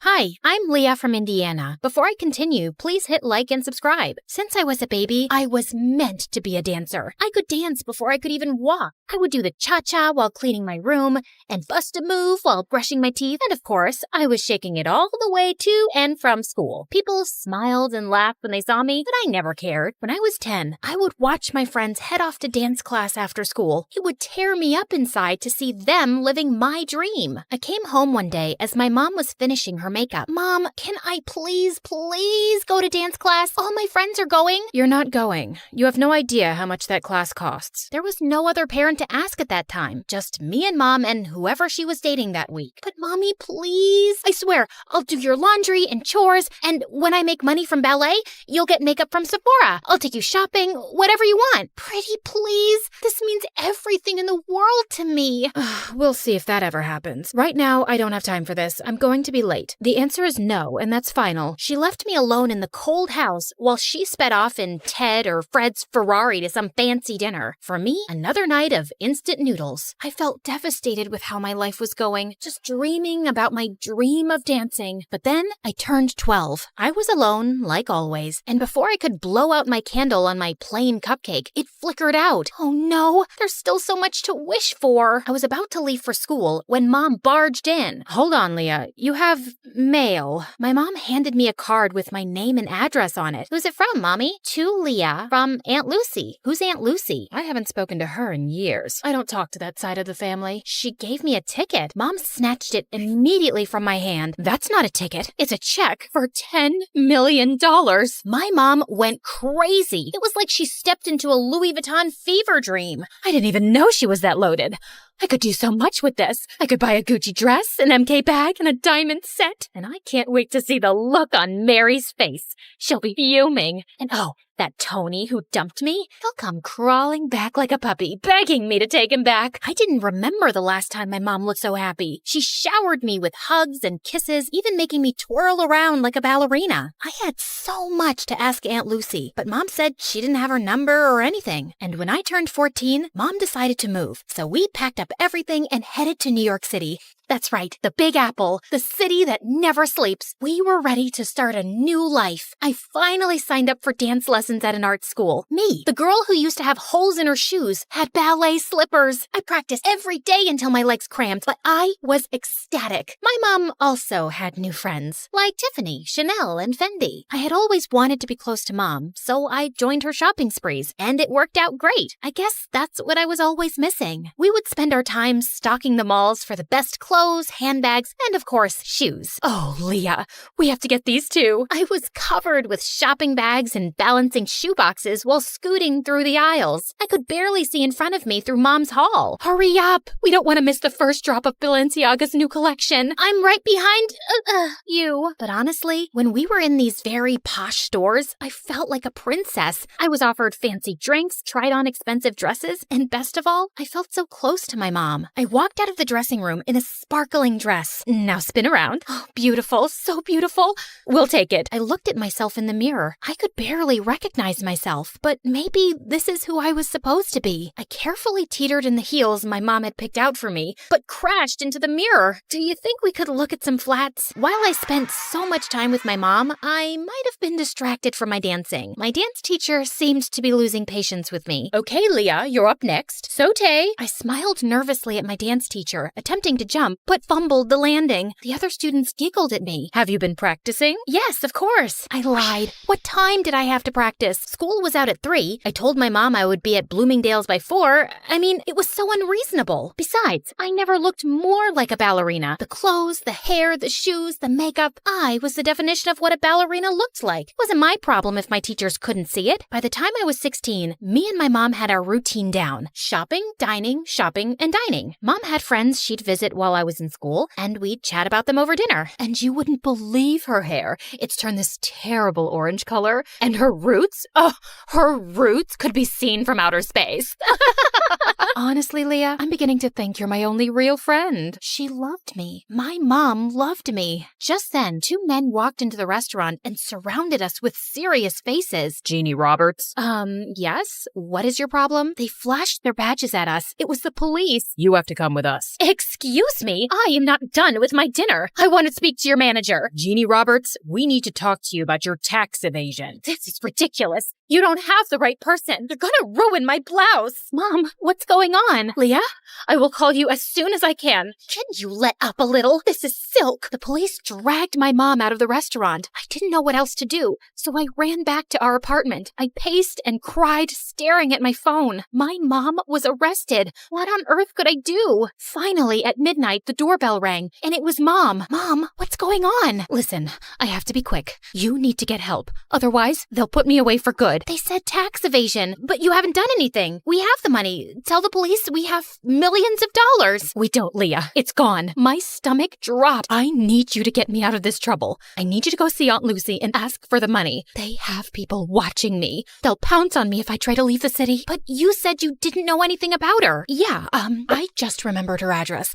Go to her and get the money so I can get out of here. I had no other choice. It was just me alone, and I had to save my mom. I hopped on the first train I could find. There were 1 million people on the subway, and I squeezed my way through the crowd. The train car jerked, and the guy's soda splashed all over my face. He glared at me. Hey, watch it. But he splashed me. Finally, I arrived at my aunt's house and knocked on the door. Her house towered over me with dozens of closed shutters and fading awnings. I'm not interested in buying anything. I'm not selling anything. I'm Leah. Are you Lucy? I'm looking for my great Aunt Lucy. Leah? I ran to her and opened my arms for a much-needed hug, but I was taken aback when Aunt Lucy sidestepped me like she was avoiding a bug. Do you know you look very sticky? I know. I took the subway here. My mom asked for your help. You helped us before, and we appreciate it, so I didn't help you. Well, with the money you graciously gave us, you helped us a ton. That was your father's last investment. I was instructed to cash it out and send it to his next of kin. That's you. My dad? I can only recall bits and pieces of him. I know. You're not missing out. So, Jeannie's in trouble. You want something from me? Why should I bother? We're family, aren't we? I always disliked your mother. Spoiled, selfish, and vain. Does the apple fall far from the tree? You look just like her. But I didn't look like myself. She wanted me to leave, but I couldn't. She was my only hope. I kept pestering and pleading with her for days,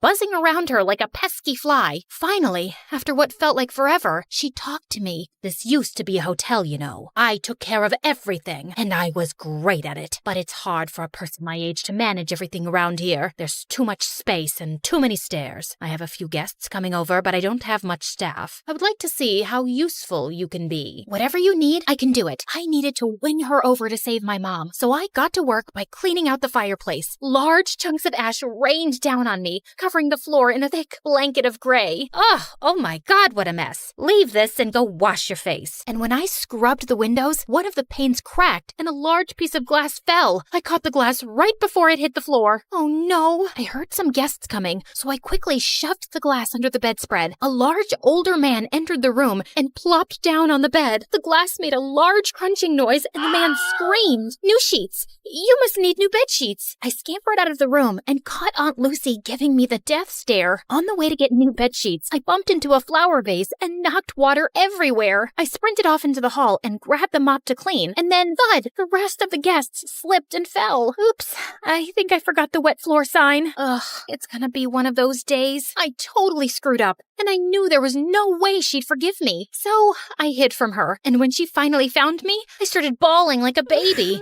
She couldn't be mad at a sobbing girl, right? I could see her face soften, and I figured I had a chance to get on her good side. I tried to make up for all the mistakes I had made. I gave my aunt a foot massage, made her fresh juices and warm soup, and in my final efforts, I polished her dresser and found a music box. Don't break it. Oh, I wouldn't. I love it. I'm a ballerina too. Well, maybe. I used to be. You're a little young for used to be anything. For me, this ballet feels like Aunt Lucy and I were finally talking, and it felt like the ice was melting. She told me how she used to be a dancer. When I was a baby, my dad would tell her all about how much I loved dancing. I finally got through to my aunt, but I still needed her help. I brought up how desperate I was to save my mom. I was wrong. You're not like your mother at all. Okay, enough of all this. Let's go. We took a car downtown and met my mom. What on earth happened, Jeannie? You are still as disappointing as ever. Ugh, here we go. Why did you even bother to come here? You could have sent the money with Leah, but I guess belittling an innocent woman is more your speed. Aunt Lucy asked Mom for her tax forms, but all she got was silence. Mom, just give her the paperwork. She'll help us. What's wrong with you? Okay, fine. I'll just leave. And then Mom spilled the beans. She had conned us. The cops were fake. The tax problem was fake. All a scheme to get money from Aunt Lucy. I can't believe this, Mom.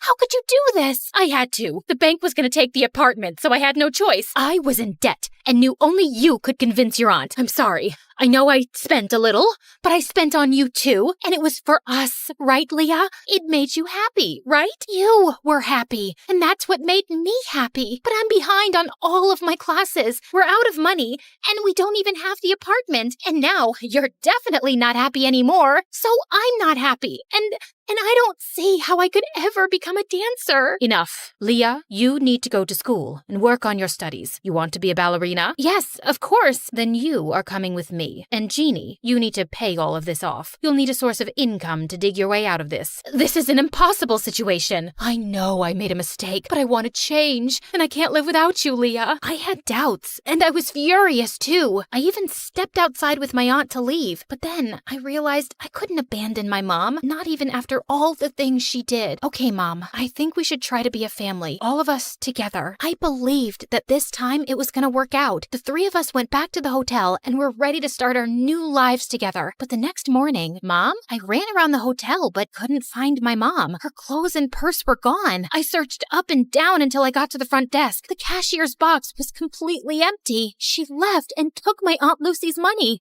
I was devastated. I brought her here, and it all happened because of me. What should I do? I had brought on enough trouble, and I had to earn and return every penny back to my aunt. Leah, are you leaving too? I'm so sorry, Aunt Lucy. I just wanted us to be a family. I don't want to cause you any more trouble. I thought it would be better if I just left. I'm so sorry about my mom. I wanted to believe that she would be different, but she wasn't. Just the same horrible, selfish woman. Leah, you don't have to go. It's not your fault. We're family. Sometimes the family you're given isn't the family you end up with, and that is okay. Really? Really. I love you. And I do have some good news. I made a few phone calls, and you have an audition next week. Oh, thank you. I love you too, Aunt Lucy. At the audition, I danced my heart out, and for the first time ever, I was supported and loved by my Aunt Lucy, and that sounds like the perfect kind of family to me.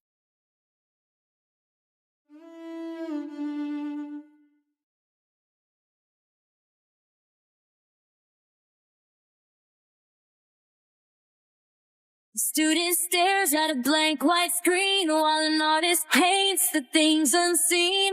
The scholar's lamp burns through the night. The athlete runs toward the morning light. A teacher sighs, hoping the spark they lit survives. Finding the light when the halls get dark. Oh, welcome to the life at MSU, where the story's changing and the leader's you.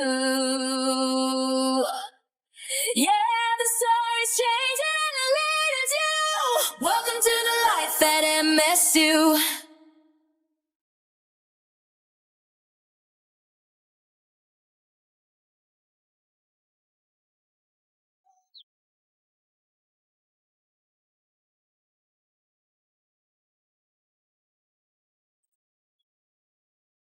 My heart jumped all the way to my toes when I finally reached the huge MSU gate.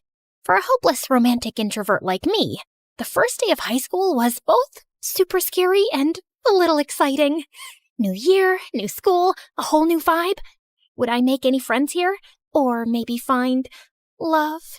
Wait, what was I thinking? I worked so hard to get a scholarship to be here. I should focus on my studies, not boys. I quickly spotted my fellow freshmen gathered near the gate, all waiting for the tour to start. All right, Candy, this is it.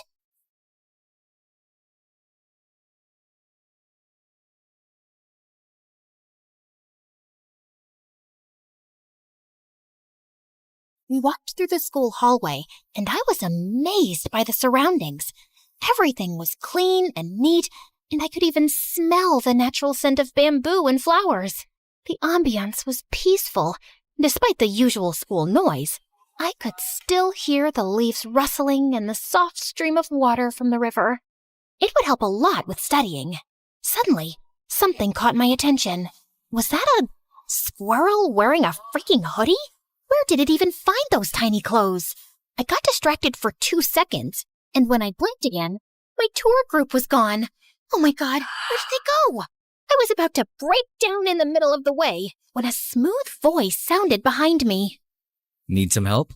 You look a little lost. I spun around, and time completely froze when I found myself face to face with the most gorgeous guy I'd ever seen. He looked like he'd stepped out of a dream. Perfect hair, perfect smile, practically glowing like an angel. I swear, I felt like I was floating. Which I actually was, because I was this close to passing out. Before I hit the ground, his arm shot out, grabbing me by the waist, steadying me. And for a second, I felt like my heart stopped beating. Are you okay? Oh, yeah. I'm so sorry about that. I was with the tour group with the new students, and we were on our way to the auditorium to, some orientation thing, and I lost them because I lost them. Brain, work with me here, please. He gave a small smile, and I swear the sun came out just to make him look even better.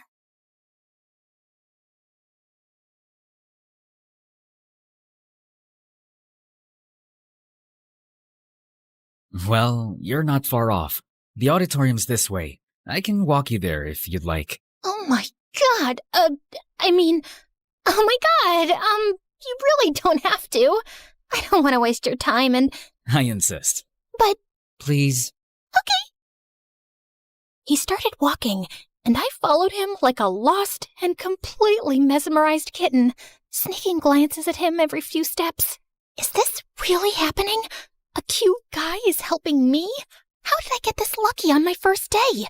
Is this fate? Are we gonna date later on? Is he gonna be my first love? My first boyfriend? My future husband? Here you go. Huh? We're here. The auditorium.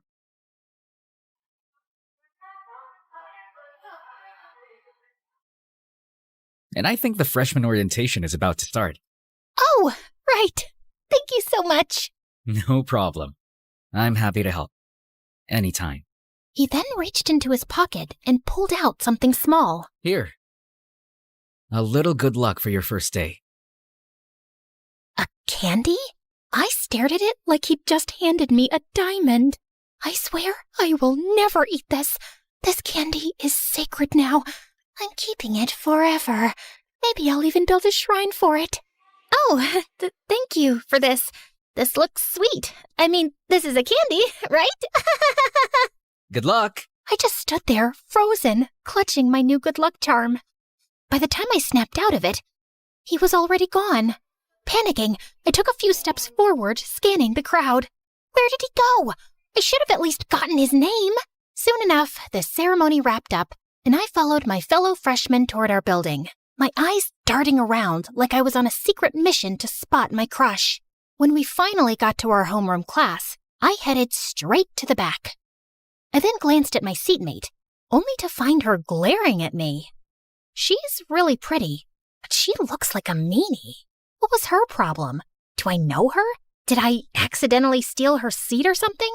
She kept up the death glares all through our next classes without saying a single word, and it was driving my paranoid butt crazy. By lunchtime, I was on edge, so I slipped into the cafeteria, found a quiet corner, and started eating, hoping she'd forget I existed. Just then, someone slammed a tray down right across from me. I looked up to see none other than her. Mind if I sit here? She sat down right next to me, staring at me like I was her next meal. Yeah, sure. I mean, it wasn't like she gave me much of a choice. Oh, so you do talk. Thought you were mute or something. I'm Trixie, by the way. You're not mad at me? What do you mean? You kept glaring at me all day. Oh, sorry about that. That's just my resting witch face. But hey, maybe I do want to eat you alive. You look like a cute little candy. Funny you say that. My name is actually Candy. Wait, let me guess. Your last name is Crush? I laughed, and just like that, all the awkwardness melted away. I usually have a hard time making friends because I was always scared to make the first move. But Trixie and I clicked instantly. It felt like I'd won the friends lottery on my first day. I guessed my lucky charm was already working. And as an introvert, one solid friend was all I needed. Soon enough, we were already talking about our crushes and dark secrets. So, have any cute guys caught your eye yet? Trixie, it's only been a week. So what? The lower campus is filled with hot nerds and athletes. You could collect at least 5 crushes in an hour. I assume you already have one? Oh, please, I'm already eyeing one, just testing the waters to see if he's just a crush of the day material or, crush to marry potential. Like I told you, I easily lose interest if they crush me back. It just gets boring after that. I'll spill the details once I'm sure about him. How about you? Well, there's this one guy. I continued to tell her about my encounter with Mr. Nice Guy, complete with all the details, and she started screaming. Girl, we need to hunt him down. Hey, let's take it easy, okay? It's just a harmless little crush, and who knows, he might be taken already. Just please, don't do anything stupid. Oh, don't worry about it. I got you. But telling Trixie about him was a huge mistake. She immediately spilled it to Cass, the ridiculously gorgeous, effortlessly classy girl sitting on her other side in class. Yes, that one that looked like a princess. Hey, Cass, guess what? Our girl Candy here is crushing on some cute guy on our first day of school, but she hasn't seen him since. Want to help us hunt him down? We need more woman power. That's adorable. So what's he like? Did you at least get his name? To my surprise, Cass didn't laugh, roll her eyes, or get up and leave to call her driver or something.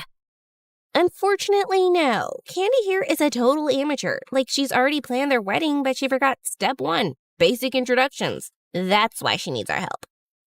I'm in. Ugh, this is so embarrassing. Thankfully, Cass was busy babysitting her little sister over at the grade school campus in between our classes, so she wasn't all up in this drama. Meanwhile, Trixie was out here trying like her life depended on it. Every day, she'd literally drag me around campus, turning every walk into a full-on stakeout. We'd scan buildings, gardens, and parks, peeking around corners like wannabe detectives trying to find a freaking serial killer. Then one day, we finally spotted him. He was tall, standing by the fountain with the same blue hoodie I'd mentioned he'd wore the first day. That's him. Go say something. Before I could even think, she suddenly shoved me towards the guy, catching him completely off guard. My heart was racing as he slowly turned around, only to reveal a face that was the exact opposite of what I remembered. Whoa, back off, baby girl. You're not my type. The audacity of you to say that with a face like that, you ugly, delusional lobster cracker. Trixie, calm down. Maybe he's just going through something. Sorry about that. We just mistook you for someone else. What a lame excuse just to get my attention. Trixie was ready to go full berserk. But before she could pounce at him, I yanked her away. After we escaped the crime scene, a depressing thought hit me like a truck. What if he's actually from the upper campus? Just thinking he might be someone super rich makes my heart sink. If that's true, then he's way out of my league. Nah, I think he's from here. I can literally sense it. Trixie was so determined to find him without even knowing his name or what he looked like. One time, she even collected cute guys and made them line up in front of me. Jesus, Trixie, what are you doing? Is this him? No. Okay, move. How about this cutie? No, please, stop this. I don't think he's here. Are you sure? Yes, jeez, you're embarrassing me. All right, boys, bounce away. Later that day, during history class, she was still onto it. I swear, if I have to keep staring at Mr. Olden's prehistoric dentures, I'm gonna pass out. Shh, behave. Remember, he could see and hear everything. Whatever. Why don't you sketch your crush for me? At least I would have a clearer picture of who we're looking for. She was actually serious about ditching class just to hunt Mr. Nice Guy down. And knowing her, at this point, she'd really do it. Eventually, I found myself giving in. But unfortunately, art isn't my thing. I showed her my sketch, and she suddenly snorted in laughter. Suddenly, a shadow loomed over us. We both looked up to see Mr. Olden glaring down with his infamous squinty-eyed stare, one hand gripping his ancient cane. He looked older than time itself, but somehow built like a tank. He leaned forward, close enough that I could count the wrinkles on his forehead. So, you two think my class is a comedy show, eh? You know, I've been teaching since the dinosaurs roamed the earth, seen your kind come and go, and none of them made it out unscathed after disrupting my class. I felt like pooping from the nervousness. The whole class had gone dead silent as he suddenly straightened up with a loud crack of his spine, then effortlessly hoisted the nearest desk into the air with one hand. Next time, I might just lift you two for a little history lesson on manners. Sorry, Mr. Olden. Candy here was just showing me ancient drawings for historical purposes. Oh. Thankfully, he eventually calmed down and continued his lesson. Days have passed, and still, I haven't bumped into Mr. Nice Guy again. Maybe he was just some random outsider. Or maybe he was indeed from the upper campus. I started hanging out at the big central library where both campuses mix, hoping for a chance encounter. And just as I pulled out a book from a shelf, my world suddenly stopped when a familiar face suddenly appeared from the other side. It's him, my Mr. Nice Guy. I just stood there, totally frozen, staring at him with my heart pounding like crazy. But as his eyes lifted, I panicked and dropped down, hiding behind a book like it had the power to turn me invisible. After finally calming down, I slowly stood up and peeked around the other side of the shelf, but he was already gone. And it was both relieving and disappointing at the same time. The next morning, as I walked through the school gate, a familiar little flutter filled my chest. I glanced back, and there he was again, just a few steps behind me. Oh my freaking God! My heart practically backflipped out of my chest. I could feel each of his steps getting closer, and soon we ended up side by side. I could barely breathe, trying to act normal, only to end up walking like a limping dog. From the corner of my eye, I could feel just how tall and handsome he was. Every step was pure torture, in the best way possible. I finally managed to breathe normally again when he changed direction and headed into the sophomore building. So, he's a sophomore, huh? Later, I told Trixie all about it, and of course, she was immediately scheming. Let's go check out the sophomore building. Come on, he could still be around. We lurked into the lobby, trying to look casual. A few minutes later, Trixie went to the restroom, and I was left yawning next to my all-nighter study session. Coffee was calling my name, and thank heavens, a cute little vending machine was right there waiting for me. Just as I shuffled over, an unexpected thing happened again. There he was, right next to me. Holy goodness, why does he keep popping up out of nowhere? He could at least give a poor innocent girl some warning. With a trembling hand, I reached for the button, but he beat me to it. You go first. No, it's fine. You go ahead. Please, I insist. My mind was racing. I could ask his name, maybe mention that I still had the candy he'd given me. But my courage totally bailed on me. Come on, Candy, you've got this. I took a deep breath, preparing to say something, anything.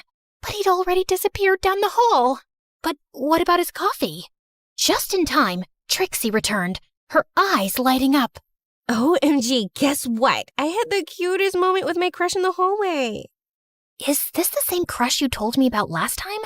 I wish I'd seen it. I'll point him out to you next time I see him. Okay. Anyway, while you were off having your rom-com moment, I kinda had a cute encounter with my own crush at the vending machine. While I was away? How rude. How did I miss that? Did you at least take a picture of him? No. It's not exactly nice to take photos without permission, you know? Okay, but what if you, took a selfie and just accidentally got him in the background? Trixie's idea came in handy later in the cafeteria during lunch, because the moment she got up to grab more food, I saw Mr. Nice Guy pass by again. I quickly lifted my phone, pretending to take a selfie, and managed to catch him in the background. "Trixie, look! I finally caught him!" Her eyes went wide, excitement all over her face. But then, strangely, her expression shifted. Oh, good for you. That was weird. For the next few hours, Trixie seemed distant until finally she excused herself to leave early. I watched her go, wondering what exactly ruined her mood. I spent the rest of the evening obsessing over the picture I took. He's so handsome and cute. I was grinning like an idiot, replaying every fantasy in my head while playing with the candy, and eventually falling asleep with my phone clutched in my hand. His face, the last thing I saw before drifting off to dreamland. The next day, Trixie didn't go to school. She'd mentioned she was sick, but her replies to my messages were short. I kept thinking how weird her replies were, and the realization hit me like a freight train. What if we actually have the same crush? They both were in the sophomore lobby that day. The thought made my stomach twist. Trixie still hadn't come to school for a few more days, and I was really worried now. Cass told me she saw her at MSH hospital. It turned out she was sick enough to be admitted. I decided to skip our last class to check on her. I hopped on the school bus and told the driver to drop me off at the hospital. After showing my visitation card to the information desk, they gave me Trixie's hospital room number. As I made my way to the door, a nurse came out of the room, and I caught a glimpse of a sight that shattered my world to pieces. Mr. Nice Guy was sitting by her bedside, taking care of her. So, we were indeed sharing the same crush all this time. Hurt and confused, I turned around and ran back to the elevator. Alone inside, I fought the tears from spilling out of my eyes. When the elevator slid open, I hurried out and accidentally bumped into some guy. Sorry, I needed to be anywhere but there. The next day was the weekend, and I spent it sulking, replaying that scene in my head over and over. I ignored Trixie's texts, especially the one asking why I'd left so quickly when I'd come to visit her. I didn't know what to say, or how to explain the pain in my chest that I didn't even fully understand. Monday came, and I went to school early just to clear my head and nurse my broken heart a little bit more before facing Trixie. Hello, Candy to Earth. I blinked my eyes and looked up to see her. Trixie. Sorry, I was just daydreaming. How are you feeling? All better now. I tend to get sick easily. I know it doesn't match with my strong attitude and demoness face. Anyways, Candy. I have something to confess. Please don't be mad, okay? I already know, Trixie. Your crush, he visited you at the hospital. Wait, how did you know he visited me? Look, I get it. If he likes you, I understand. You're prettier and more charming than I'll ever be, so it only makes sense. As I rambled on, her expression shifted. She suddenly grabbed her phone and dialed a number. Get over here now. I don't care what you're doing. Not even a few minutes later, the most unexpected person suddenly showed up, looking a bit confused and slightly out of breath. Hey, why are you crying? Why does he look so worried about me? Okay, confession time. This guy's name is Drew, and newsflash, he's my brother. Huh? This guy, your crush, Mr. Nice Guy, is my brother, and his name is Drew. Drew, Mr. Nice Guy, your crush, my brother. Is that clear enough for you now? Wait, what? You never mentioned to me that you have a brother? We've been friends for months. I've literally told you like 23 times by now, but you were always too busy studying or, obsessing over your crush who just happens to be him too. I froze, trying to process what she just said. The reason I didn't say anything earlier was because as your protective and very pretty best friend, I wanted to make sure that he was serious about whoever he was crushing on at school. He mentioned he had a crush, but didn't give me details. Then last weekend, I caught him scrolling through your Instagram. He already knew we were best friends, but was too shy to tell you. He knew? All this time? Trixie smirked and gave her brother a little shove toward me. He just got a little too shy, but trust me, I've been pushing him to confess since he's the guy here. Wait, so who was your crush that visited you? That's a story for another time. Right now, you better do this right, bro.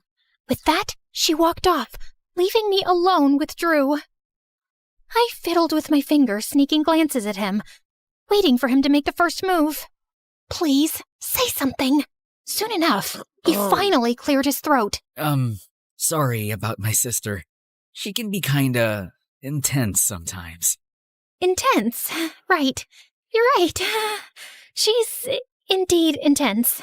Another stretch of silence fell over us, and I found myself awkwardly staring at the river. After a bit of shuffling, he sat down beside me, but there was a good 2 inches between us, like he was trying not to get too close. I glanced over, catching him looking at me, and he quickly looked away. He took a deep breath, staring down at his hands. I'm sorry. I don't really know how to do this. Do what, exactly? This romance thing. Me too. This is my first time. I actually like you. Since the first time I saw you. You liked me? Like, since the beginning? Every time I saw you around campus, I didn't know what to say. I tried to act cool, but I just felt like melting because you're just too cute. Me? Cute? He then inched closer, and eventually our hands brushed. The little spark that shot through me made me dizzy. Is it okay if I hold your hand? I nodded, hardly able to breathe as he gently took my hand in his. You've got soft hands. And cute nails. Oh, God help me. I felt like an ice cream cone fresh out of the freezer right now, melting fast and hard. I still have that candy you gave me. I took it from my wallet and showed it to him. You kept it? I kinda thought of it as my lucky charm. The way he smiled at me as I said that sent another army of butterflies in my tummy. Wait, how about... He was looking at my lips. Is he gonna kiss me? Oh my God. After holding hands, kissing is usually the next step, right? The anticipation is killing me. My heart was racing so fast, I thought it might just stop. I wanted to scream. But instead, when a gentle squeeze on my hand snapped me out of it. Candy? Are you okay? Huh? Here, you can have the other half.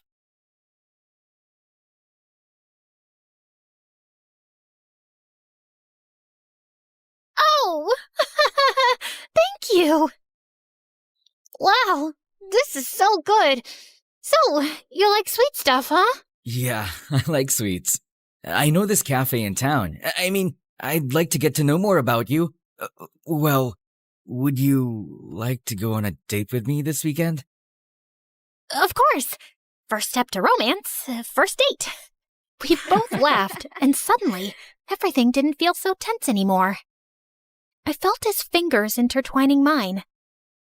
And I felt the sweetness, sweeter than the candy melting in my heart.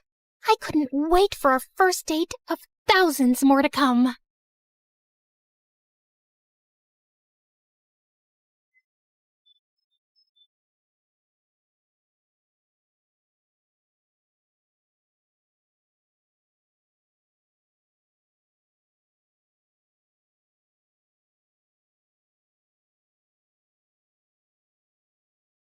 I was peacefully dozing off on a plane to China when suddenly someone yanked my hair and chomped on my ear like it was a snack. I whipped around to find a naughty-looking boy.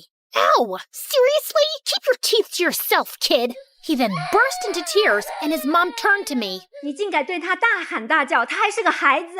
I wish I understood Chinese, but her dramatic glare made it clear I was the villain here. I tried to dive back into dreamland, but the woman next to me had other plans. She woke up and started chewing her gum like a goat who hadn't eaten for 300 years. It was so loud that people from 30,000 feet below could hear it. Excuse me, could you tone that down, please? Tone down the what? Oh, great. Her voice was even more annoying. I shrugged it off and reached for my trusty earphones instead. But before I could enjoy some music, the guy on my right suddenly smacked my shoulder. What is wrong with this flight? Everyone was driving me nuts. Left, right, front, and back. The culprit was so engrossed in some stupid adventure game on his phone. Hey, quick question. Do I look like a punching bag to you? A little bit. You can't play your stupid game without attacking a real person, you know. Chill, girl. It's called reflexes. Maybe if you had better ones, you wouldn't get hit. The audacity of this guy! I couldn't help but think, why do these online gamers waste their time in a virtual world when there's a beautiful one right outside the window? Real life is 1,000 times better. Or so I thought. Hi, my name is Alira, and I'm an aspiring photographer who loves traveling around the globe and capturing the most beautiful scenes and moments. I had always enjoyed doing it alone, but things took a wild turn when a weird and mysterious guy started tagging along and changed my life forever. Before I continue, please like and subscribe.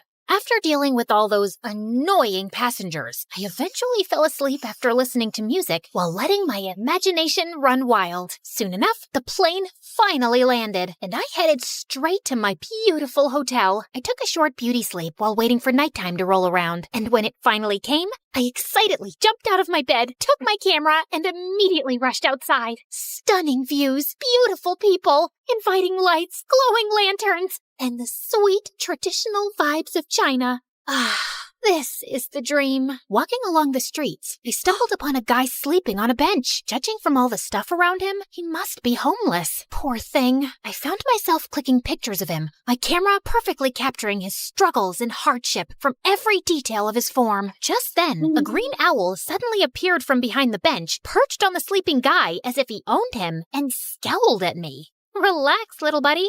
He's all yours. To my surprise, the guy woke up and scowled at me too.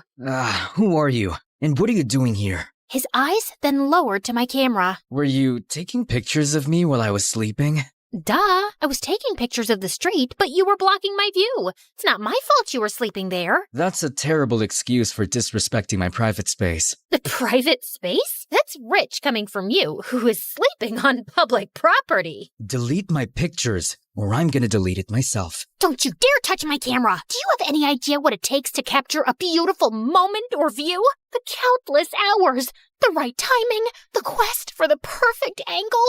I pour my heart and soul into every shot. Those aren't just pictures. It's a piece of me, a piece of my struggle, my passion, my life. So please, don't take that away from me. I trailed off when I realized that he was now holding my camera and swiping through the shots. But how? So you're not only homeless, you're also a snatcher. Give it back, you jerk. I lunged at him to retrieve my camera, but he suddenly vanished. I spun around, and he was still swiping. This guy, I swear to God. In all fairness, you have quite a remarkable talent for capturing beautiful images. What do you think of me now? Just some lousy, try-hard photographer? I snatched the camera back, and this time he didn't resist. He practically handed it over. I immediately checked my gallery and realized he hadn't deleted anything. Relax. I usually don't meddle with other people's business. Unlike you. I tried glaring at him, but I felt like I ended up pouting, which made him smirk. Oh, well, at least I finally bumped into someone who speaks English. I'm so tired of racking my brains and using weird hand gestures to understand what the locals are saying. He ignored me and started picking up his things as if preparing to leave. So, where are you from? Not from around here. I see. Where are you going? I don't know. Maybe under the bridge? At the back of the junkyard? Just anywhere with a roof where I can recharge my energy, so I can continue my pursuit of answers to my questions. Just then, a sudden rumble of thunder echoed through the streets. I think you should speed your pursuit up, because the rain is about to pour, buddy. I don't mind the rain. It helps me think better. But your owl doesn't. He stopped in his tracks when he realized that I was right. You know what? Why don't you just come with me to my hotel? I'll get you a room. It's just nearby. I appreciate your hospitality, but I don't need your pity. Oh, look. Mr. Grumpy Bench Guy is being such a drama queen. Fine. But the moment the rain stops, we're out. Another thunder rumbled as we started walking away. When we reached my hotel, the receptionist immediately greeted me with a question. 给你朋友另一个房间。 As I scrambled for my translation book, Hatham suddenly swooped in. Shida, Ching. Did you just speak Chinese? I speak multiple languages. I have a constant hunger for endless knowledge. So, you're a polyglot. So cool. That's literally my dream. But learning another language is so difficult for me. What's your secret? Oh, I use this splendid application on my phone, Duolingo. Oh, I have heard about it, but I never tried it. It has a fun and engaging approach to learning a language. It's like casually playing a game, which is a pretty good motivation for the learning process. Okay, that sold me. I immediately downloaded the app and was greeted by a cute green owl named Duo, who looked very familiar. I turned to his pet, who was sitting on his shoulder. Whoa, Duo looks exactly like your owl. They have the same name too. Just a little warning. Duo's nice and helpful, but he can be a little persistent sometimes. But it's also for your own good. Well, he seems to be a cute little guide. I went straight to my first lesson, and I was already liking it. Shui means water. Shui? Gosh, I am so thirsty. I need some shui. Okay, got it. Okay, so this is my room, and yours will be that one. I was talking to him, but he seemed preoccupied with something over my shoulder. I turned around and realized that he was looking at my collection of postcards on the wall. To my surprise, he suddenly barged inside. Where did you get these photographs?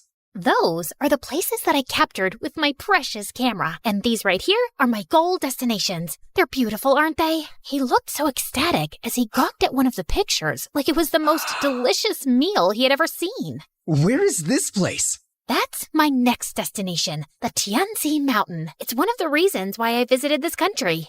Take me with you. Consider yourself lucky, my friend, because I'm going there tomorrow. I always preferred traveling alone, but maybe it was time for me to try it with a travel buddy this time, at least for a day, and just for fun. The next day, we traveled to the mountains, and when we got there, Hatham's calm demeanor instantly changed to ecstatic. The stone forest. An image of a familiar place seemed to have flashed right before his eyes. The stone, what now?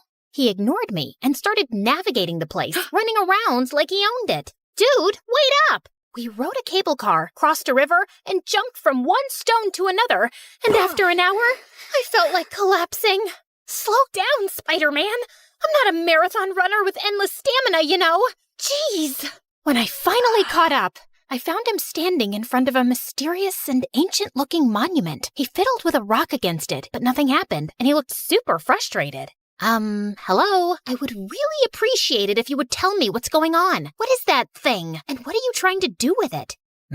This is a totem, and I need an electroelement to activate it.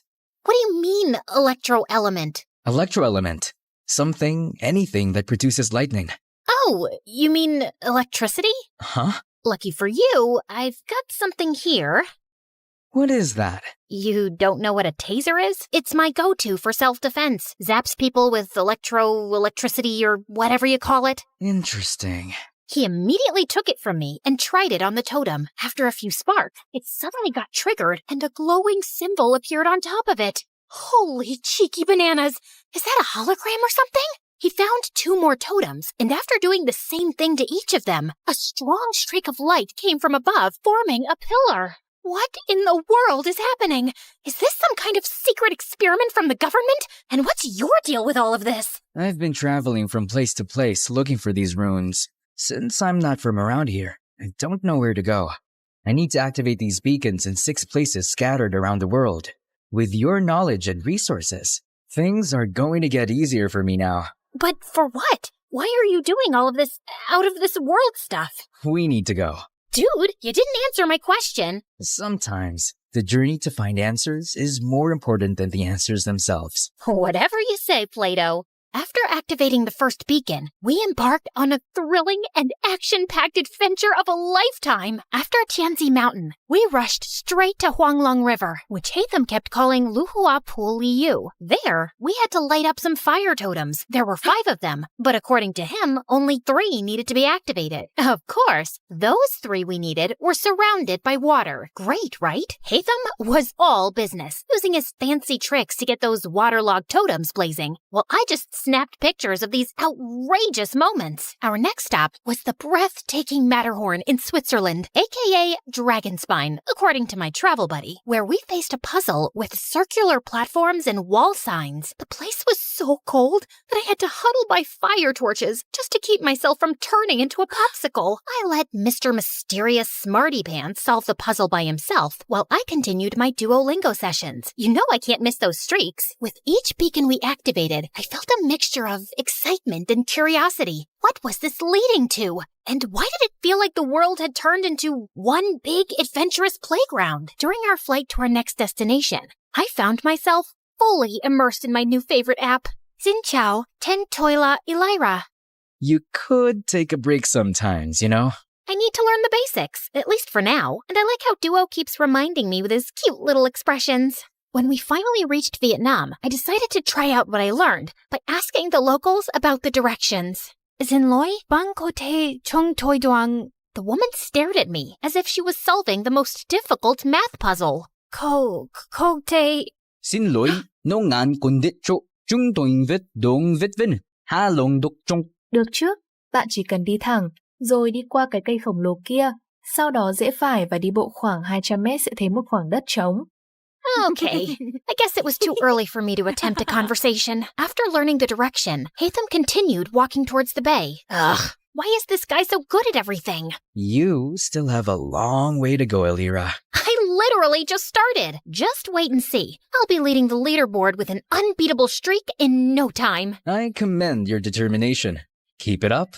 Soon enough, we were greeted by the beautiful emerald waters and towering limestone islands of Halong Bay, or as Hatham called it, the Golden Apple Archipelago. While I was snapping pictures left and right, Hatham got to work immediately. He solved a music rock puzzle thing, and after activating the place, we toured around the city and enjoyed their local food. I even tried conversing with the locals with the help of my brilliant travel buddy. It got me even more determined to learn more. So during our flight to Scotland, I got really busy with leveling up and earning rewards. I never knew that learning could be this fun. Learning could also be done in silence. Sorry. And soon, we finally reached our next destination, the Isle of Skye in Scotland, or as Hatham called it, the Star Snatch Cliff, Mondstadt. After walking around, we came across a green fan-like object. I watched in amazement as he applied some wind pressure to activate it, unleashing a powerful upward current. Whoa, that's so dope. So, what's next? Time to fly. After taking a large cloth from his bag and holding onto it, he wrapped his arm around me, and we gracefully floated in the magical breeze. I never thought I would experience flying like this, not even in my wildest dreams. If this is a dream, I hope I can keep enjoying it and not wake up too soon. Our imaginations know no bounds, Elira. They possess the extraordinary ability to unlock infinite possibilities. We then found 2 more fans along the way before we finally activated the totem at the top of the cliff and summoned the pillar. I stood there for a while and looked ahead at the seemingly endless horizon, thinking about how Hatham sees this beautiful world in his own vision. Finally, we were down to the last one, Deshra Desert Sumeru, or as we call it, the Great Pyramids of Egypt, my favorite. Hatham looked so nervous and excited while I was taking some pictures of the legendary structures. After hours of touring around, I followed him as we headed to the group of old, weathered columns. So, how do we solve this one? We need to hit the larger columns until you match them with the corresponding symbol on the smaller columns beside them. Match all 3 big ones to the smaller ones to summon the last pillar. Aye, aye, Captain. I grabbed a tree branch lying nearby and used it to help him hit the columns until we finally summoned the last pillar. All the pillars scattered across the world that we activated should be glowing now too. I dropped my jaw in amazement when their fusion created a swirling, glowing vortex or something. Is that a freaking portal? Yes, it's a portal back to my world, Elira. To your world? So there's indeed another world out there? Before he could answer me, the earth beneath us mildly shook, and a horrifying creature suddenly appeared right in front of us. Holy crunchy potatoes! Is that a transformer? Did Hatham summon that machine from their world? What if he was actually a bad guy who was set to ruin our world? Oh my gosh, what have I done? I wasn't ready to say goodbye to our beautiful earth just yet. I have yet to discover the other wonders of... My paranoid voice trailed off when I realized that Hatham was gone. Just then, I felt a strong, glowing presence behind me. I slowly turned around and saw him and Duo transforming into something with dust particles and glowing green projections dancing around them. Everything then cleared away, revealing a strikingly handsome video game character and his adorable sidekick. Hatham, is that you? This is my true form, Elira. And my real name is Zal Hatham, a scholar from Sumeru, and our academia scribe. That machine in front of you is a primal construct, only found around the desert area of Sumeru. This machine enemy is often found guarding the temples and ruins, and I need to defeat it. So it's like the final boss in the game, and you're the brave hero.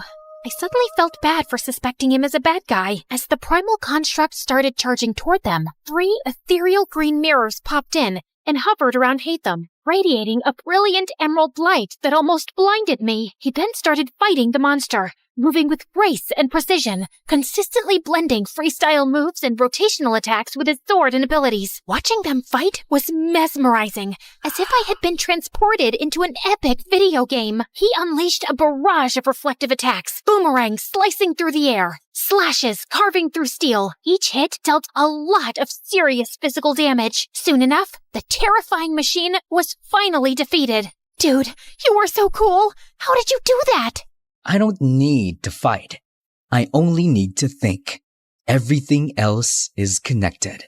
All I have to do is find the weakest link, deal with the causal factors, and everything else tends to resolve itself. Okay. Enough with your deep philosophical words, dude, and maybe start explaining everything to me properly. You know, I've been following you around like a dumb little kitten and catching up with your stamina. As a gratitude for helping me, you deserve to know the truth. My friend Kaveh and I were trying to open a domain, but something went wrong. It started malfunctioning. The rule is to hit these columns using a physical attack and never use any elemental attack. Kaveh didn't know this, so he used his elemental skill because he thought it was more efficient. It made a different reaction to the process, and instead of opening a domain, it opened a portal that connected to the human world. And before I knew it, it started sucking my friend. I tried to save him, but I was the one who got pulled inside instead. I got teleported here, which was a very different place, and I have been finding my way back for quite a long time. Thanks to my friend Duo here, who also got accidentally teleported for some reason. He's been my companion since the day I got here, and he's the one who has been helping me learn the different languages of humans. Now that makes sense, and no sense at the same time. I swear, I'm stuck in a fantasy adventure novel. Anyway, I'm glad that you finally made it.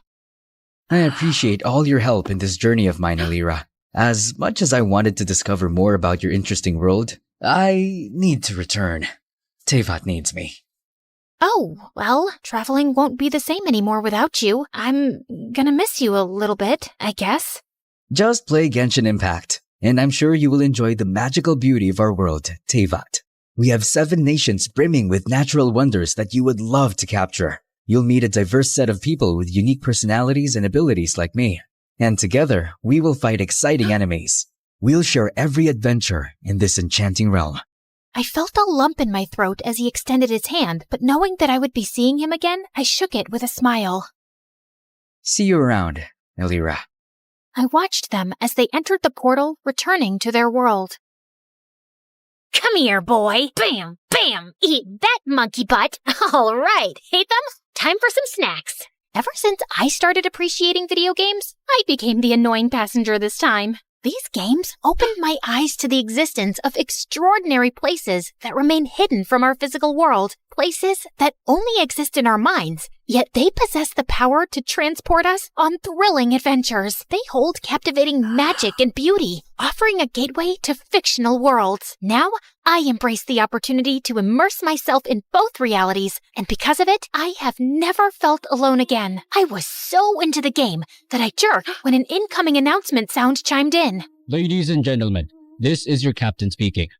We will begin our final descent to Paris shortly. And now, it's time to explore the famous beauty of Paris. Bonjour, comment allez-vous? Wait, is it allez-vous? Allez-vous? Bonjour, comment allez-vous?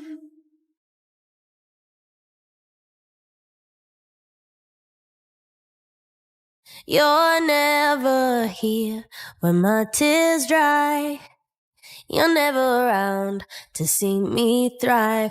When it's my birthday or my day off, you got other plans and can't show up.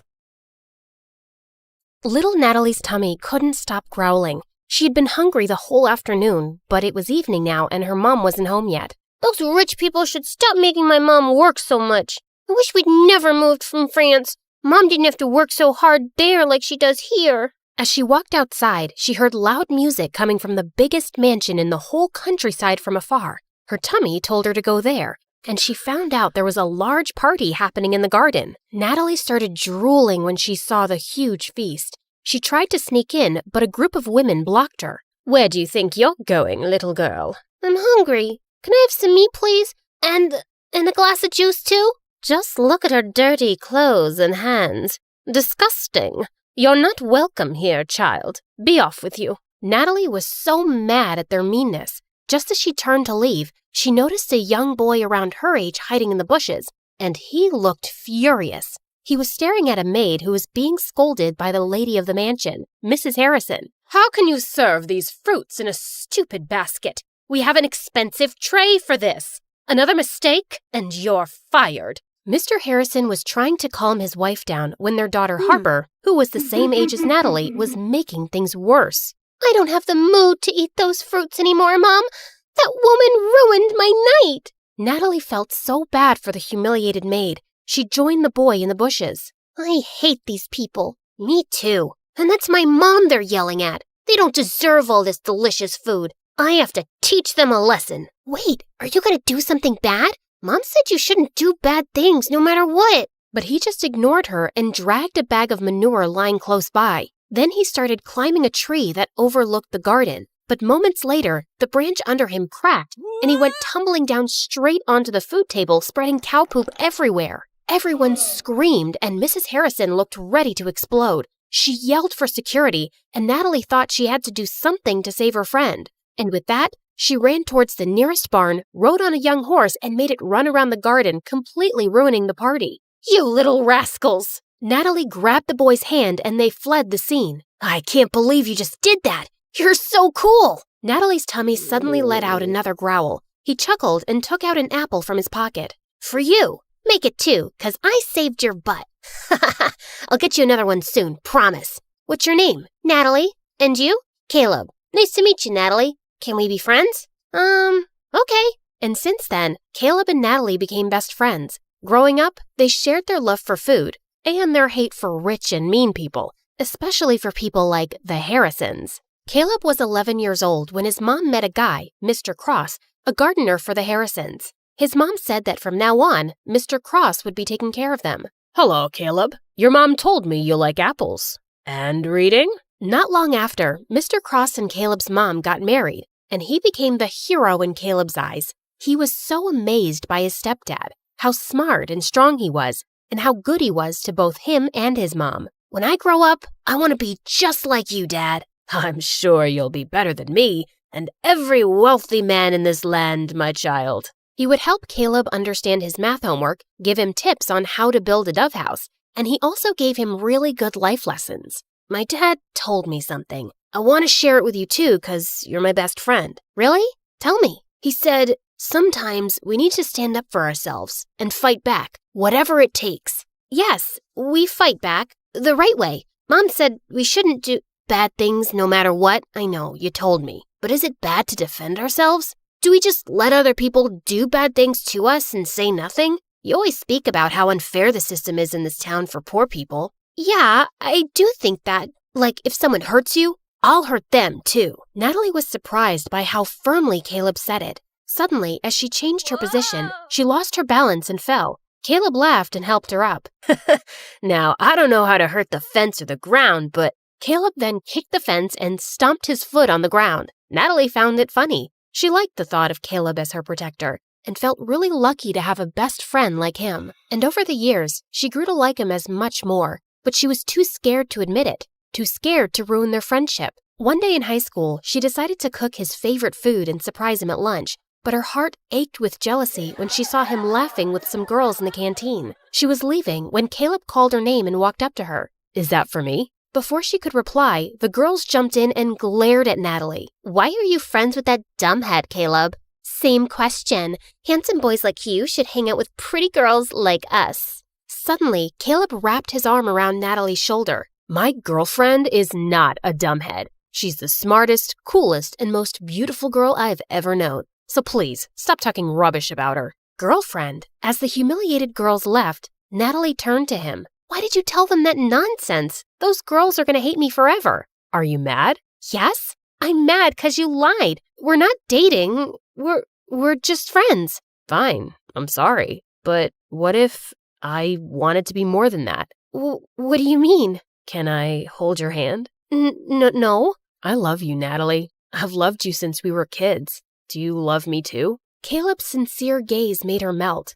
Yes, I think I feel the same way." Caleb started to lean in closer, and when their lips finally touched, she felt like she was on cloud 9. After that, the best friends became lovers, and Natalie was really happy with Caleb as his girlfriend. But over time, things started to get complicated. His mom fell really sick, and his stepdad's earnings weren't enough for her medicines. So Caleb was forced to take more part-time jobs around the farm. He hardly had any time to spend with Natalie anymore. Meanwhile, that night at the Harrisons, the family was having their usual dinner. Mr. Harrison was talking about the progress of their business, while Mrs. Harrison was being pushy towards their son to date someone. "I don't understand the rush. I'm so young, I'll have plenty of time later on." "You have plenty of time now." "I don't, Mom. I'd rather focus on school than date. Love is nothing but a stupid distraction. All work and no play makes people really dull, darling. Remember Sheila? Benjamin's daughter. I think she's a nice girl." "Mom, I don't like her. She's weirdly obsessed with me." "Duke, she cares about you." Let him be for now. Don't push him so hard. He'll eventually find someone. But Sheila might not be around till he decides he's ready. And I think she would be so good for him. She's a smart young woman. They're perfect for each other. I have no interest in wasting my time on girls right now." "Oh, brother, how about boys? Do you want to share something?"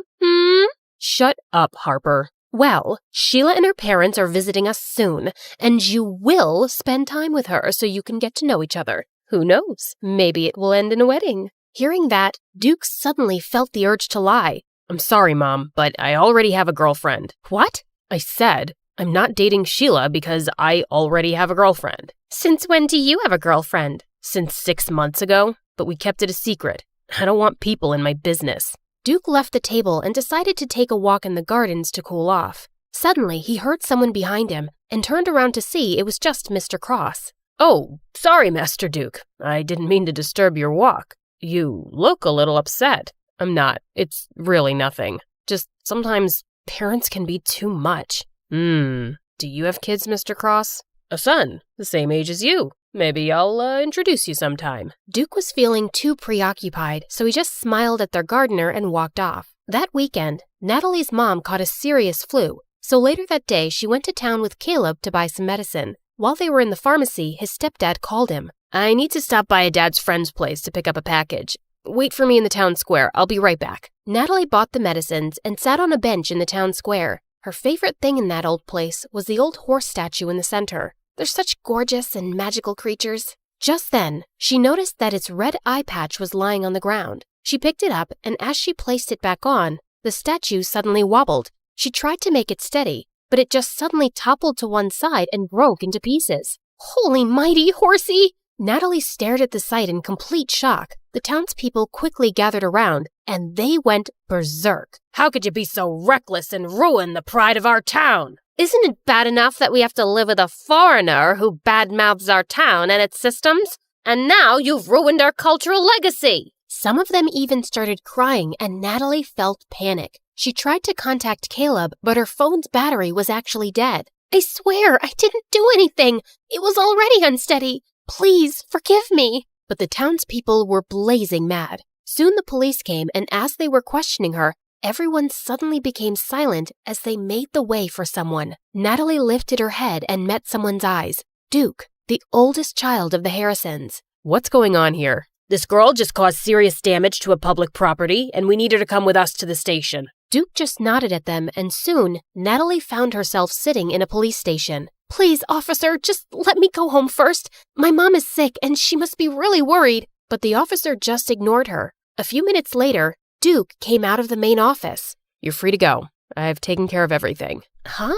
What do you mean? I paid $50,000 for the fine and damages, so you won't go to prison. What? Why are you doing this? You don't even know me. Because I need you. What? What do you mean? Duke then dragged her outside the station to talk. Listen, I need you to work for me as my fake girlfriend for a month, and I'm going to pay you for it. I'm sorry, but can you repeat what you just said? I'm not sure if I heard it right. I think you did. You don't look like you have any hearing problems. Is that how you joke? Because it's super lame. Even hyenas won't laugh at it. Do I look like a clown to you? How can you offer me a ridiculous job when you don't even know if I have a boyfriend or not? Look, I don't care whether you're single or whatever. I'm not interested. I just need you to pretend to be my girlfriend and convince everyone that we're in love, especially my family. But why would you need a fake girlfriend anyway?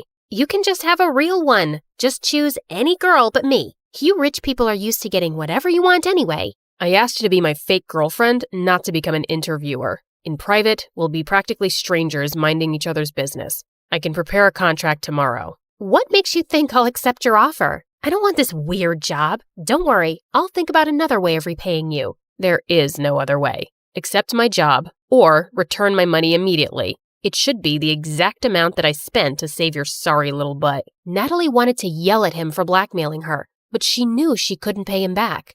Let me think about it. I don't have much time. I'll give you a day. Let's meet at the cafe tomorrow, same time as this. Before Natalie could say anything more, he turned around and left. When she got home, she found Caleb's messages saying that he'd be staying at his stepdad's friend's house for the night. Natalie really needed to talk to him, but she was also worried about how he would react. She also didn't want to tell her mom about this yet and stress her out. So later that night, she went to her favorite spot on the farm to think it over alone. Suddenly, Caleb appeared beside her. Hey, what are you doing here? Wait, Nat, are you crying? Tell me what's wrong. She didn't have a choice but to tell him everything. Are you serious? You shouldn't have let him help you. He took care of it himself, and I could never pay $50,000 on my own. But of all the girls, why does he want you? This is stupid. I thought Harper was evil. I didn't expect that her brother would be worse. Look, if he didn't help me, I'd be cold and miserable in jail right now. But he obviously helped you just to force you into this stupid job.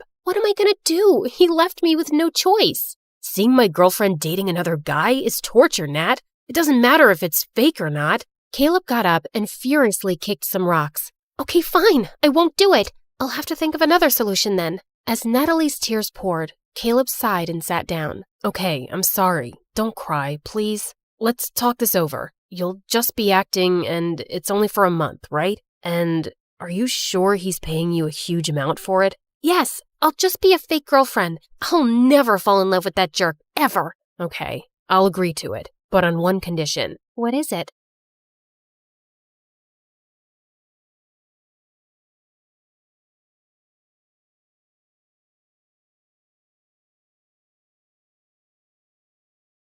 Hi, my name is Alice, and I'm from Rochester, New York. Please like and subscribe. You know how people say that when you meet the love of your life, time stands still and your heart skips a beat? Well, my dad had his own version of it. Love feels like a bunch of fireworks exploding inside your heart. That sounds dangerous. Oh, honey, it's the most beautiful feeling in the world. Dad always tells me about when he met Mom. He was playing on the subway, and when she stepped in, he felt fireworks go off inside of him. And that was it. My life changed forever. Our life changed forever. My mom was a big shot lawyer, and my dad worked as a music teacher at my own school. I inherited my dad's love for music, but wasn't into singing, so I used Mom's lawyer skills on them and convinced them to buy me a drum kit. My life was simply wonderful, but everything changed when I was 12. Mom got stuck on one big case and was working crazy hours, so there was no time for anything else. Not even for me. For months, I kept bugging her to notice me, but the answer was always the same. Not now. now? I can't, Alice. Of course, this also led to fights between my parents. They used to argue in the kitchen at night when they thought I was asleep. Finally, one night, she just left. There were no explanations, no clues, no goodbye letter, nothing. It was a rough time, but my dad and I always stayed together. As time went by, we both started feeling a little bit better. Despite everything, I never stopped believing in true love, and I eagerly awaited the sensation my father had described so many times. When I turned 16, I witnessed the fireworks of love up close. I was at home cooking an egg when these bratty kids kept ringing our doorbell and running away. My blood was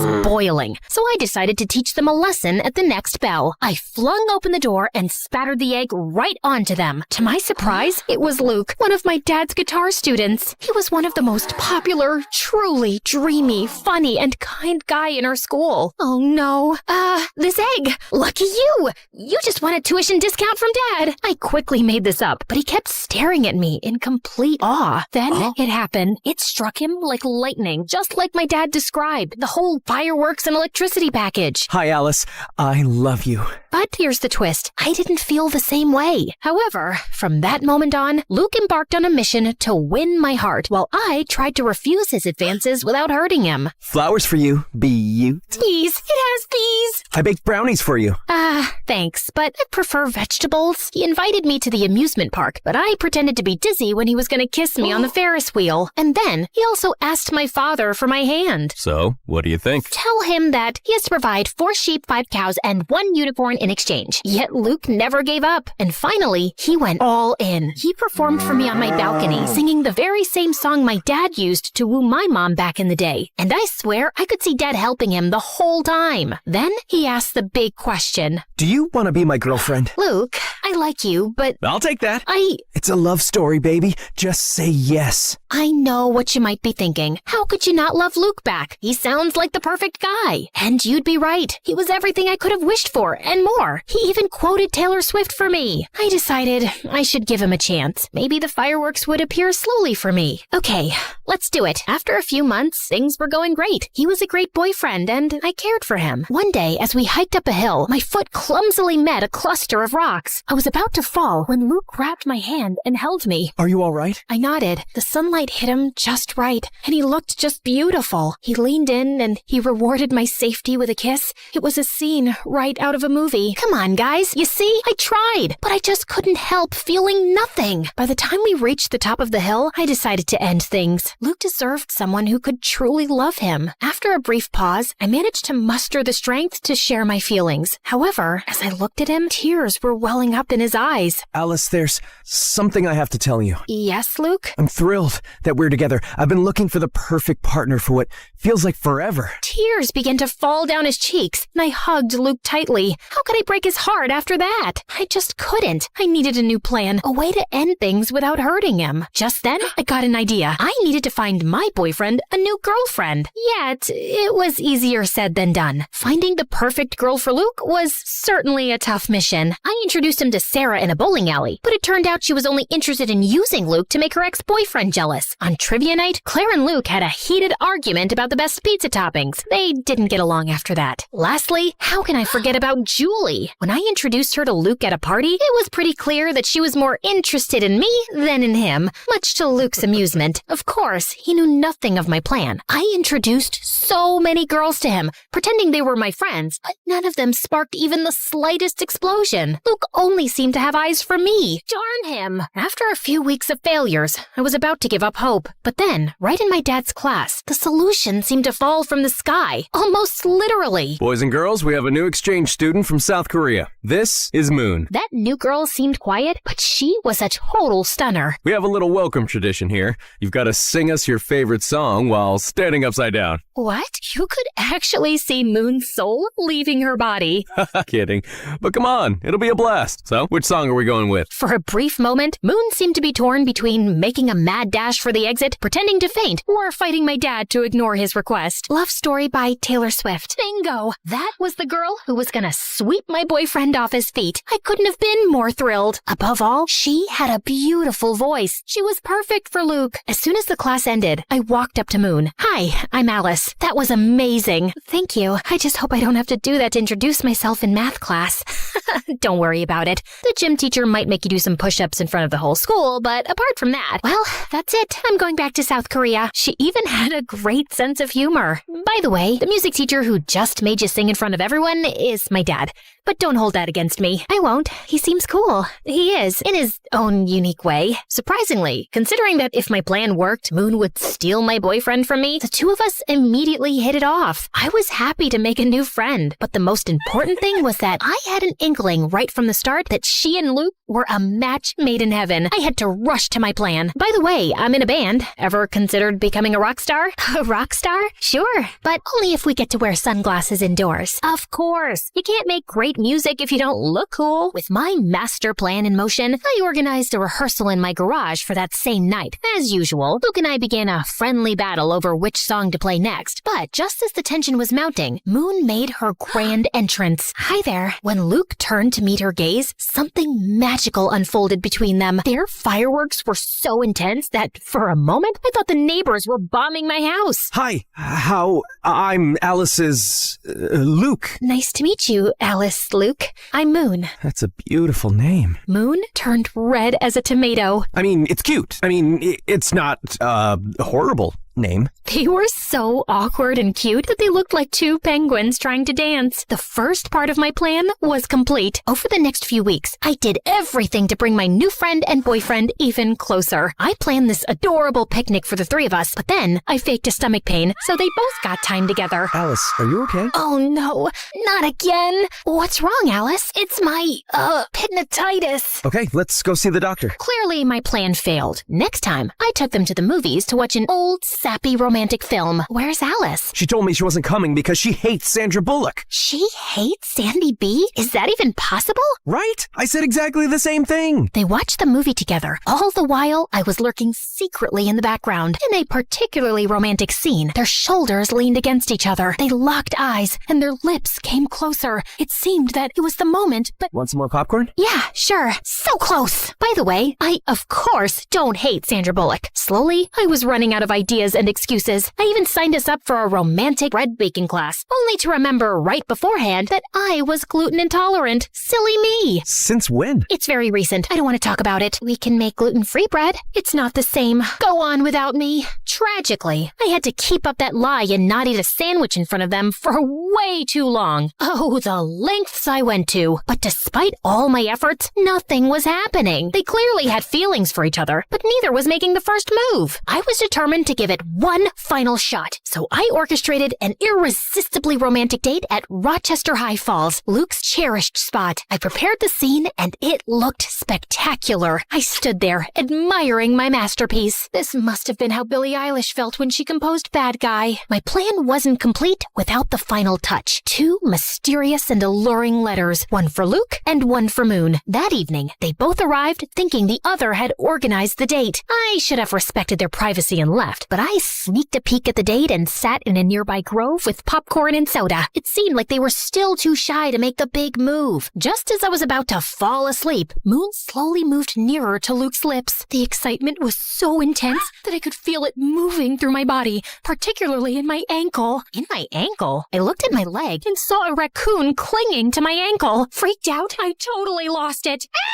I sprang from the bushes just in time to disrupt their big moment. Alice, what are you doing here? Oh, hi! Just taking a walk. Around the falls? Alone? At night? Well, you know what they say, when nature calls. Don't judge me. That's the best I could come up with. Alice, this isn't what it seems. We were just... Their embarrassment and guilt were clear. I'm sorry. They clearly felt terrible, and I felt even worse. It was entirely my fault. It was time to tell the truth. You don't have to feel guilty. I orchestrated the entire thing. What? You? Yeah. I couldn't help but notice the magic connection between you two.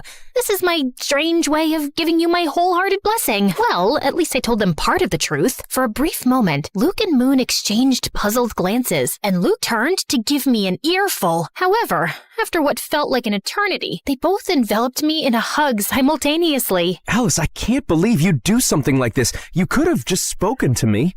And I'm sorry. I tried to fight these feelings. No need to apologize. The heart wants what the heart wants. Are you sure you're okay with this? Absolutely. You two are meant for each other. I'll step aside and let you enjoy the rest of your date. I walked away swiftly, but before I got too far, I turned back to see them finally sharing their first kiss. Well, you could have at least waited for me to leave. Just kidding. Carry on. This may appear like the happily ever after ending, doesn't it? But believe me, there are still some more fireworks to discover. My grand plan had succeeded. Moon was perfect for Luke, and they were really happy. However, sometime later, I started to feel increasingly sad. While I was genuinely thrilled for them, a feeling of loneliness began to take over me. Eventually, I decided to share with my dad my deepest fear. Dad, what if I never experienced those fireworks? Alice, just like music, love has its own tempo. It won't come if you're expecting it. But trust me, sooner or later, your moment will come. But what if I end up with a broken heart, like you when Mom left us? That can happen. Love is not perfect, but believe me, it's still worth it. After that, I decided to give the whole love thing a rest. I just focused on school, my friends, and of course, music. For several months, everything went smoothly. Surprisingly, my dad was right about love. My moment was bound to come just when I least expected it. Boys and girls, we have a new exchange student, this time from Italy. This is Camillo. And that was it. Boom, boom, boom. Just like my dad had predicted, my moment to feel the fireworks had arrived, and it came on strong when Camillo strolled into the classroom. I couldn't take my eyes off of him. And to be fair, no one else in the class could either. He was so irresistible, incredibly handsome, cool, stylishly dressed, and smart. My dad tried to get him to sing a song to introduce himself, but Camillo instead recited a poem in Italian. I didn't understand anything. I was too captivated by him. Ah, right. It's a very lovely and romantic poem. Not really. It's about what hell is like. Marry me. I knew I had to beat out tons of other girls to win his heart, but if there was one thing I was truly confident about, it was my matchmaking skills. Game on. During lunch, I went up to him. He was sitting by himself, with all the girls gazing at him from afar, too mesmerized to strike up a conversation. But I wasn't like the other girls. Hi there. What's cooking, good looking? Not my best pickup line, I know. Hi, you. Alice. Oh, right, Alicia. Already? My name, or a variation of it, coming out of his mouth made me shiver. What are you reading? Robert Frost. Oh, he's the one who invented frosting? Because if so, I want to congratulate him. No, he was one of America's most renowned poets. I felt like my confidence had crumbled like a house of cards. I guess I'm more of a takeout menu reader.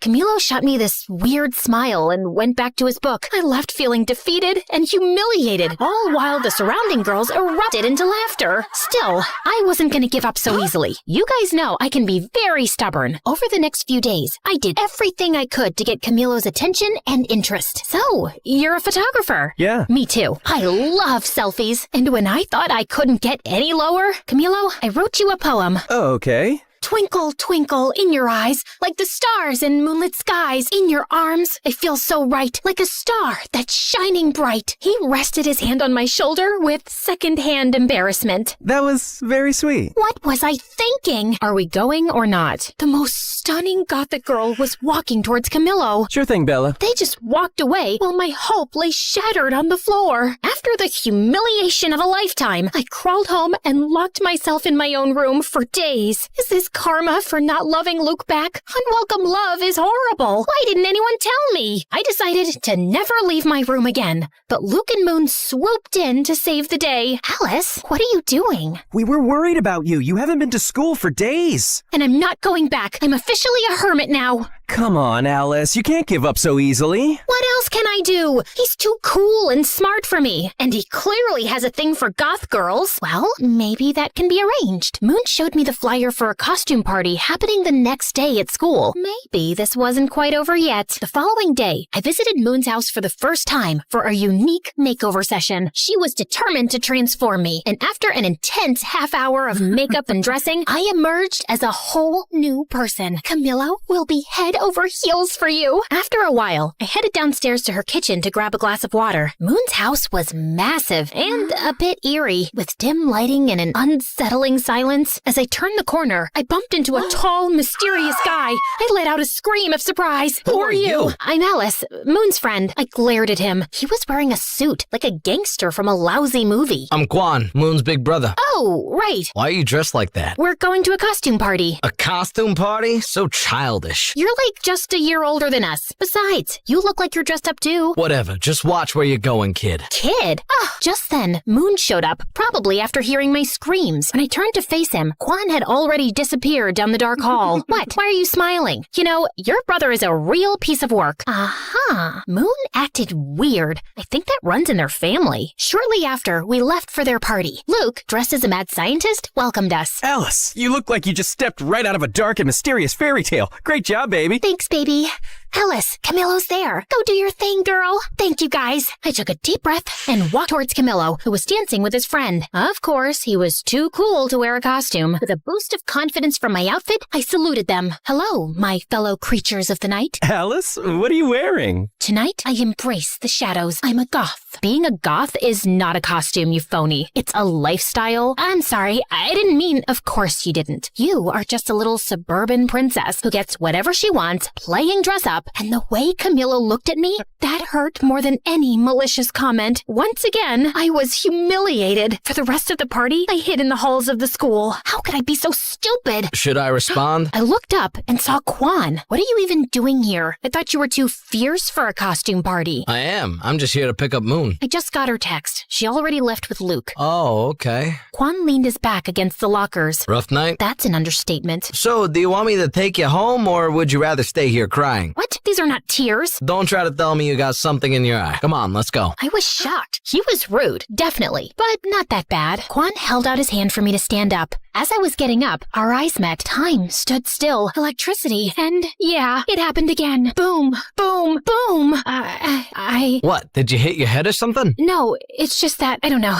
Forget about it. I'm fine. If you say so. As Quan drove me home, I kept looking at him out of the corner of my eye the whole trip. I was spellbound. I tried to strike up a conversation with Quan, but he didn't pay much attention to me. So, tell me about yourself. Pass. Come on. What do you like? Silence. Clearly, Quan was not very interested in getting to know me. Soon after, he dropped me home. I couldn't believe it. After years of dreaming about those fireworks feelings, I finally got them. Twice in 1 week. Plot twist, both guys are just not that into me. This was obviously karma. It was Cupid's way of getting back at me. Destiny laughing in my face. Or maybe it was just my teenage hormones. I hate my life. But what I didn't know was that Moon hadn't left the party when Quan arrived. In fact, she was in the bathroom and saw and heard my entire conversation with her brother. Although Quan didn't notice my fireworks explosion, Moon did, and decided it was her turn to play Cupid. Moon started finding excuses and forcing situations for Quan and me to spend time together. She would invite me to her house, but when I arrived, she wasn't there. Is Moon home? For the 4th time this week, she's not. Despite how Quan acted like he didn't care, Moon was determined to make it happen. She even locked us in an escape room. I guess we're gonna have to solve this to get out. This could take a while. The key is under that armchair. Oh, right. Then, Moon planned a movie date with Quan and me, and then left us. Yeah, she used my own little scheme against me. We got into the wrong screening room and ended up watching a children's movie. This is so boring. Wait, are you crying? No, I'm not. You're crying. OMG, you are! Shut up. It's just a beautiful tale of friendship between a duck and a shark. After that, he started talking to me, and slowly, I understood that his whole bad boy facade was simply a shield Quan put up when he moved here to cope with this unknown and new place. He actually could be really kind and sweet. One day, Moon set up a sort of double date with me and Luke and dragged Quan quite literally into a bowling alley. The evening turned out to be an absolute blast. We enjoyed some good food, sent those bowling pins flying, and shared laughs like there was no tomorrow. Quan even dropped his tough guy persona and had an amazing time. I felt that slowly, we two were growing closer. Great strike, Alice. Thanks. I learned from the best. I didn't know I was the best. Who says I was talking about you? The only problem was that Luke found out what Moon was doing and he wasn't too happy about it and cornered me. Alice, Kwan's not right for you. He once told me, if you hurt my sister, I'll turn your hair pink. And he walks around in sunglasses indoors, too. And don't even get me started on his weird spoons collection. Did you see the massive plastic to fancy spoons display in his room? I'm just worried you'll end up hurt. But I wasn't very convinced. And then the next day, as we were preparing for our band rehearsal, Luke arrived with a surprise visitor. Camillo came to rehearsal, if you girls don't mind. If looks could kill, Luke would be dead now. Oh, that's why you said not to bring Kwan. We'll talk later, baby.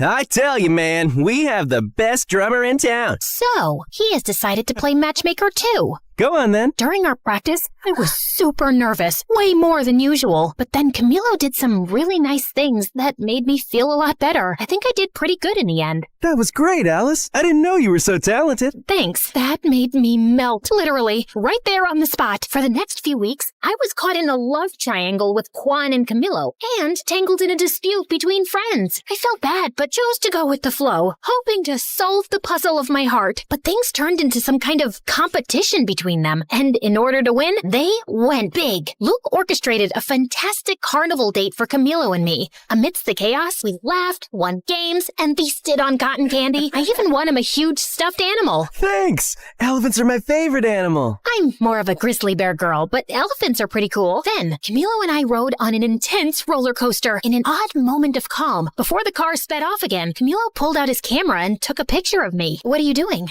I want to capture this moment forever. That was one of the most magical and romantic nights of my life. For her part, Moon convinced Kwan to take me to his favorite spot, a haven he had never taken anyone to before. It was a dark and murky place. Kwan led the way, nodding to some guys. All eyes were on me, so I tried my hardest to copy his attitude. Needless to say, I failed. Kwan, we are too young to be here. Relax. What is life without a little risk? Right, but maybe this is a little too dangerous. Okay, I admit it. I was scared. But you would be too if you saw those people there. It looked like the whole cast of Pirates of the Caribbean. Don't worry, Alice. I know the owner and most of the guys. They are cool. Kwan took my hand, and not only did I feel safer, but I was also ecstatic. The rest of the night turned out to be surprisingly amazing. Everybody was fun and welcoming. Kwan revealed his secret technique to cheat in poker, and an energetic punk band put on a spectacular show. Hours later, we watched the sunrise on the hood of his car at the highest point of the city. Hey, okay, I hear you all yelling, pick a lane, girl. But come on, deciding between Camillo and Kwan is like choosing between chocolate and vanilla when you love both. It's driving me nuts too. It was impossible. Like Camillo wrote and recited to me in an open reading the most beautiful poem I had ever heard. But then Kwan got us the chance to play our first gig in the same place he took me. Clueless of what to do, I turned to the greatest source of wisdom I knew, my dad. Okay, yes, I was truly desperate. Dad, is it possible to be in love with two people at the same time? My dad took a deep breath before answering. Alice, time has taught me not to put any limits on love. Love can be many different things. It constantly mutates, so maybe it is possible. And what should I do? I can't date two people at the same time. No, you have to be mature and thoughtful. Take care of your feelings, but also those of others. But I don't know how to decide this. If you are stuck in this situation, you might not be ready for love. Maybe the best thing to do now is to focus on yourself. And it wasn't very helpful. Maybe my dad wasn't the fountain of wisdom I thought he was. Before you guys go off in the comments, I know this is like the best kind of problem any girl my age could have. For days, I ignored both Camillo and Kwan. But finally, the day of the concert arrived. Surprisingly, I was pretty calm. Well, that was until I saw both Kwan and Camillo in the audience. At that moment, all my fears surfaced and I completely panicked. I couldn't face it and locked myself in the dressing room's bathroom. Alice, what are you doing? We have to go on stage in 5 minutes. I can't do it. This is all too much pressure. After failing to convince me to go out, Moon and Luke took it out on each other. Why did you invite Camillo? This was Kwan's moment. He got us the gig. And Camillo can't be here? He's really supportive of the band too. Why are you doing this? What do you have against my brother? He thinks he's a Yakuza or something like that. And my brother is a great guy. But he's not good enough for Alice. And Camillo is? He's so pretentious. I was listening to their fight behind the bathroom door. It was like I had traveled back in time and they were my parents. I had to put an end to all this chaos. I gathered my strength and opened the door. Stop! Stop! This ends now. You can't be fighting over my love life. That doesn't make any sense. But... No buts. We were just trying to help you, like you helped us. I know, but it just doesn't feel right. I was wrong. Love should be spontaneous and free, not something we try to control and mold to fit our convenience. It's my life, and I can make my choices. You're right. We're sorry. I'm sorry, Moony Toony. I am too, Lukey Doovie. That's really sweet. But for now, enough with the cheesy stuff. We've got a show to give. The room was silent and expectant when we got on stage. The air was tense, but we were ready. Hello, we are Cupid and his broken arrows. Are you ready to rock? Let's do this! 1, 2, 3, 4. The show was incredible. To be up on stage playing our music was a life-changing moment. There, I felt everything. Electricity, adrenaline, nervousness, and fireworks. And I can proudly say that it was the first of many shows. As for the guys, I decided to follow the advice of my father, who, as always, was right. I wasn't ready for love, and I didn't want to risk hurting them. I took them aside individually and told them the truth. Luckily, they both understood, or at least I think they did. I decided that I should focus on my first love, music, and that would pay off big time. Cupid! Cupid! Cupid! Ladies and gentlemen, are you ready? Well, it's a good thing you are, because this is Cupid and his broken arrows! Oh, hi guys. Yeah, as you can see, a lot has happened since the last time we chatted. Where were we? Oh yes, after our first show at that shabby place, Luke, Moon, and I promised to do everything we could to get to the top of the music world. First, we decided to go on tour. We rented an old van and set off on the road to our dreams. Well, at first, it was looking more like a nightmare than a dream. Not exactly the Four Seasons. Tell me there's no cockroaches. I can't sleep here if there are cockroaches. Of course not, Moon. Maybe just some 8-legged roommates. But I'm sure they're very friendly. The top bed's mine! Those first few weeks were challenging and scary, but Luke, Moon, and I stuck closer than ever. Sometimes literally. Relax, guys. Nothing bad ever happens to teenagers in horror movies, right? Initially, our gigs were confined to really small and quiet venues. Good night. We are Cupid and his broken arrows. Yeah, there were literally more crickets than people, but slowly, people caught wind of our shows. Our songs started popping up everywhere, and we gathered a group of loyal fans. It wasn't an overnight thing, but somehow we became kind of famous. However, the sudden fame had its downsides. The biggest downside of them all was him. That's Trevor, our manager. He discovered us when we were playing in a tiny, sleazy venue in Los Angeles. Hello, kids. I'm gonna make you stars. Talking about terror? Oh, I mean Trevor? See? It's like his name was meant for a crooked manager role. I'm just spitting straight facts here, guys. Where do you dream of playing? Just name it. In the forum? That's a little too ambitious. I'll make it happen. Sky's the limit for us. Despite Moon and Luke's excitement, something didn't smell right to me, so I decided to keep an eye on Trevor. Follow that car! I always wanted to say that. I tailed him to the forum offices. Oh, tailed is what spies say when they follow someone. Too many spy novels, I guess. So, Trevor got out of his car, but returned as if he'd forgotten something. What could it be, you might ask? His briefcase? His parking permit? Maybe his wallet? Well, not exactly. A gun? Who brings a gun to a business meeting? It's like bringing a gun to a business meeting. I figured he was a little shady, but he was actually dangerous. After a while, he walked out of the meeting with a big smile and put his gun back in his suit. Oh my God. That night, after Trevor gave us the news that he got us a slot at the forum, I revealed what my fierce investigation had unmasked. It's over, Trevor. I saw your gun and how you used it to get us this concert. We can't be involved in something as dark as that. Oh, you mean this? Trevor pulled out his gun and pointed it directly at me. My life flashed before my eyes. Moon, Luke, and I screamed in terror as he pulled the trigger. To find out what happened next, join part 4 of this story.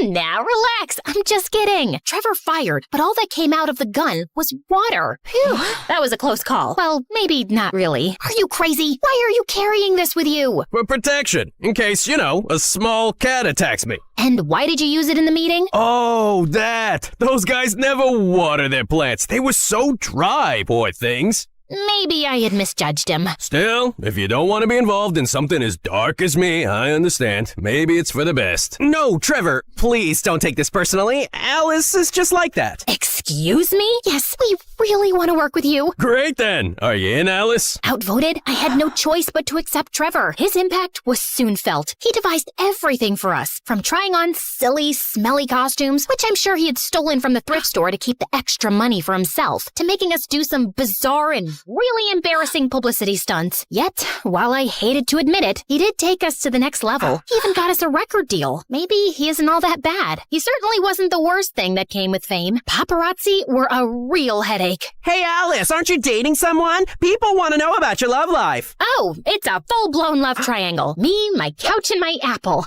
I mean, iPhone. Seriously? Can it get any cringier? Well, I know what you must be thinking. What about Juan and Camilo? You guys are so predictable. Okay, after I told him I was not ready for love, our paths simply parted. Camilo moved to the big city to try his luck as a poet, and Juan went back to South Korea. I had accepted that love wasn't my thing, and I was fine with that. Really, I was. But it seems that not everybody was. Alice, people are interested in you and your love life. We must give them something. And before I could say anything, Trevor launched his enormous Find Alice a Boyfriend operation. When he was choosing from the pictures, from his looks, you'd think he was attempting to assemble an atomic bomb. I wish you people would stop meddling in my love life. You're one to talk. Fair point. Must I suffer all my life for that one time I played Cupid? Besides, you two are practically soulmates. I only intervened in the name of true love. Maybe Trevor will find you your soulmate. If he does, he deserves a Nobel Prize in matchmaking. Haha, very funny. Bingo! We found our man. Get ready, Alice. Trevor orchestrated a date with one of the buzziest actors in town. Naturally, he gave the paparazzi a heads up, turning the dinner into a spectacle that rivaled the Super Bowl coverage. I won't deny that he was good looking. The man could make any Greek god jealous, but he seemed to be already in a committed and very toxic relationship with his phone. It was like they were stuck in a never-ending staring contest. If a UFO landed on the table, he'd probably just assume it was dessert. So, tell me something about yourself. I have 5 million followers. Wow, I'd be concerned if that many people were following me. That's next level stalking. Huh? Alice, when's the wedding? This was beyond ridiculous. I needed a bulletproof escape plan. Something as sophisticated and brilliant as my mastermind can scheme. Hey, isn't that one of the Kardashians? A Kardashian? Where? I took advantage of the commotion to sneak out, but just as I was about to fulfill my genius escape, I bumped into a waiter sending his tray flying in the air. It landed on the head of my date. Oh my god, I'm so... Camilo? Is that you? Alicia, hi. What are you doing here? I was super surprised to see Camilo, but I had to move fast. I'm actually in the midst of an escape. Care to help me? Absolutely. Camilo wheeled over a waiter's cart covered with a tablecloth. Your chariot awaits, Your Majesty. I hopped in the cart, and Camilo carried me unnoticed out of the restaurant. After we were in the clear, we two went for a walk. By the way, I must confess, I'm a massive fan. Oh, thank you so much. People don't believe me when I tell them we used to date. Do you tell people that? Well, I know we didn't exactly date, but I don't know, maybe I'm just expressing my wishes out loud. Are you flirting with me right now? I am. Who knows when I'll cross paths again with another star, especially with one as strikingly beautiful as you. He was going all in. I tried to play it cool. That's smooth, but I'm not gonna fall for it that easily. I did. I'm not the same girl I was a couple of years ago. I was. Besides, I know you have a way with words. He did.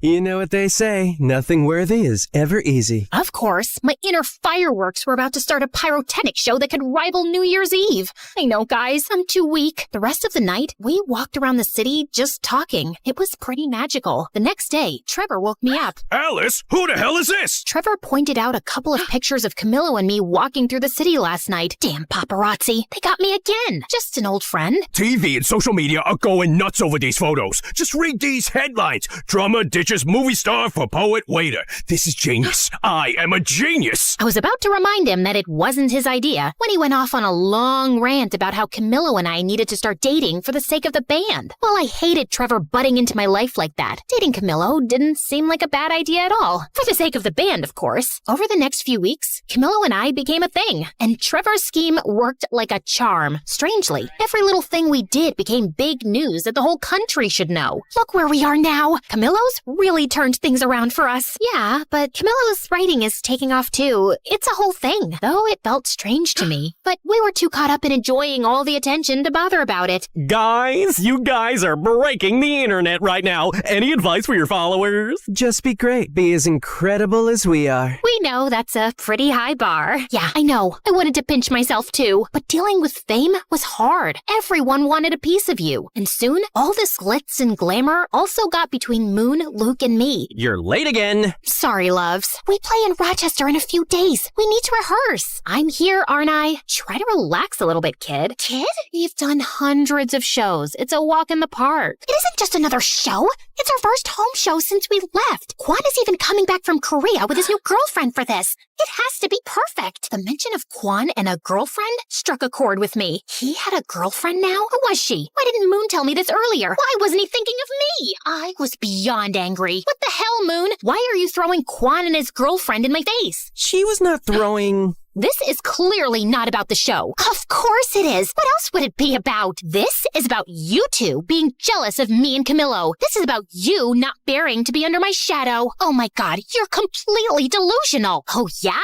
You two are completely... I couldn't think of a good enough adjective, so I simply stormed out. What I didn't realize was that Trevor was standing on the side, just watching the drama unfold. Don't stress. You don't need anyone. I think you could even go solo. What? I mean, everybody knows you're the heart of the band. You're gonna do great things by yourself. I just know it. Oh, shut up. I knew Trevor was trying to manipulate me, but he wasn't all wrong. The band thing was not working. We were always fighting, and I had Camillo. What was the point of continuing? Okay, let's do it. We decided it was best to keep it a secret until after the show in Rochester, which would be our last. I had fears, doubts, and a lot of anxiety, but Camillo managed to calm me down. I'll be right there at your side. Finally, the day of the show had arrived. My relationship with Luke and Moon was more strained than ever. To avoid them, I went to the side of the stage. The arena was packed. Everybody we knew was there. Luke's family, Moon's dad, even the goth girl was present. Wait, where's Dad? I tried to locate my father in the VIP and the crowd, but it was like finding Waldo. When even Camillo, who was supposed to bring Dad, didn't answer my calls, I started freaking out. Something felt really off. Soon after, Camillo called me from the hospital and told me there had been an accident. What? How? I was late. Then I saw your dad's accident on the way, so I followed him to the hospital. But your dad is fine. He's resting now. Why did nobody call me? They said they called his emergency contact. I'm on my way. I ran to the dressing room to grab my things. Guys, I have to go. My dad is in the hospital. Your dad? What happened? I explained everything, and despite our fight, Moon and Luke hugged me tightly. Alice, I'll drive you. Due to my shock, I hadn't noticed that Kwon was there. He looked even more attractive than before. Kwon, Snap out of it, girl. Let's go. Whoa, Alice, stop. The show's about to start. She needs to be at the hospital. Family comes first, always. As she said that, I felt horrible. They were my family, and I was backstabbing them. I don't care about your family. This is the most important show ever. We're gonna tape it for a movie. It's the farewell concert. Do you know how much money we're gonna lose? After saying it, Trevor closed his mouth so tightly that his lips seemed to have magnets on them. Farewell concert? Oh, it's not a big deal. Breakups sell well, and we'll have 3 products instead of 1. Both Luke and Moon looked at me. If looks could kill, I'd be 6 feet under right now. Dad, oh my God, are you okay? What happened? Oh, it's just a silly accident, but I'm okay. I'm coming to see you. What? All those people are there to see you. You're gonna play and rock that gig. But... No buts, Missy. Afterward, you can come see me. Not like I'm going anywhere. Rock it for your old man. Okay, Dad. I love you. You heard Dad, kids. Let's do it. It's showtime. We went on stage, and the tension was crazy. I could feel Luke and Moon's hateful glares. It was as if Cyclops from the X-Men was looking at me without his glasses. The show was about to start, but I refused to be like those old dinosaur rock bands where everyone hated each other. So I did something I never did. I stepped up to the microphone. No, don't freak out. I'm not gonna sing. Hi, Rochester.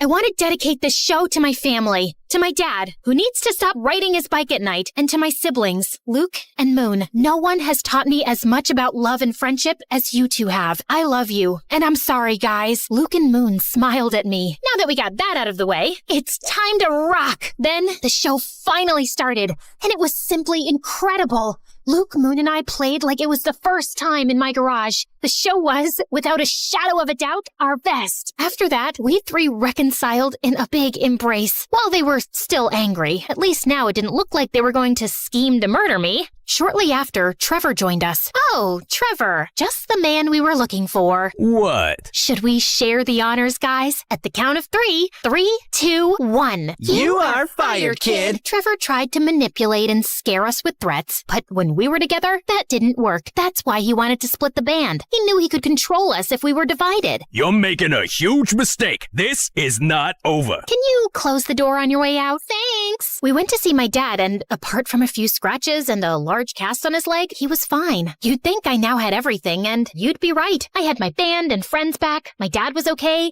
and I had my boyfriend. It was finally time for my lived happily ever after moment. Well, that lasted for about 2 seconds. Literally. Someone suddenly burst into the hospital room. Babe, are you all right? Mom? Babe? What are you doing? Alice. Well, I guess now I know who his emergency contact was. My mom looked at me smiling, but when she saw Camillo, her face completely transformed. Alice, get away from him. I was beyond confused. I looked at Camillo. His face revealed that he had something to confess. I imagine your faces right now are exactly like mine at that moment. Once again, fate had a curveball for me. But this is running too long. I know no one likes cliffhangers, but you know what they say? Nothing worthy is ever easy.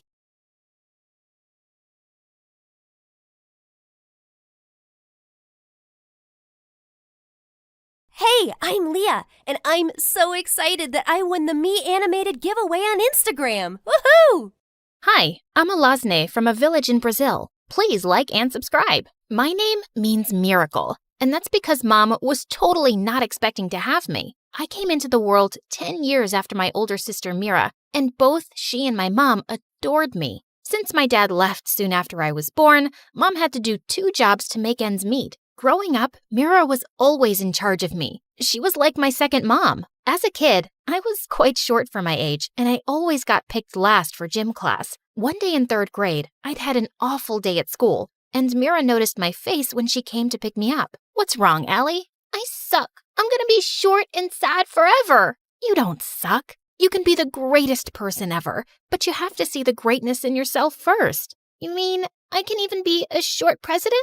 Of course, lots of presidents are short, and you're still growing, love. Mira was the most beautiful girl in the village, and whenever we walked on the streets, boys would be falling over themselves to get her attention, but I was always there to save her. Mira, please marry me. Buzz off, bozo. Mira and I are gonna live together forever in our candy castles. No space for boys, right, sis? Right. Everything in our life was great until one day in 7th grade, I came home to see my mom, Mira, and some strange man in the living room. I'd never seen Mira look this happy before. Allie, I'm getting married. Wait, what? My heart stopped as I looked at the man holding her hand. You can't get married. What about me? Plus, that man is quite ugly. That's so rude. Apologize right now. You lied to me, Mira. You said we'd live together forever, and now you're leaving?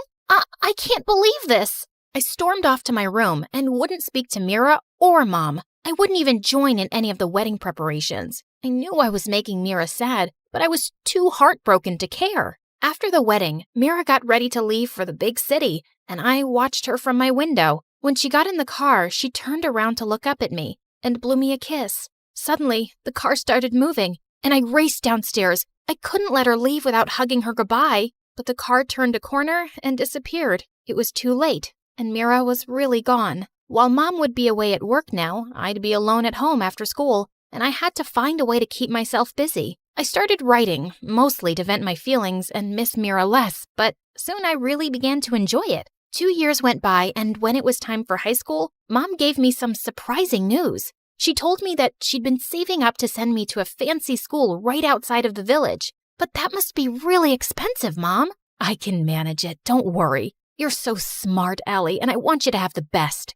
A few days later, I was busy writing when I suddenly looked out the window to see a boy on a horse plucking apples from our tree without even asking. I wasn't letting him get away with this. I grabbed some eggs from the table and ran after him, flinging them straight at his head. Oh my God, are you crazy? What do you think you're doing? The boy jumped off his horse and came towards me, and I noticed that he had the most extraordinary eyes, one green and one blue. How dare you take those apples without our permission? Girl, do you have any idea who I am? You can be the Sultan of Morocco for all I care. I'm from the Carlos family. My parents practically own this village. But you don't own this apple tree, and you don't own my house, so you're stealing and trespassing, sir. The boy stared at me and then smirked. You're a little firecracker, aren't you? And you've got great aim for someone with such short arms.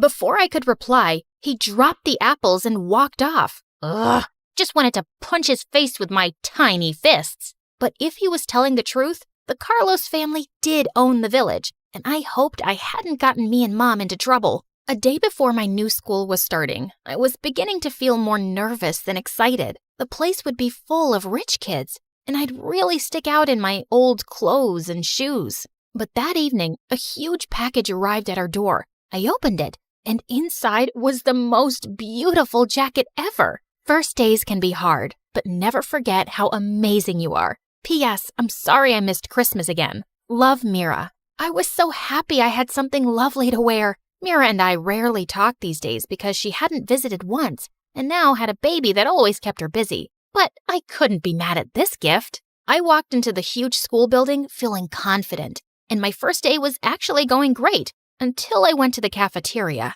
I just sat down at a table when suddenly someone pushed my head straight into my food. Sorry, this table isn't for losers. As the kids around him snickered, I felt angry and speechless. I got up to leave when suddenly a boy appeared, the apple thief. Guys, you mind if I sit here? Of course not. Please, join us. Well then, my friend sits with me. He gently took my arm and led me back to the table. I played along with his act, but as soon as recess was over, I turned to him. You didn't have to do that. I can take care of myself. Oh, I know that. Look, we didn't get off to the best start, and I'd like for us to start over. So, what do you say? Friends? Okay, if you insist. Friends. His name was Julius, and he'd been studying in the city, but he had returned to the village to help his father with the family business. I started hanging out with him and thought he'd be rather spoiled, but he was actually quite sweet. And even though he was new, he was soon one of the most popular guys in school. Everyone wanted to be his friend, and they all shot me weird looks. Everybody loves Julius. You could have your own fan club. It's not me they like, it's my parents' money. They're also wondering why you're friends with the poor short girl. Why are you friends with me, man? Because you wouldn't be fake with me, even if I was the Sultan of Morocco. By the time high school was ending, Julius and I were best friends. I secretly had the biggest crush on him, but I would never say anything. I knew he'd never see me like that. One afternoon, I was walking back home after some errands when I spotted Julius in the park with this really pretty girl on his arm, and I felt my heart sink. Julius waved me over and introduced the girl as his dad's business partner, Sabrina. He asked me to join them as he showed her around, but I muttered some reply and quickly left. She was everything I could never be, and that hurt. For the next few days, Sabrina was stuck to Julius like a fly, and I made every excuse I could to avoid them. But one day when I was home alone, I heard a knock at the door and found Julius outside. Am I imagining it, or are you avoiding me? Why would I do that? I'm just busy. Busy or jealous? What? Why would I be jealous? Maybe because you have feelings for me and don't like seeing me with Sabrina? Jeez, you're so full of yourself. I don't like you, not one bit. You can marry her for all I... Just then, Julius pulled me close and kissed me. I love you, Allie. I always have, but I was never sure if you did. I do. I love you too, Julius. It felt amazing to be with Julius as his girlfriend. We graduated high school and had the best summer together. And then one day, Julius said he wanted me to meet his parents. I felt super intimidated by the idea, but it meant he was serious about me. I wore my best dress, but I still felt shabby when I reached their house. It was basically a palace, and I could just tell his parents weren't happy to see me. The dinner was going awkwardly, and in the middle I excused myself to use the bathroom. But as I got up, I crashed straight into a servant carrying in the next course, and we both landed on the floor with food all over me. Let's just get you home. He didn't even drop me off himself. He sent me back with a driver. But the next day, Julius came to see me with tears in his eyes. Allie, I am so sorry. My parents said they won't ever accept our marriage, and I think it's better if we end things now. What? Is that how you feel too, Julius? Are you ashamed of me? Of course not, but I don't have a choice right now. They'll cut me off, and I won't be able to take care of you. Listen, I'm leaving for London tonight, but I will write to you often, and I'll work hard, and when I've made something of myself, I'll come back for you, I promise. Why did the people I love the most always leave me? Allie, wait for me. I will come back for you. He kissed me and left. I cried for days, feeling heartbroken, but he had promised he'd write, and I decided not to lose hope. I waited for 2 weeks, But when I didn't get a letter, I walked over to the post office. It was a 3-hour walk back and forth,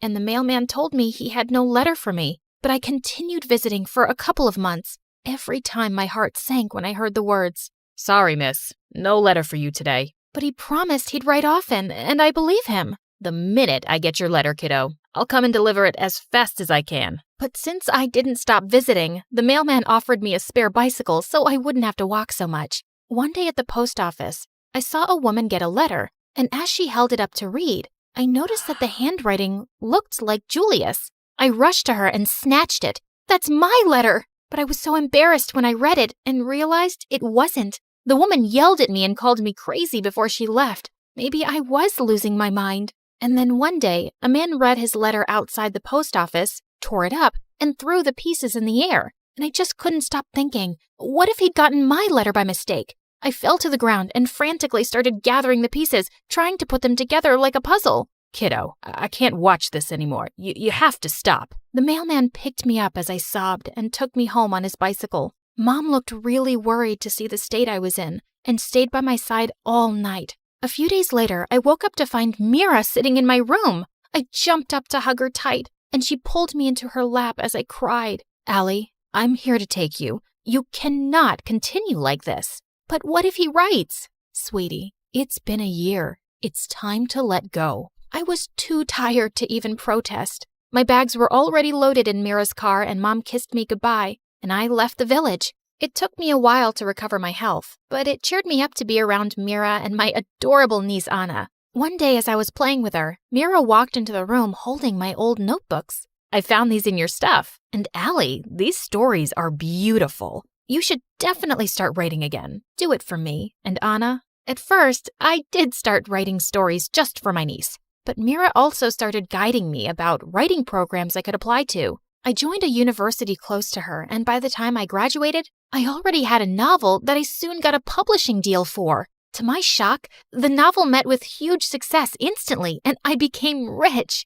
I moved to a small apartment in the city, and I convinced Mom to come live with me. Life was good. And then one day, as I was attending a book signing event, I heard a voice that made my heart stop. "Can I have your autograph, please?" I looked up into those eyes, one green and one blue. It was Julius. I stared at him in shock, and then I felt a wave of rage. Without a word, I picked up my bag and left the event from the back exit. But he followed me. "Allie, wait. Please, just listen to me."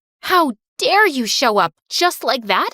You have no right to speak to me, and I don't want you anywhere near me. Leave me alone, Julius, or I will scream for help." But he blocked my way and took something out of his coat pocket, which he shoved into my hands. "These are all my letters, Allie. I wrote to you, just like I promised. You just never got them." I stared at the letters and then started to cry. Julius led me to a bench, and as we sat down, he explained everything. "I was devastated when you never replied. I thought you'd decided to forget me and move on. And then my mom told me you'd gotten married and left the village, and I gave up completely. But a few months ago, I finally came back home because my dad died. And Allie, I found all my letters in his closet. Mom confessed that Dad had bribed and threatened the village mailman to make sure my letters never reached you. I couldn't believe that we'd gone through years of heartbreak and anger because of his evil parents. And I had been right to believe in him.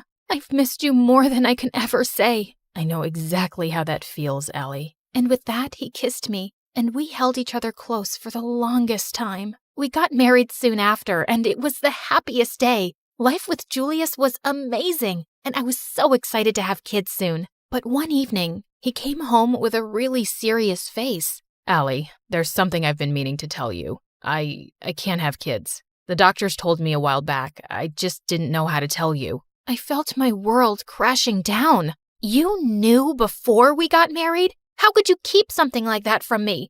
Did you just come back into my life to hurt me?"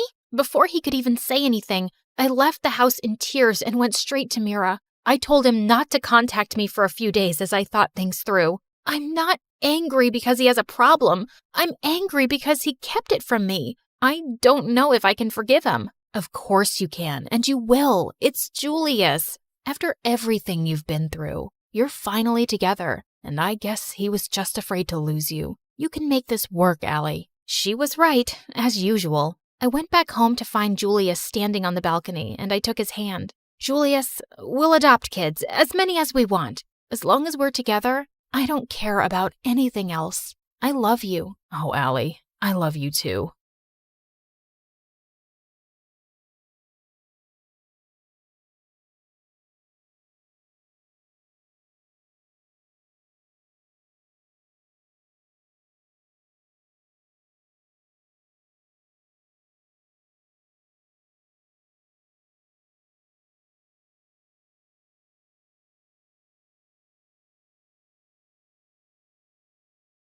The morning bell echoes through the halls. 1,000 voices bouncing off the wall. From the quiet corners of the library floor to the laughter leaking through the classroom door, we're walking hallways where the legends grew. But today the ink is fresh and the story's new.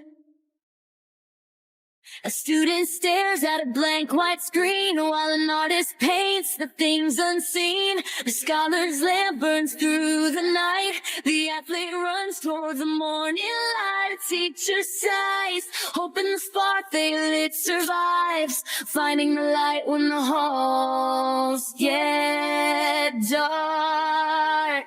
Oh, welcome to the light that ends you, where the story's changing and the lead is you. So carve your name in the wind, let the legacy breathe. There's a world in the pages that we're starting to weave. Not just a school, but the soul of a story. Turning our scars into stars and our grit into glory.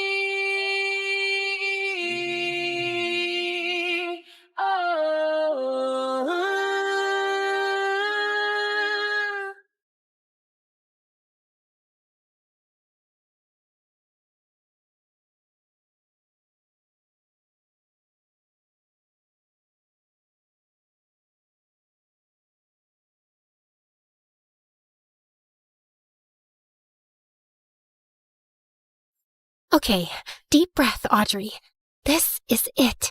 First day as a freshman at my dream school, the place everyone spends their whole life trying to get into. For kids like me, who can't even dream of affording the tuition, there's only one option. Grind like your life depends on it. I don't have any special talents to get a sponsor. It's just my brains, coffee, and a very unhealthy relationship with practice tests. And the grind paid off. I made it through ultra hard mode, the entrance exam. Welcome to My Story University, also known as MSU. This place isn't just a world-class institution. It's a living campus of scholars, athletes, and artists from every walk of life. Some of you got here through hard work and exams, others through sponsorships, scholarships, or family legacy. But no matter how you arrived, one thing is true. You're here now, standing at the start of something extraordinary. To be here means you've made it through one of the toughest selection processes in the country, or at least convinced your parents to pay for it. Either way, you've earned this moment. So take a breath, look around you, because from the moment you pass through this gate, your story begins. Wow, just listening to her made me feel so excited. Just then, the student beside her stepped forward, literally bouncing on her toes. She's probably one of the prettiest girls I've ever seen. Hi, freshmen! Welcome to MSU! I'm Anya, sophomore, event planner, and your official chaos guide for today.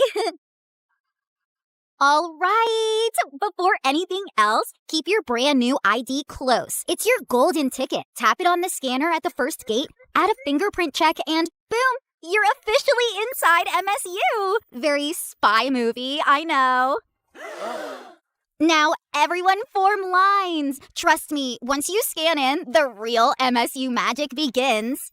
Lines formed in no time as students started to pass through the entrance gate. I was grinning from ear to ear when someone hit me from behind. I stumbled forward and turned, glaring at whoever just ruined my perfect moment. And that's when I saw him, a tall guy with broad shoulders and messy hair that looked annoyingly good, like he woke up and the wind just styled it for him. And of course, handsome. Sports drama poster handsome. My bad. Didn't think you'd stop dead in the middle of the line just to admire the scanner. I narrowed my eyes at him. Perfect. 2 minutes into MSU, and I've already run into Mr. Sponsored Athlete with a smug grin. He chuckled, clearly not offended. In fact, he looked way too entertained. Only an entrance exam kid would call me that with a straight face. Entrance exam kid? Like it was stamped on my forehead? Don't worry. I'm sure your sponsors didn't pick you for your brains either. Okay, fair. You've got bite. I'm sticking with you. Please don't. Excuse me. Flirting's cute and all, but can you scoot? My first crush just walked through the gate, and I am not missing this. My face instantly went tomato mode. Relax. We'll let you chase true love. Ladies first. Thank you. Thank God she swapped places with Mr. Sponsored Athlete. I was able to focus again. Then it was my turn. I stepped up to the scanner, swiped my ID, pressed my fingertip, and the gates slid open. A security guard by the arch tipped his cap at me, smiling like he'd been waiting all morning just to say this. Welcome to MSU. Big day, huh? You're gonna love what's waiting on the other side. I gave him a smile as I walked toward the side entrance, and my breath hitches as I stared at what I can only describe as a dreamlike paradise. Rows of cherry blossom trees arched overhead, petals drifting like pink snow across a stone bridge that seemed to glow in the sunlight. Students slowed down, phones snapping, voices hushed, like we'd all walked into some dream sequence. So this is the famous Blossom Bridge of MSU. This was the kind of moment you wanted to bottle up forever. The kind that made every sleepless night, every exam, every meltdown feel worth it. I clutched my pamphlet tighter, grinning without even meaning to. For a second, everything felt perfect. Beautiful, right? You'll see this every day on your walk to school. Okay, now on to important people. Introducing our student council president and vice president. The student council president looked intense, posture straight, sharp eyes scanning the crowd, practically glowing with authority. Meanwhile, the vice president had this cheerful, approachable vibe, like the type who'd hand out snacks during finals week. Welcome to My Story University. You should all be proud because earning your place here is no small achievement. But pride alone will not carry you. MSU demands discipline, excellence, and respect. Your time here will test not only your abilities, but your character. Remember that. The air went heavy. Students straightened their backs like we'd just been drafted into the military. My grin slipped into something closer to panic. Don't let him scare you too much. Yes, MSU is prestigious. Yes, it's challenging, but it's also where you'll find friends, discover passions, and create memories you'll never forget. The tension broke instantly, and I felt my shoulder relax. To help with that, we have a special event for the whole day. You may form your own groups, but if you're too shy, we'll group you. Like, for example... Her eyes swept the crowd and then landed right on me. Her perfect couple here.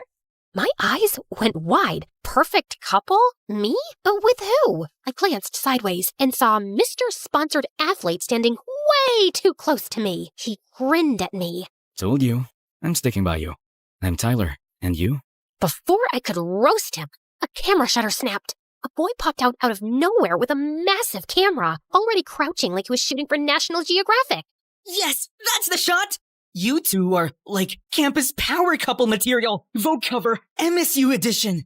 Don't mind me, just documenting history. I'm Jaden, future photography club icon, and future sponsored legend. Once the universe wakes up.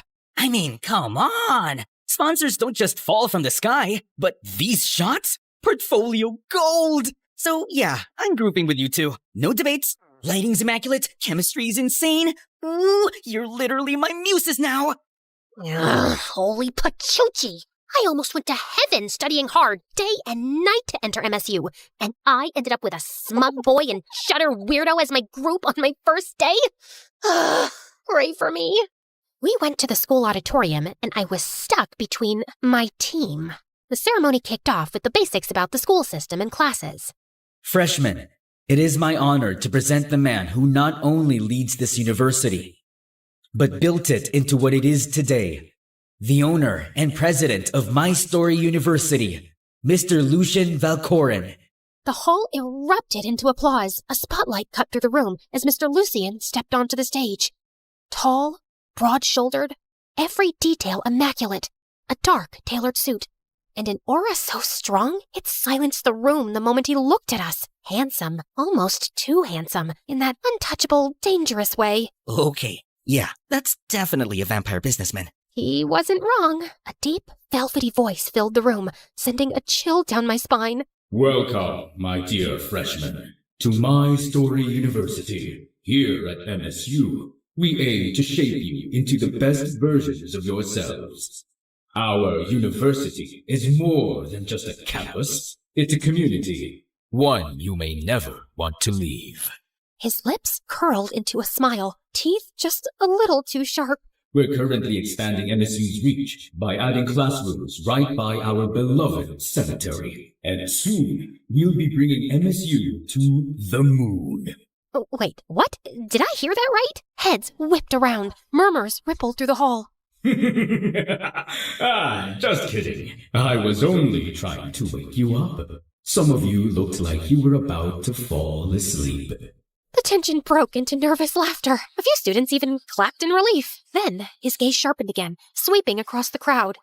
Now, before your studies begin, there is a tradition every freshman must take part in, the Freshman Quest.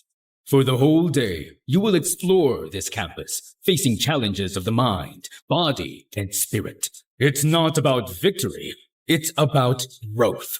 That is what My Story University stands for. Each choice you make, each lesson you carry, forges a new page in your story. Do not forget, today marks the beginning of your journey toward success. This is where your legacy begins. The hall erupted in genuine applause, excitement buzzing like static in the air. Thank you, President Lucian. Freshmen, your orientation continues with the first phase of your freshman quest. Your initial challenge awaits inside the Grand Library. Grand Library? Totally my thing! Students buzzed with excitement, groups already chattering about strategies. I adjusted my bag and straightened my stuff, ready to dive in. Except, of course, I wasn't alone. Bet you're dying to boss us around already. Boss you around? Why would I? I mean, I saw your notes. You scream perfectionist. I gasped, because I totally was. Wow, rude. I would not call it bossing around. I'm leading our group. Yes, boss. Why, you... Perfect! Tension, drama. I love it. This quest is practically a reality show. Ah!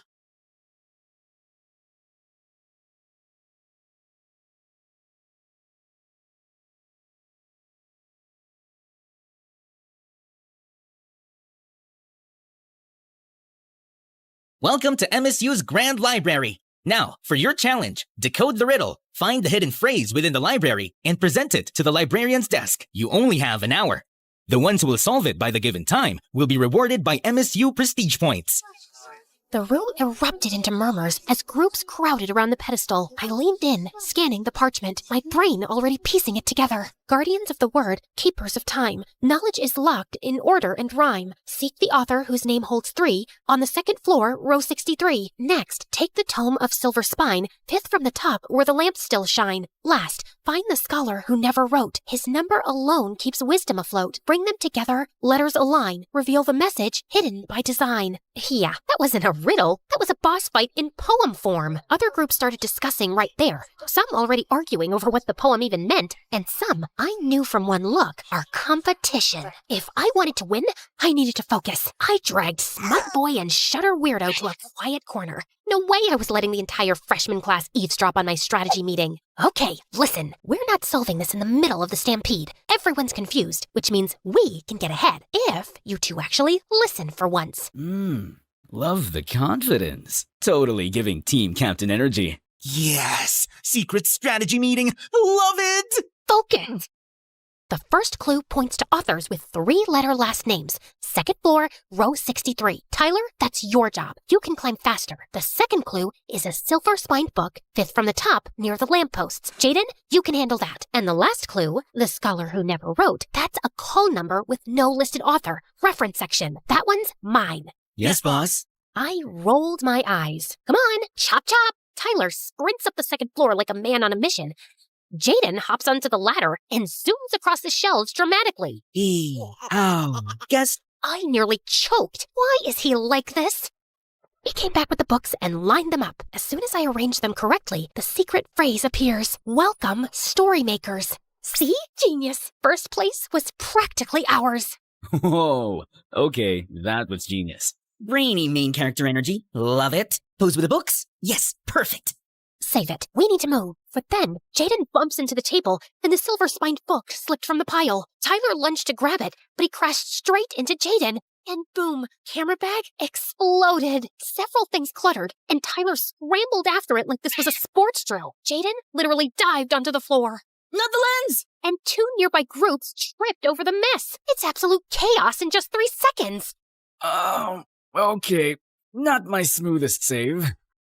Oh, come on! We scrambled through the mess of Jaden's stuff, books, and people. My heart raced as I dug for our pile, panic setting in. By the time I dragged both the guys in the books to the librarian's desk, another group was already standing there with the answer. Group 12, first place. Group 14, close behind. The crowd applauded while Tyler and Jaden looked so proud. And me? I am not even the slightest happy. Close behind? Second place? We should have won, thanks to Dumber and Dumber here. Relax, boss. It's not losing. It's character development. Character development? I don't need character development. I need first place. Holy Pachuchi. So much for my first day at MSU. Students would remember me as a viral TikTok sound waiting to happen. The next quest, art challenge. I hid behind my map like it was a security blanket, trying to block out the stairs. And of course, Tyler and Jaden were crackling like hyenas behind me. Apparently, my rage and humiliation are their new favorite hobby. We finally stopped in front of the art building. Its glass doors framed with colorful murals painted by past students. Anya bounced ahead of us, waving both arms like she owned the place.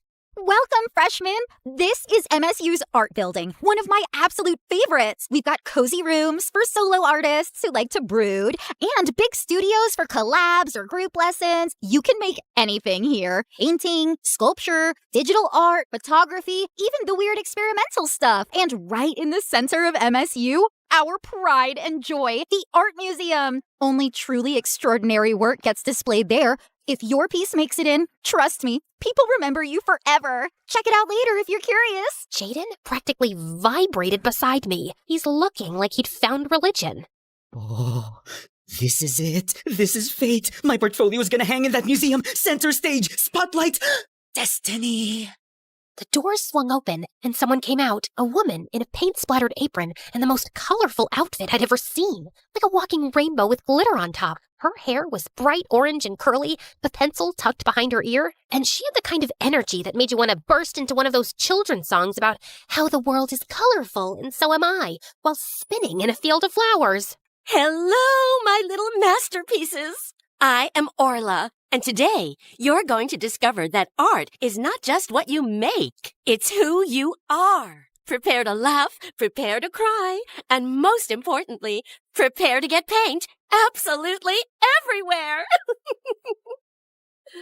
Your challenge is simple, yet profound. Each group gets one canvas. Together, you must create your very own team mascot. It can be anything. Bold, wild, ridiculous, iconic. Don't play it safe. Safe is boring. And in art, boring is the only true failure. Boring is totally not my thing. Holy Pachuchi, just looking at my teammates made me nervous. The canvases were passed out, brushes clattered onto the tables, and the room instantly filled with chatter and the smell of wet paint. The 3 of us stared at the big blank canvas in front of us. All right, here's the plan. 1 canvas, 1 mascot. I'll sketch something smart and symbolic, then we'll discuss colors later. Yes, boss. It took me a while to create a pencil drawing of our mascot, and I was actually satisfied with it. Okay, for the colors. Tyler just dunked a brush into the paint like it was a soup spoon. This mascot needs fire. Boom! He slapped a massive red streak across my careful outline, and I nearly had a conniption. If there's fire, it needs protection and something cool. He added giant sunglasses, random accessories, and a ridiculous grin. Tyler started laughing, and Jaden doubled over with him. They continued drawing silly things, and I just can't. My drawing! Our symbolic creature looked like Memezilla on spring break. Look at his arms. He's jacked. Wait, he needs a Gucci belt. I snorted a tiny giggle, then clamped my hands over my mouth. No, Audrey! Don't encourage them. Stay strong. My eyes caught the team near us, and holy pachuchi! They looked so artsy and serene, like they'd been born holding paintbrushes, and their mascot was a masterpiece. Relax, boss. Ours has flavor. Jaden added glitter to the sunglasses and posed proudly. And style. Don't forget style. They just laughing while I was practically combusting on the spot. I stared blankly at my pamphlet, now all wrinkled, like how I feel on the inside. Years of grinding. I ended like this. Day 1 of my dream school, and instead of rising to the top, I was sinking fast. Tyler approaches, hands still in pockets, still grinning. Jaden lingers a few steps behind, camera lowered for once. So, this is where you host your dramatic breakdowns? I'm not breaking down. I'm just frustrated. Yeah, no kidding. You nearly bit my head off in front of the entire art building. Because you won't take anything seriously! Tyler's grin faltered, his voice cutting sharper than usual. And you take everything too seriously. Newsflash, boss. It's supposed to be fun. My chest tightened. I shot to my feet, clutching the pamphlet like it might keep me steady. Fun doesn't win. I worked my whole life to get here, and now I'm stuck with 2 clowns dragging me down. Tyler's eyes narrowed, his arms crossing. Maybe the problem isn't us. Maybe it's you who are so obsessed with being perfect. You forget this isn't just your quest. The words hit harder than I expected, and heat rushed to my face. I didn't have a comeback, not one that wouldn't make it worse. So I spun on my heel and stormed off, leaving both of them in silence behind me. I went behind the school crying, for a variety of reasons, but mostly I feel bad about lashing out at Tyler. He's right. This is supposed to be a fun event. I should let go of the tension and exhaustion from all that studying for years to get here. I need to apologize later, sincerely. Then maybe we can actually enjoy today's event together. But then, later came, and the tension was still thick between me and Tyler. Jaden was caught in the middle, throwing out jokes, trying to lighten the mood, but it's not working. I gave Jaden an apologetic smile, and he just grinned back and mouthed, "Don't worry, it's cool." Then I glanced at Tyler. My stomach twisted immediately. Come on, Audrey, just open your mouth and say you're sorry. Attention, students.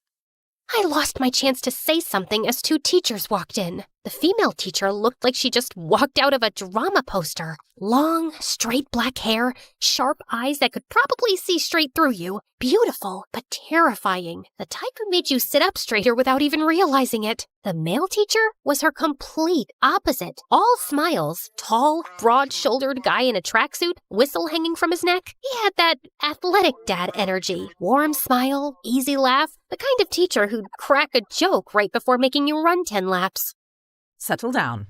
This is your final challenge. Oh yeah! Time to see if you've got brains and brawn. Don't worry, kids. Only a little pain is involved. Good afternoon, freshmen. I am Ms. Hoshino, your instructor for logic and strategy. I also teach mathematics. This is Coach Ramirez, head of physical education. But you can just call me Coach R. Easier to shout across the field. All right, final challenge. Brain power, muscle power, team power. If you don't work as a team, you're gonna eat dirt. Let's see what you've got. I gulped. Our team isn't exactly working right now. I am so gonna eat dirt. There are 3 rounds. Listen well. Assistant stepped forward, holding sealed envelopes with different colors. Your final challenge will test perception, reasoning, and endurance. Round 1, a visual puzzle. Each group will receive an image cut into fragments. Your task is to reconstruct it correctly. Only then will you move to round 2. Round 2 is a logic puzzle, a riddle requiring critical thinking. Solve it, and you advance to the final round. Round 3 is simple. A long-distance run to the finish line. 1 runner per team. Fastest across wins. The assistants dropped the first envelope on our table. Tyler ripped it open, spilling a dozen oddly shaped scraps of glossy paper across the surface. Ooh, puzzle pieces. My time has come to shine. It's not just a jigsaw. Look, the edges don't even match. Please, I've spent years framing shots and lining up angles. This is basically Photoshop, but in real life. His hands moved fast, rotating pieces, sliding them into place. Tyler and I tried to follow, but he was already halfway there before we could blink. Not gonna lie, he's kinda cracked at this. A few final clicks, and Jaden smoothed the last piece into place. The image formed into the Blossom Bridge in full bloom, glowing under a spring sky. And that's how you turn chaos into art. Done! Miss Hoshino stepped over, gave a curt nod, and handed us the second envelope. Well done. Proceed to the logic round. Tyler slid the second envelope across the table. My fingers hesitated for half a second before I tore it open. Inside was a folded card with a riddle written in elegant script. I speak without a mouth and hear without ears. I have no body, but I come alive with air. What am I? Tyler frowned, scratching his head. A ghost? No. It's obviously the voice of artistic inspiration. Duh! I roll my eyes. Cute guess, but no, it's an echo. I scribbled the answer quickly onto the card and rang the bell. Miss Hoshino raised her eyebrow, a faint smile on her lips. Correct. You may proceed. Tyler leaned back with a smirk, but there was still an edge to it, not his usual playful grin. Knew you'd have it. Boss Brain saves the day again. My smile faded, and I looked down at my hands, guilt twisting in my stomach. He was trying to make it sound like a joke, but it only reminded me of how harshly I'd snapped at him earlier. I wanted to say something, anything, but my throat closed up. The tension between us was thick enough to choke on. Jaden, desperate to cut it, slung an arm around both our shoulders with a grin. Okay. Logic done. Art King wins again. Now we pass the baton to our athlete, yeah? All runners to the field. This is your last leg. Finish strong. We moved toward the track, but my stomach churned. I felt dizzy, but I managed to hold myself up and forced myself to walk. The teams lined up on the athletics field, the track stretching out in front of us like it went on forever. Tyler bounced on his heels, loosening his shoulders. Jaden adjusted his camera, already trying to get action shots. I stood off to the side, but my vision swam. The skipped lunch, the stress, it all caught up at once. The whistle blew just as my knees buckled. The world tilted and I stumbled forward, but Jaden caught me just in time. Audrey! Tyler was instantly there, crouching down, his usual smirk gone. Hey, what's wrong? I blinked my eyes as I shook my head, feeling embarrassed. I'm fine. Just skipped lunch. Dumb, I know. Don't say that. Just hang in there. I'm gonna call a teacher. I immediately grabbed his sleeve, stopping him in his tracks. Tyler, I'm sorry. I'm sorry for yelling at you and ruining today. It's supposed to be fun. And you're right. I was so caught up in being perfect, I forgot we should enjoy today. Together. Tyler blinked at me, surprise flickering in his eyes. I swallowed hard, my voice cracking just a little. I really wanted to prove I belong here, and I took it out on you. I'm so sorry. For a moment, silence. Then Tyler's lips curved into a small, warm smile. Hey, no problem. I've been yelled at worse during practice. He ruffled my hair playfully, but assuringly. Just rest. I'll handle this. That's impossible. We're already way behind. Tyler glanced at the track, then back at me with that familiar glint in his eye. Impossible? Nah, I'm a sponsored sports student, remember? I'm not called the wind of track and field for years for nothing. Before I could protest, he stood up and winked at me, and then he ran. Not just fast, blazing, passing team after team after team, the gap closing with every stride. He was the wind. I watched in awe as Jaden and the crowd roared. The whistle blew like a song as Tyler crossed the finish line. First place, chest heaving and a wide grin. My heart skipped, then thudded hard against my chest. Faster than his sprint. I didn't even notice Jaden raise his camera, capturing me in that moment with a quiet, knowing smile. The field erupted with cheers. Everything happened so fast, but also it felt like the world slowed down. Tyler jogged back to us with his wide grin. How about that, boss? Did I make you proud? I laughed. Are you kidding? That was freaking A! Jaden snapped away like we just made history. The day wasn't over. It was only the beginning. After an hour of rest, we were all assisted to the announcement board to see our class assignments, and there it was. My name, Tyler's, and Jaden's. Same class. They really had it out for me, huh? We stepped into the classroom and instantly started bickering over seats. I wanted the front row, Tyler claimed the window, and Jaden tried to sit in the middle just to capture the tension from both sides. From there, the tour kicked off. The science laboratory was first. The second I walked in, my heart fluttered. Rows of microscopes, glass cabinets of specimens, lab coats hung neatly on racks. The air even smelled like potential. The gym was huge, a full-size court echoing with the sound of basketballs. Tyler's eyes lit up instantly. Just behind it was the sports field. And Tyler was in his element, high-fiving Coach R like they were old friends, and younger athletes chasing him as if they were already their hero. Jaden, he practically screamed when we reached the photography club room. He gasped so loud people turned, then begged the club president to let him live there forever. And from there, the day blurred into moments stitched together. And there's a lot more to explore. We walked leisurely on the Blossom Bridge at sunset, petals drifting around us. For once, I didn't feel like I had to walk fast. We laughed, and the sound felt lighter than it had all day. For the first time since stepping off that bus this morning, MSU didn't feel intimidating. It was alive. It's our school, where our journey begins. The sky deepened into twilight, and lanterns flickered to life one by one until the whole campus glowed like a magical realm. Booths lit up the central campus, the air filled with laughter, music, and the smell of food. This is just pure happiness. Freshman night has officially begun. Each of us was given an envelope with our very first MSU points. To use them, we just tapped our ID and fingerprint at every stall. Like magic money, we bounced from food stalls to game booths, Tyler somehow winning me a giant plush with one throw. He plopped it in my arms before I could argue. Congrats, boss. You're a winner too. Thanks. Soon, the lantern walk began. A glowing river of students weaving through campus and ended at the campfire. Flames leaping high into the night. Cheers echoed. Sparks danced skyward. For once, I wasn't stressing about perfection or plans, just living, and it felt good. The bonfire roared higher. Music drifted through the crowds as students paired off, some laughing, some swaying in clumsy circles. Tyler turned to me, his usual smirk, softer now. Come on, boss. Dance with me. My heart stuttered. 1,000 excuses buzzed on my tongue, but his hand was already out, waiting. Before I knew it, I was stepping into the circle, firelight flickering across his face as he pulled me close. The world felt smaller, warmer. We both turned. Jaden stood there behind his tripod, grinning like he just caught the cover of a magazine. Perfect. Firelight, romance, history in the making.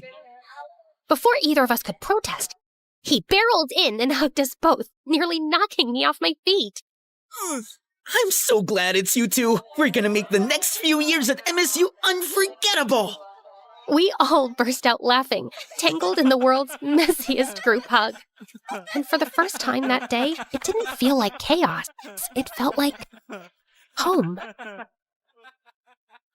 MSU Freshman Quest. It wasn't perfect. It wasn't according to plan. But maybe that's the point. The best stories aren't flawless. They're unforgettable. This is My Story University, a place where ambition awakens, your dreams take shape, where passion becomes flame of purpose, where friendships deepen into lifelong bonds, and each moment becomes a page in the legacy only you can write.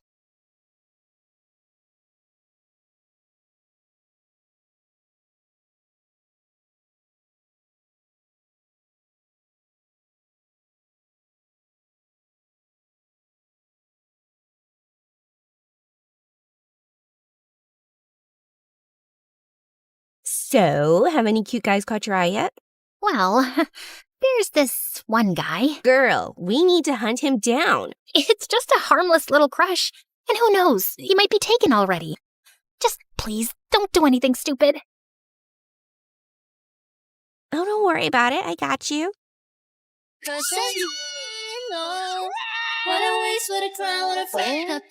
should have at least gotten his name. And he's way out of my league. Nah, I think he's from here. I can literally sense it. I can't stay, 'cause I know that all I know, it's time to go.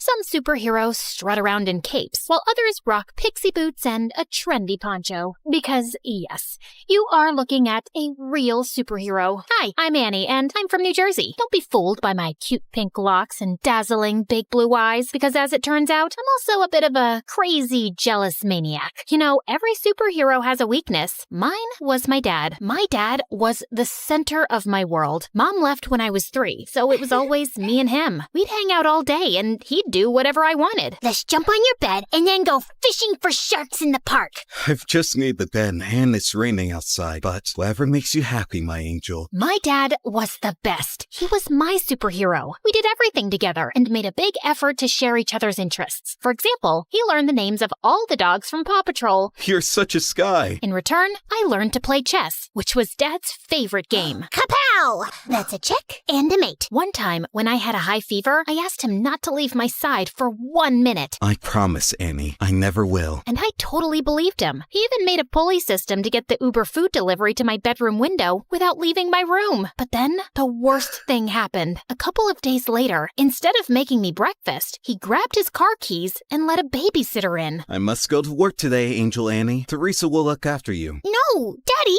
I'll go with you. I'm sorry, sweetie. I have to go alone. It's for the best. Why? Because we need the money to live. Fine. If you want to leave, you'll have to step over me, and everyone knows that's bad luck. And to my surprise, he actually stepped over me to leave. I hated babysitters and caused as many problems as I could to get my dad to come back. He used to be late for work pretty much every day and had to sneak out during lunch and leave early to take care of me. So you can imagine what happened next. I got fired. Yay! Daddy's at home forever! Yeah! I was ecstatic, thinking things would go back to normal when I got the biggest shock of my life, kindergarten. I cried all the way and threw a total hissy fit at the front gates. Why? To learn and get a good job when you're older. Jobs suck! You'll make lots of friends. Friends suck! I hated it and let everybody know that I did. I hated it! Stop! Dad got more calls from the kindergarten than the principal's secretary. I know what you're thinking. I was a little monster. And yes, I was. I just couldn't help it. I wanted to be with my dad so bad. Soon, kindergarten turned to school, but things didn't improve. I felt so alone and sad without my dad, and I was always getting into trouble. But then one day, I got the best news ever. I know how unhappy you are at school, so I talked with the principal and I'll take a job at your school as a janitor. This way, we can spend all the time you want together, and I can have a job. God knows we need the money. I know it's not glamorous, but would it be too embarrassing for you? What? Just you and me again? This is the best job ever! But there is one condition. You must behave, because if not, I'll get fired. You promise? Oh, I promise. Pinky promise! And for some years, things were amazing. We drove to school and worked together, sat together at lunch, and whenever he'd go past my classroom mopping the floor, he'd give me a goofy wave. For the first time, I focused on my schoolwork because I didn't want to mess up our arrangement. Other kids were even inviting me to parties. You should go. Make some friends. Maybe you could come with me? Annie, you must learn to do things without me. Rely on other people. Really? Maybe you're right. I guess I can go for like half an hour. Nah, let's just hang out here and watch TV. But then it all changed. I was supposed to be meeting some peeps at the movies, but then remembered Dad's favorite TV show was on. So I decided to go back home and watch it with him. But when I opened the door, I found that Dad was having dinner with a woman with candles and flowers on the table. Annie, Angel, I wasn't expecting you. This is Fern, my new friend. Hello, Annie. I've heard so much about you. It's great to meet you at last. Funny, I've heard absolutely nothing about you. I was hoping we'd spend some time with Fern, Annie. Three's a crowd. Suddenly, I felt so jealous. Why would he want to spend time with her and not me? Soon, Fern became a permanent fixture at our place. Despite my grumpy face when she was around, she was always super nice to me. Wanna hit the shops? I have the biggest discount card. Maybe you can use it to buy another book on winning over skeptical teenagers. And at school, Dad was always calling her. She even joined us for lunch some days. I tried to do everything to get his attention when they were together. Like the time in the canteen, she'd made us all sandwiches, and I pretended to choke. Poison! But they were too busy staring into each other's eyes to notice. Soon, Fern moved into the house. And even though I kept moving her things around, she was always calm and supportive. You can always talk to me about anything, you know. I'm fine. You and your dad have such a special relationship. I wouldn't want to come between you two. Well, cheers for that. You can rely on me too. I'll always have your best interests at heart. Yikes, is that the time? Gotta run. It felt like Dad was slipping away from me. But at the same time, I was also starting to become independent. During that time, I joined the chess club and quickly showed talent. No doubt thanks to all those games with my dad. I even won the school tournament and got invited to represent the school in an international tournament in Belgium. I knew it was a life-changing trip, but I also knew that my dad's job as a janitor didn't pay much. He would not be able to afford the expenses of such a trip, so I had to decline the offer. I was pretty sad about it, and soon things got even worse. That same afternoon, I got to class, and one of the more popular girls was sitting in my seat, slurping on a milkshake and making fun of me. Look at me. I'm Annie, and I'm so lame because my dad's my BFF. Great, that's really mature. Now move your butt from my seat. Oh no, you better call your personal janitor to clean up this mess. What mess? I shouldn't have asked, as she threw her milkshake on the floor on purpose. This mess? What are you waiting for? You better call Daddy. I jumped on her and tipped the rest of the milkshake over her, and that's when the teacher intervened. I got after-school detention. I was really scared that Dad would find out, but thankfully, he went home after finishing his shift. I was super relieved, but then, on my way out from detention, I heard a weird rustling noise from one of the classrooms. That's odd. Everybody went home already. I thought it was best to get out of there, but suddenly, a man in a ski mask rushed out of a classroom, holding a bag full of the school laptops. Oh no, a thief! I froze in my spot as he spotted me and stopped for a few seconds, then started running down the hallway. As he ran past me, he accidentally hit me with the bag of laptops, and I yelled in pain as I stumbled to the floor. Oh my god, are you okay? I looked up in shock as I recognized that voice. Dad? Suddenly, he dropped the bag and ran down the hallway and out of the school. I tried to follow him, but he was too fast. So I sprinted home, and there he was, Dad, completely out of breath and with the ski mask in his hand. The first thing he told me was to keep my voice down so Fern wouldn't hear. Dad, seriously? Stealing from the school? Are you crazy?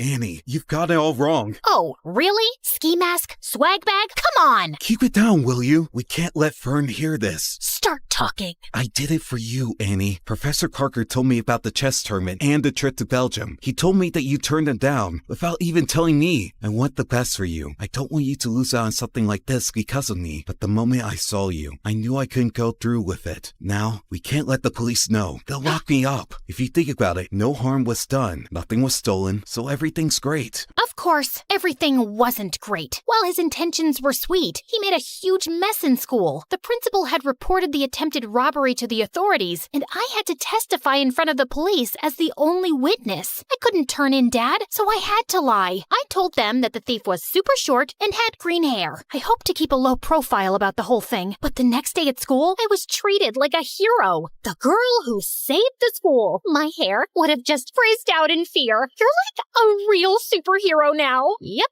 I guess that's me. Want to hang out with us and tell us all about it? And oh, let's snap a selfie. I need to boost my feed with some genuine hero vibes. But the worst thing was, since I caught Dad red-handed, he'd become increasingly clingy and hardly left my side. I guess he was scared I'd confess the truth, but it was really annoying. Like when this really cute boy Warren, who I liked but I didn't think had ever noticed me, talked to me. Hey, Annie. I'd love to take you out for a burger. Sorry, she's busy. Dad? Come on, hun. It's lunchtime. The first one to our seat wins the pudding. Sorry, Warren. I'll just have to go now. A burger soon, though. Sure. But soon, I started hanging out with Warren and his new friends all the time, while Dad's excuses to drop by became increasingly awkward and downright embarrassing. I came by to check if you've seen my lost, mop. Thought it might have wandered into your classroom. And he'd always pick the worst times to barge in. I think I'm falling for you in a big way. I think we need to clear the air here.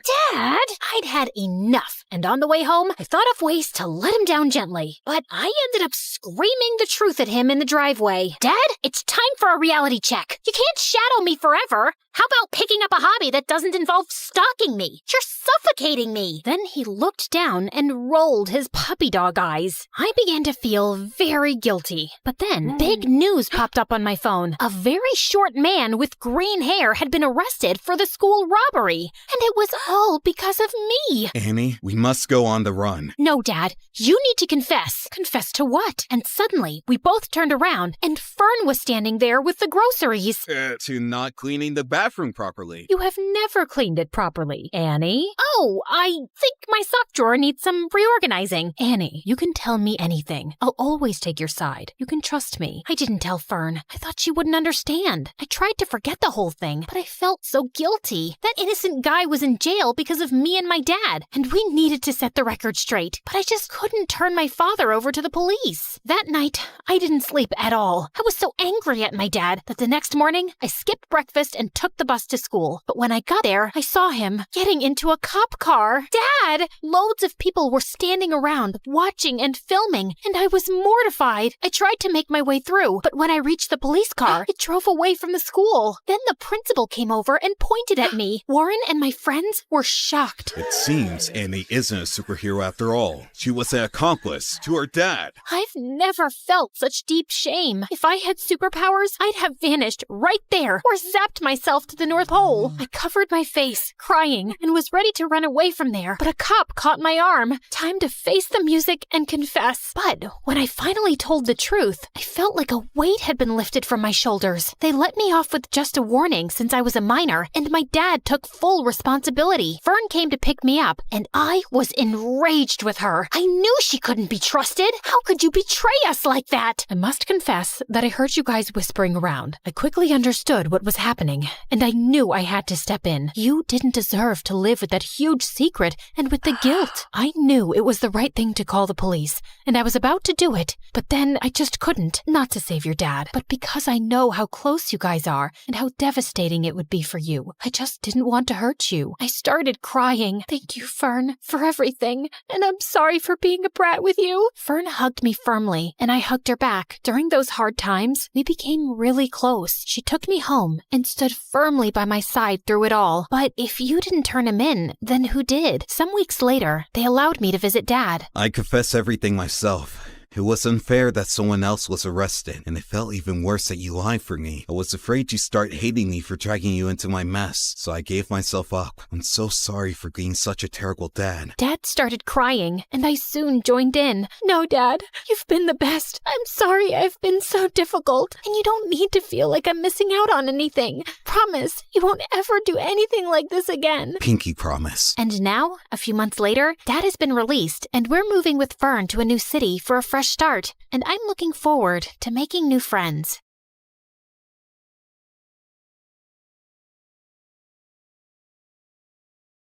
Hi, my name is Elena, and I'm from Seattle. Please like and subscribe.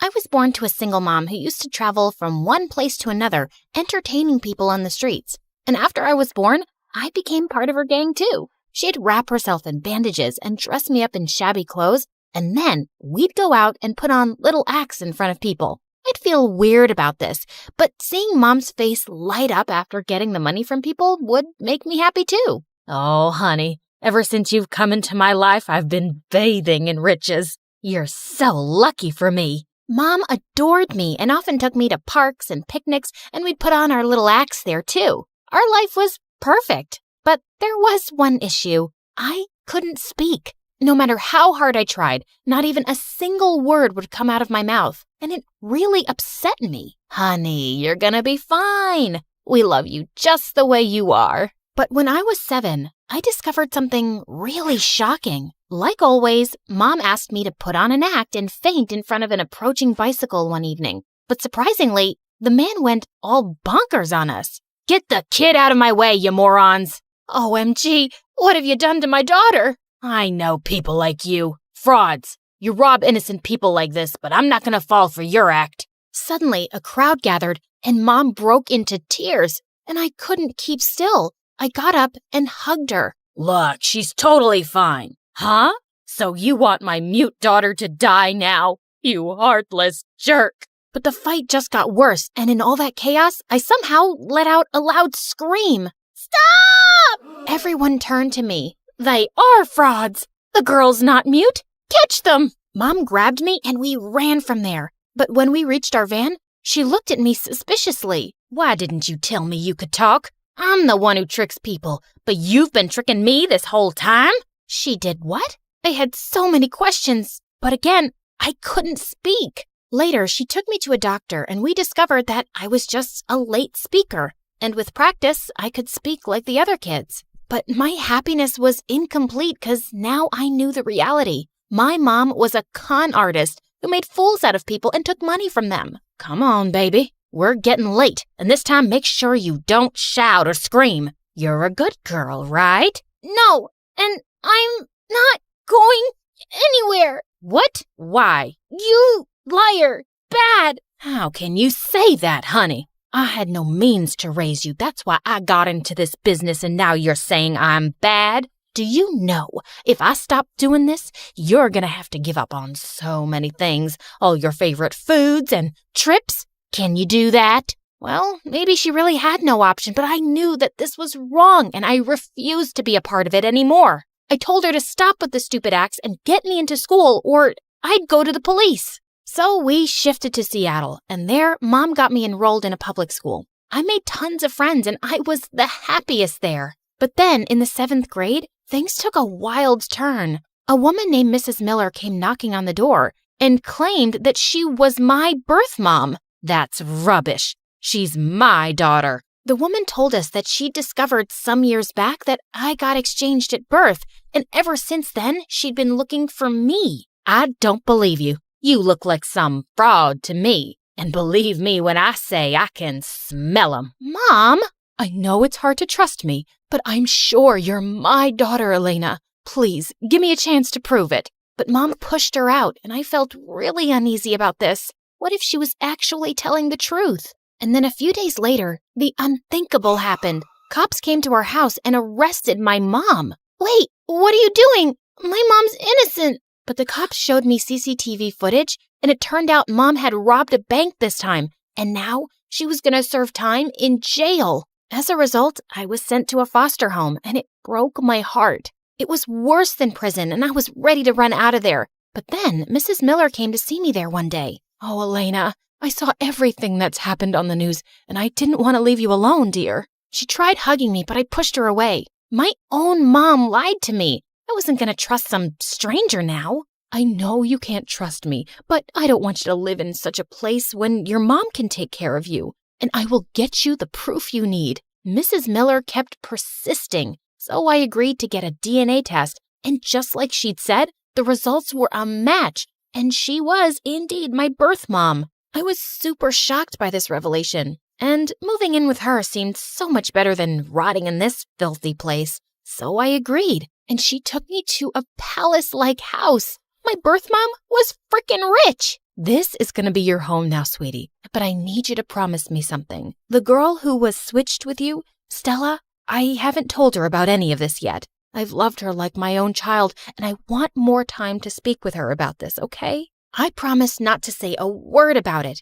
But as we entered, a cute little boy bumped into me, and we both fell on our butts flat. Ouch! That hurt! Hey, are you okay? I helped him up, and Mrs. Miller told me that he was my younger brother, Jeremy. And indeed, we looked so much alike, but he seemed really shy and ran away. Later during dinner, Mrs. Miller introduced me to Stella. A distant relative? But how come I've never heard about her, Mom? Because she lived very far away, honey. But now Elena's gonna stay with us for a while, and I want you guys to be good to her, okay? Don't worry. I'm gonna take good care of her, and we're gonna be like besties. Stella seemed like a very nice girl. She showed me around the house and even let me borrow some of her gorgeous dresses. I'm having a sleepover tonight with my friends, and we're gonna have so much fun. And she was right. It was a blast. Everyone loved me and kept complimenting me. Your cousin is amazing, Stella. You should invite her to all our sleepovers.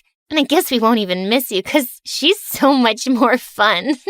Gosh, these girls were so funny and crazy. They asked me some questions about my family, and I came up with some random lies. But Stella looked a bit suspicious. The next few days were amazing. Mrs. Miller would take me out shopping, and we'd have so much fun getting to know each other. She even took me to her workplace, and I got this proud feeling knowing that she was a top lawyer in a huge firm. And soon, I wanted to be just like her. But that night when I was asleep, I heard some strange noise in my room and I saw someone going through my stuff. It was Stella. What are you doing here? Oh, well, I was just checking up on you. Go back to sleep. Saying that, she rushed out of the room, but I felt really uneasy and I couldn't sleep after that, so I went downstairs to the kitchen for water. And there, I found Jeremy hiding behind the kitchen counter, binging on ice cream and cookies. Caught you! No, please don't tell anyone I was here. I swear, I didn't eat anything. Hey, it's okay. I'm not telling anyone. Relax. After he calmed down, I asked him what was wrong. I binge eat when I'm nervous about anything. What are you nervous about, Jeremy? I always fail all my subjects and all my friends make fun of me, and we have tests coming up. It's freaking me out. What if I helped you with your studies? Really? Yeah. And we can teach those nasty kids a lesson so they won't ever pick on you ever again. You're so amazing, sis. Saying that, he hugged me tight, and after that, I'd spend all my evenings teaching Jeremy in his room. Over time, I discovered that we had so much in common and we bonded so well together. I'm so happy to see you guys getting along, Elena. Yeah, I've been helping him study, but I guess he's too exhausted for the day, so I'll go now. I was leaving the room, but just then, Mrs. Miller took my hand gently. It's a good thing that I never gave up on looking for you. I'm so glad you're here, my daughter. I'm glad too, Mom. When I said Mom, her eyes lit up and she hugged me tight. Then a week later, I started school, and all of Stella's friends were so happy to see me there. Who's the gorgeous girl, Stella? Why don't you introduce us? Well, I'm not sure either. Why don't you go ask her? Saying that, she ignored me and went away with her friends. But I didn't like her being this way with me. So later that night, I went to ask her, Hey, what's the matter? You've been acting weird lately. Yeah? That's because I know something's up. And you and Mom are both lying to us. Oh, really? Is that why you were going through my stuff the other day? Don't act, Elena. Nothing you say ever matches up, and it's been so many days and no family member ever calls you. What are you hiding? I knew she'd figure out something was up sooner or later, but I couldn't tell her anything now, so I just left. Soon it was our birthday, and Mom decided to throw a huge party for both of us. And I got a really awesome gift for Stella, to make things up with her again. Hey, you look so pretty. I got this for you, and I'm sure you're gonna love it. She opened the box, and her eyes lit up. I've got something even better for you that's gonna blow your mind. I wasn't quite sure what she meant, till something terrible happened at the party. While everyone was enjoying themselves, Stella got onto the stage and grabbed the mic. Hey, everyone.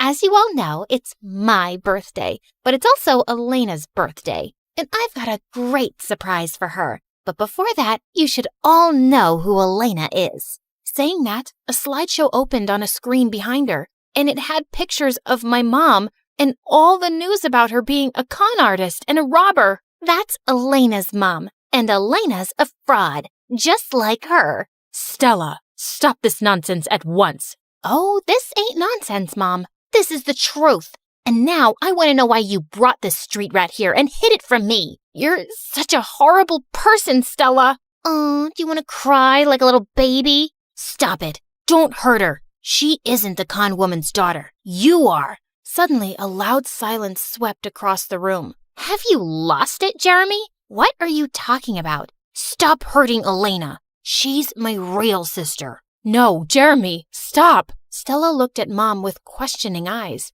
What? What is Jeremy saying? Mom?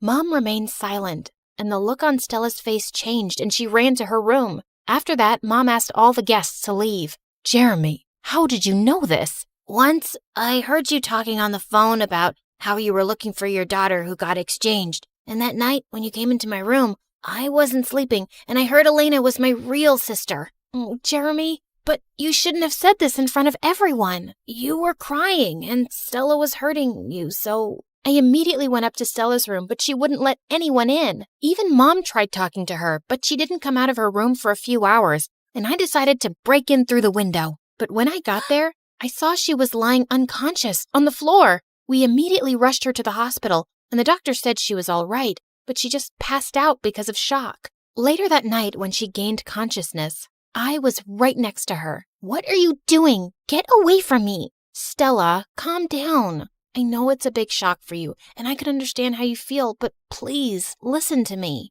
I don't want to hear anything, Elena. I hate you. I'm going to lose all my family and my home because of you. You're not losing anything, okay? Mom's loved you for so long and brought you up like her own daughter. How can you even think that she'd replace you? Elena's right, Stella. You're my daughter and my family, and you're always going to stay here with us. But Elena's your real daughter. Isn't that why you brought her here? And now even Jeremy loves her more than me. She is my daughter, but so are you. I love you both equally. Yeah, I love you both equally too. I'm sorry for what I did. So, you promise you're never gonna let me go, and I'll always be important to you? I promise, honey. Suddenly, she pulled Mom in for a tight hug, and I joined too. You guys, I'm here too. Come on then. What are you waiting for?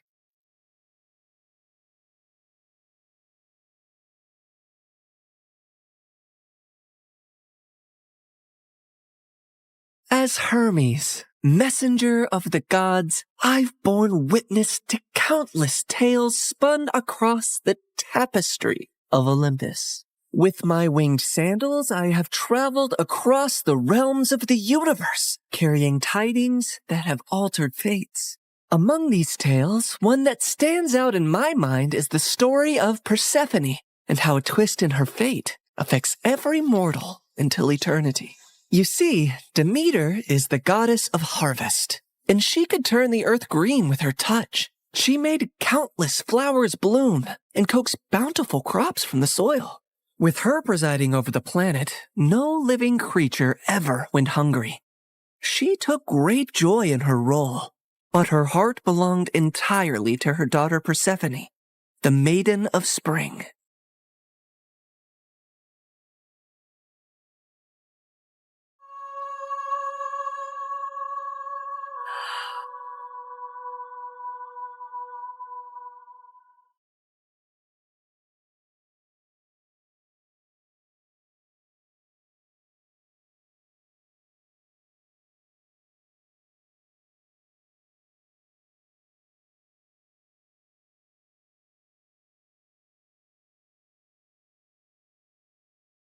I've never seen anything like you. Are there more of you nearby?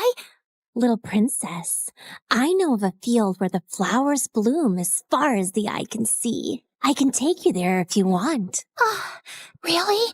Oh, that would be a sight to behold. Then come with me, sweet child.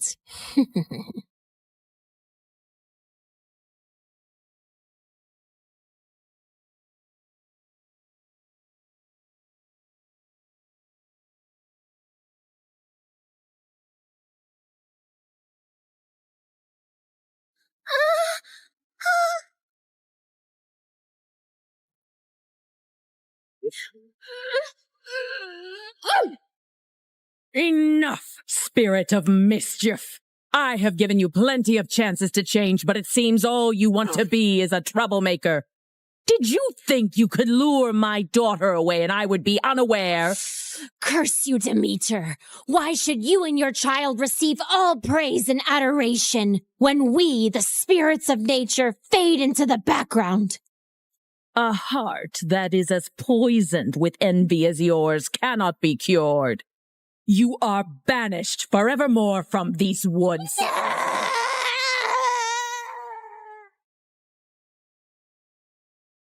Did you forget that you are not allowed to venture into the forest alone? I'm so sorry, Mother. I only wished to see the magical flowers. And you shall see many wonders, my child, but always within the safety of my reach. The world holds great beauty, but also grave danger. Come now, it's almost dawn. Let us go out into the meadows and make our own magical flowers bloom. That sounds perfect, Mother. Demeter always wanted to keep Persephone close to her. But as her daughter grew older, she turned into a beautiful young goddess who attracted the attention of many young suitors. Anytime a god smitten by Persephone's beauty sought her hand in marriage, Demeter sternly turned them away. I cannot marry her off, Hecate. She is too delicate for the harsh world outside. Huh? These gods who come after her, they only see her beauty, not her gentle soul. They cannot care for her as I do. Demeter, you must be mindful of what Persephone wants too, or she might grow to resent her cage. A cage? Is that what you would call it? She has everything here that she could possibly desire. She's a powerful goddess, and under my guidance she can wield life from barren soil. Any god she marries will only dim her light. No, she will be here with me forever. Innocent and loved. I do not desire to leave your side, Mother. I will stay here, forever. But fate had different plans for Persephone. On a rare trip to Earth's surface, the Lord of the Underworld, Hades, was wandering through a grove of trees when his gaze fell upon a scene that held him transfixed.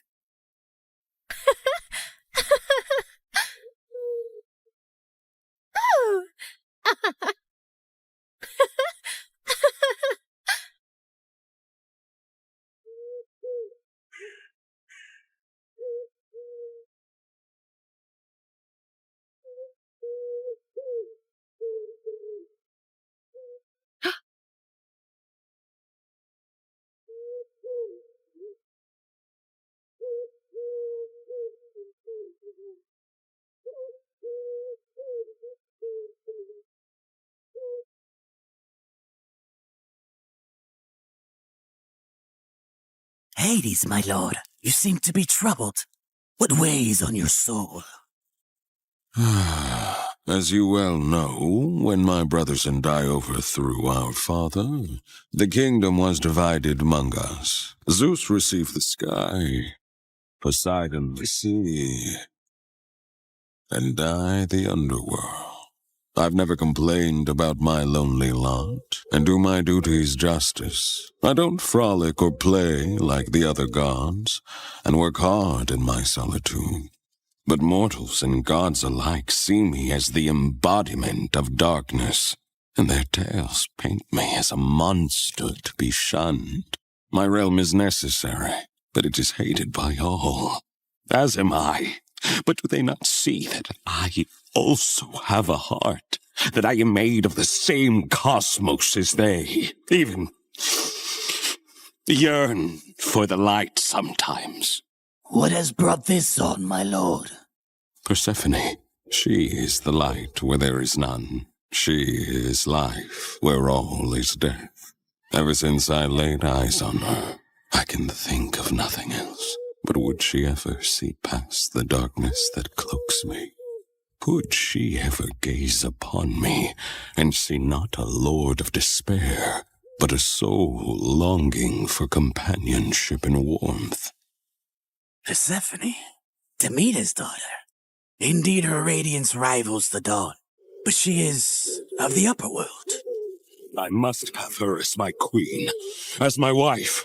Her presence would bring joy and life to a realm that only echoes with loneliness and sorrow. And I must believe that even in the underworld, love can find a place to blossom. My lord, her mother would never allow it. Perhaps there is a rightful path to this union. I will go to her father Zeus with a proposal of marriage. I only need his permission according to our customs. Get my chariot ready and prepare for my departure. Today, either I win a queen for my empty halls, or I resign myself to an eternity of despair.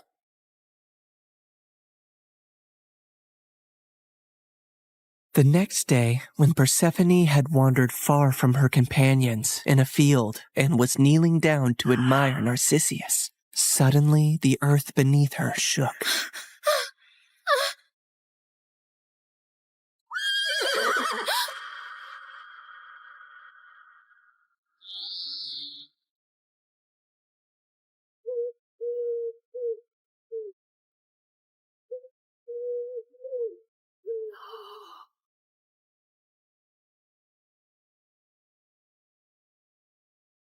Fair Persephone, be not afraid. I am Hades, lord of the underworld. My kingdom is vast and rich, but it lacks the radiance of your presence. Unhand me! Come with me and rule by my side in the shadows where eternity lies. Let me go. My mother will tear the world apart to find me, and there will be no place dark enough to hide.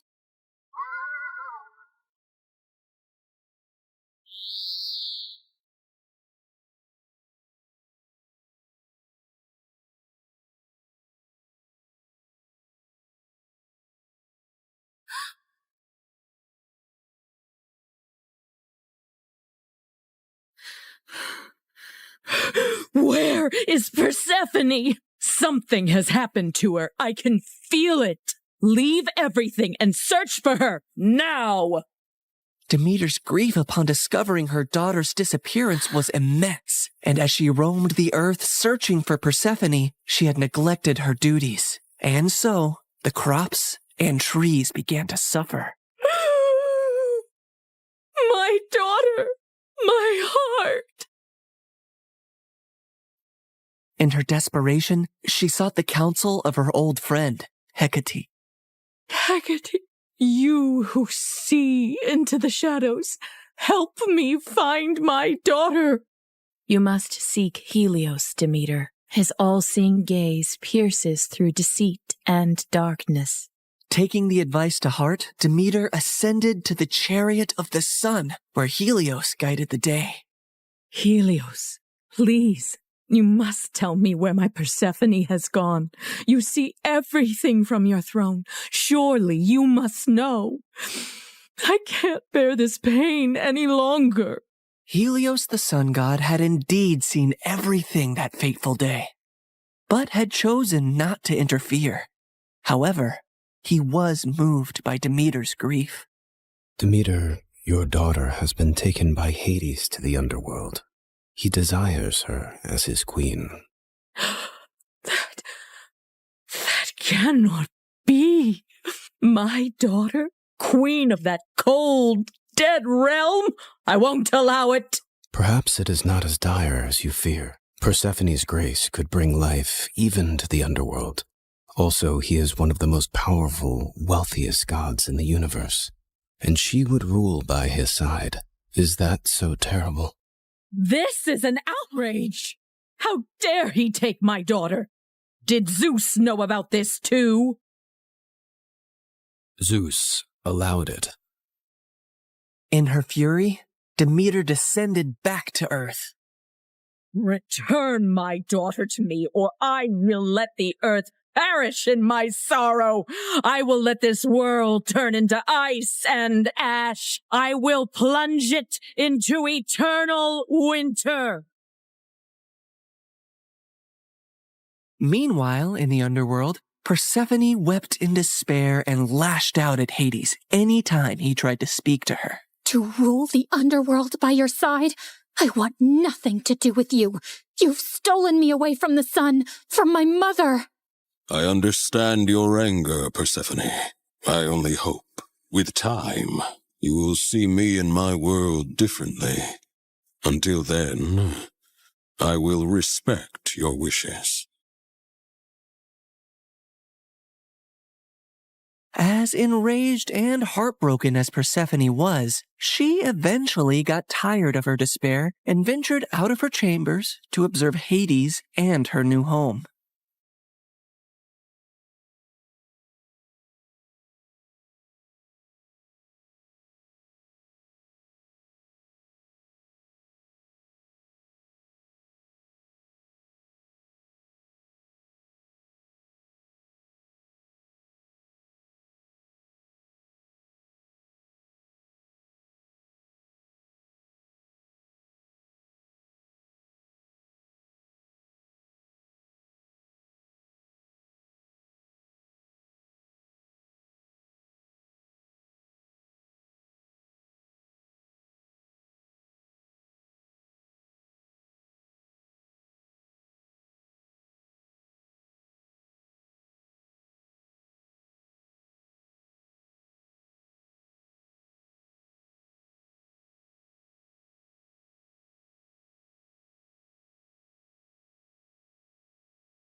I built this for you, to remind you of the surface and to give you a place of peace. I've never seen something like this. It's so beautiful. As are you, my queen.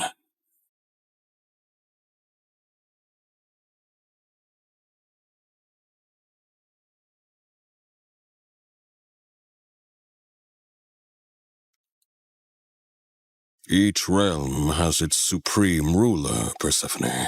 But here, you and I will rule together as equals. You will never be beneath me, but always near me. Meanwhile, on the surface, Demeter's grief and rage was a storm that screamed across the lands. Where she walked, earth cracked, rivers ceased their babble, and crops withered to dust under her shadow. As she withdrew her blessings from the world, famine began to spread far and wide. The cries of suffering mortals eventually reached the ears of Zeus on high Olympus, who could no longer ignore the matter. So he convened a meeting of the gods. Demeter's wrath endangers all. We must find a solution that honors both her demands and the laws of gods. If my daughter wishes to leave the underworld, let her return to me, or I shall never again let the earth bear fruit. Very well, Demeter. If Persephone wishes to return, she shall, if she chooses to stay with Hades. So be it. With a heavy heart, Demeter agreed, and Zeus commanded me, Hermes, to negotiate Persephone's return. So I descended into the gloom of the underworld, where Hades sat upon his throne with Persephone by his side. Her face was as pale as the ghosts around her. Hermes, why does Olympus disrupt the quiet of my realm? Mighty Hades, Zeus commands you to release Persephone, lest the earth die with Demeter's heart. I cannot ignore the decree of Zeus or the pleading eyes of the one I love. But know this, the ties that bind us are not easily broken. What do you mean, Hades? Just then, Persephone looked down at something she was clutching in her hand, and I saw it was a pomegranate. Suddenly, the realization of what had happened dawned on me. Fair Persephone, did you eat from that fruit? I couldn't help it. 6 seeds, to be exact. Each of them has sealed her fate and has bound her to the underworld. I knew I had to think quickly and come up with a deal that Hades would accept. Otherwise, Demeter would let the earth starve forever. She only ate a small portion of the fruit, so she should only stay with you for part of the year. She will spend 2/3 of the year with her mother on Earth, and 1/3 with you in the underworld.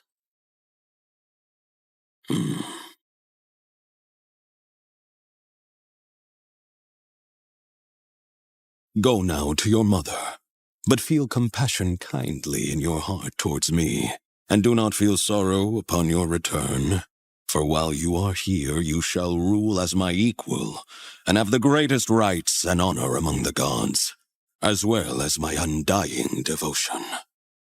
Persephone assured him she would return on the agreed time, and he arranged his chariot for her to depart.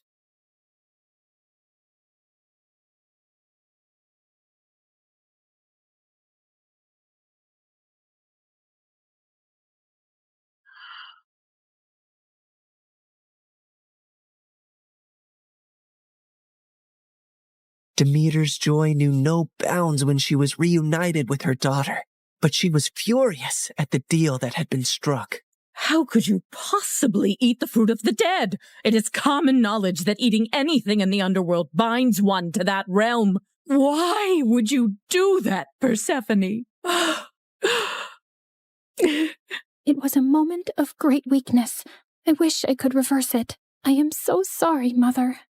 Demeter had no choice but to accept the deal, and once her wrath subsided, the earth turned green and bountiful again. But when it was time for Persephone to return to the underworld, Demeter began to mourn once more, and winter would arrive, thus setting the cycle of the seasons.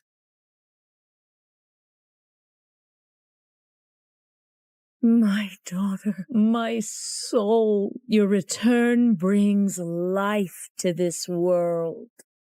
Mother, in the darkness, I've learned the secrets of the deep earth, and in your light, I bring forth life. Together, we bind the world in a cycle of death and rebirth. And so, in this tale of compromise, the dance of the seasons has found its rhythm.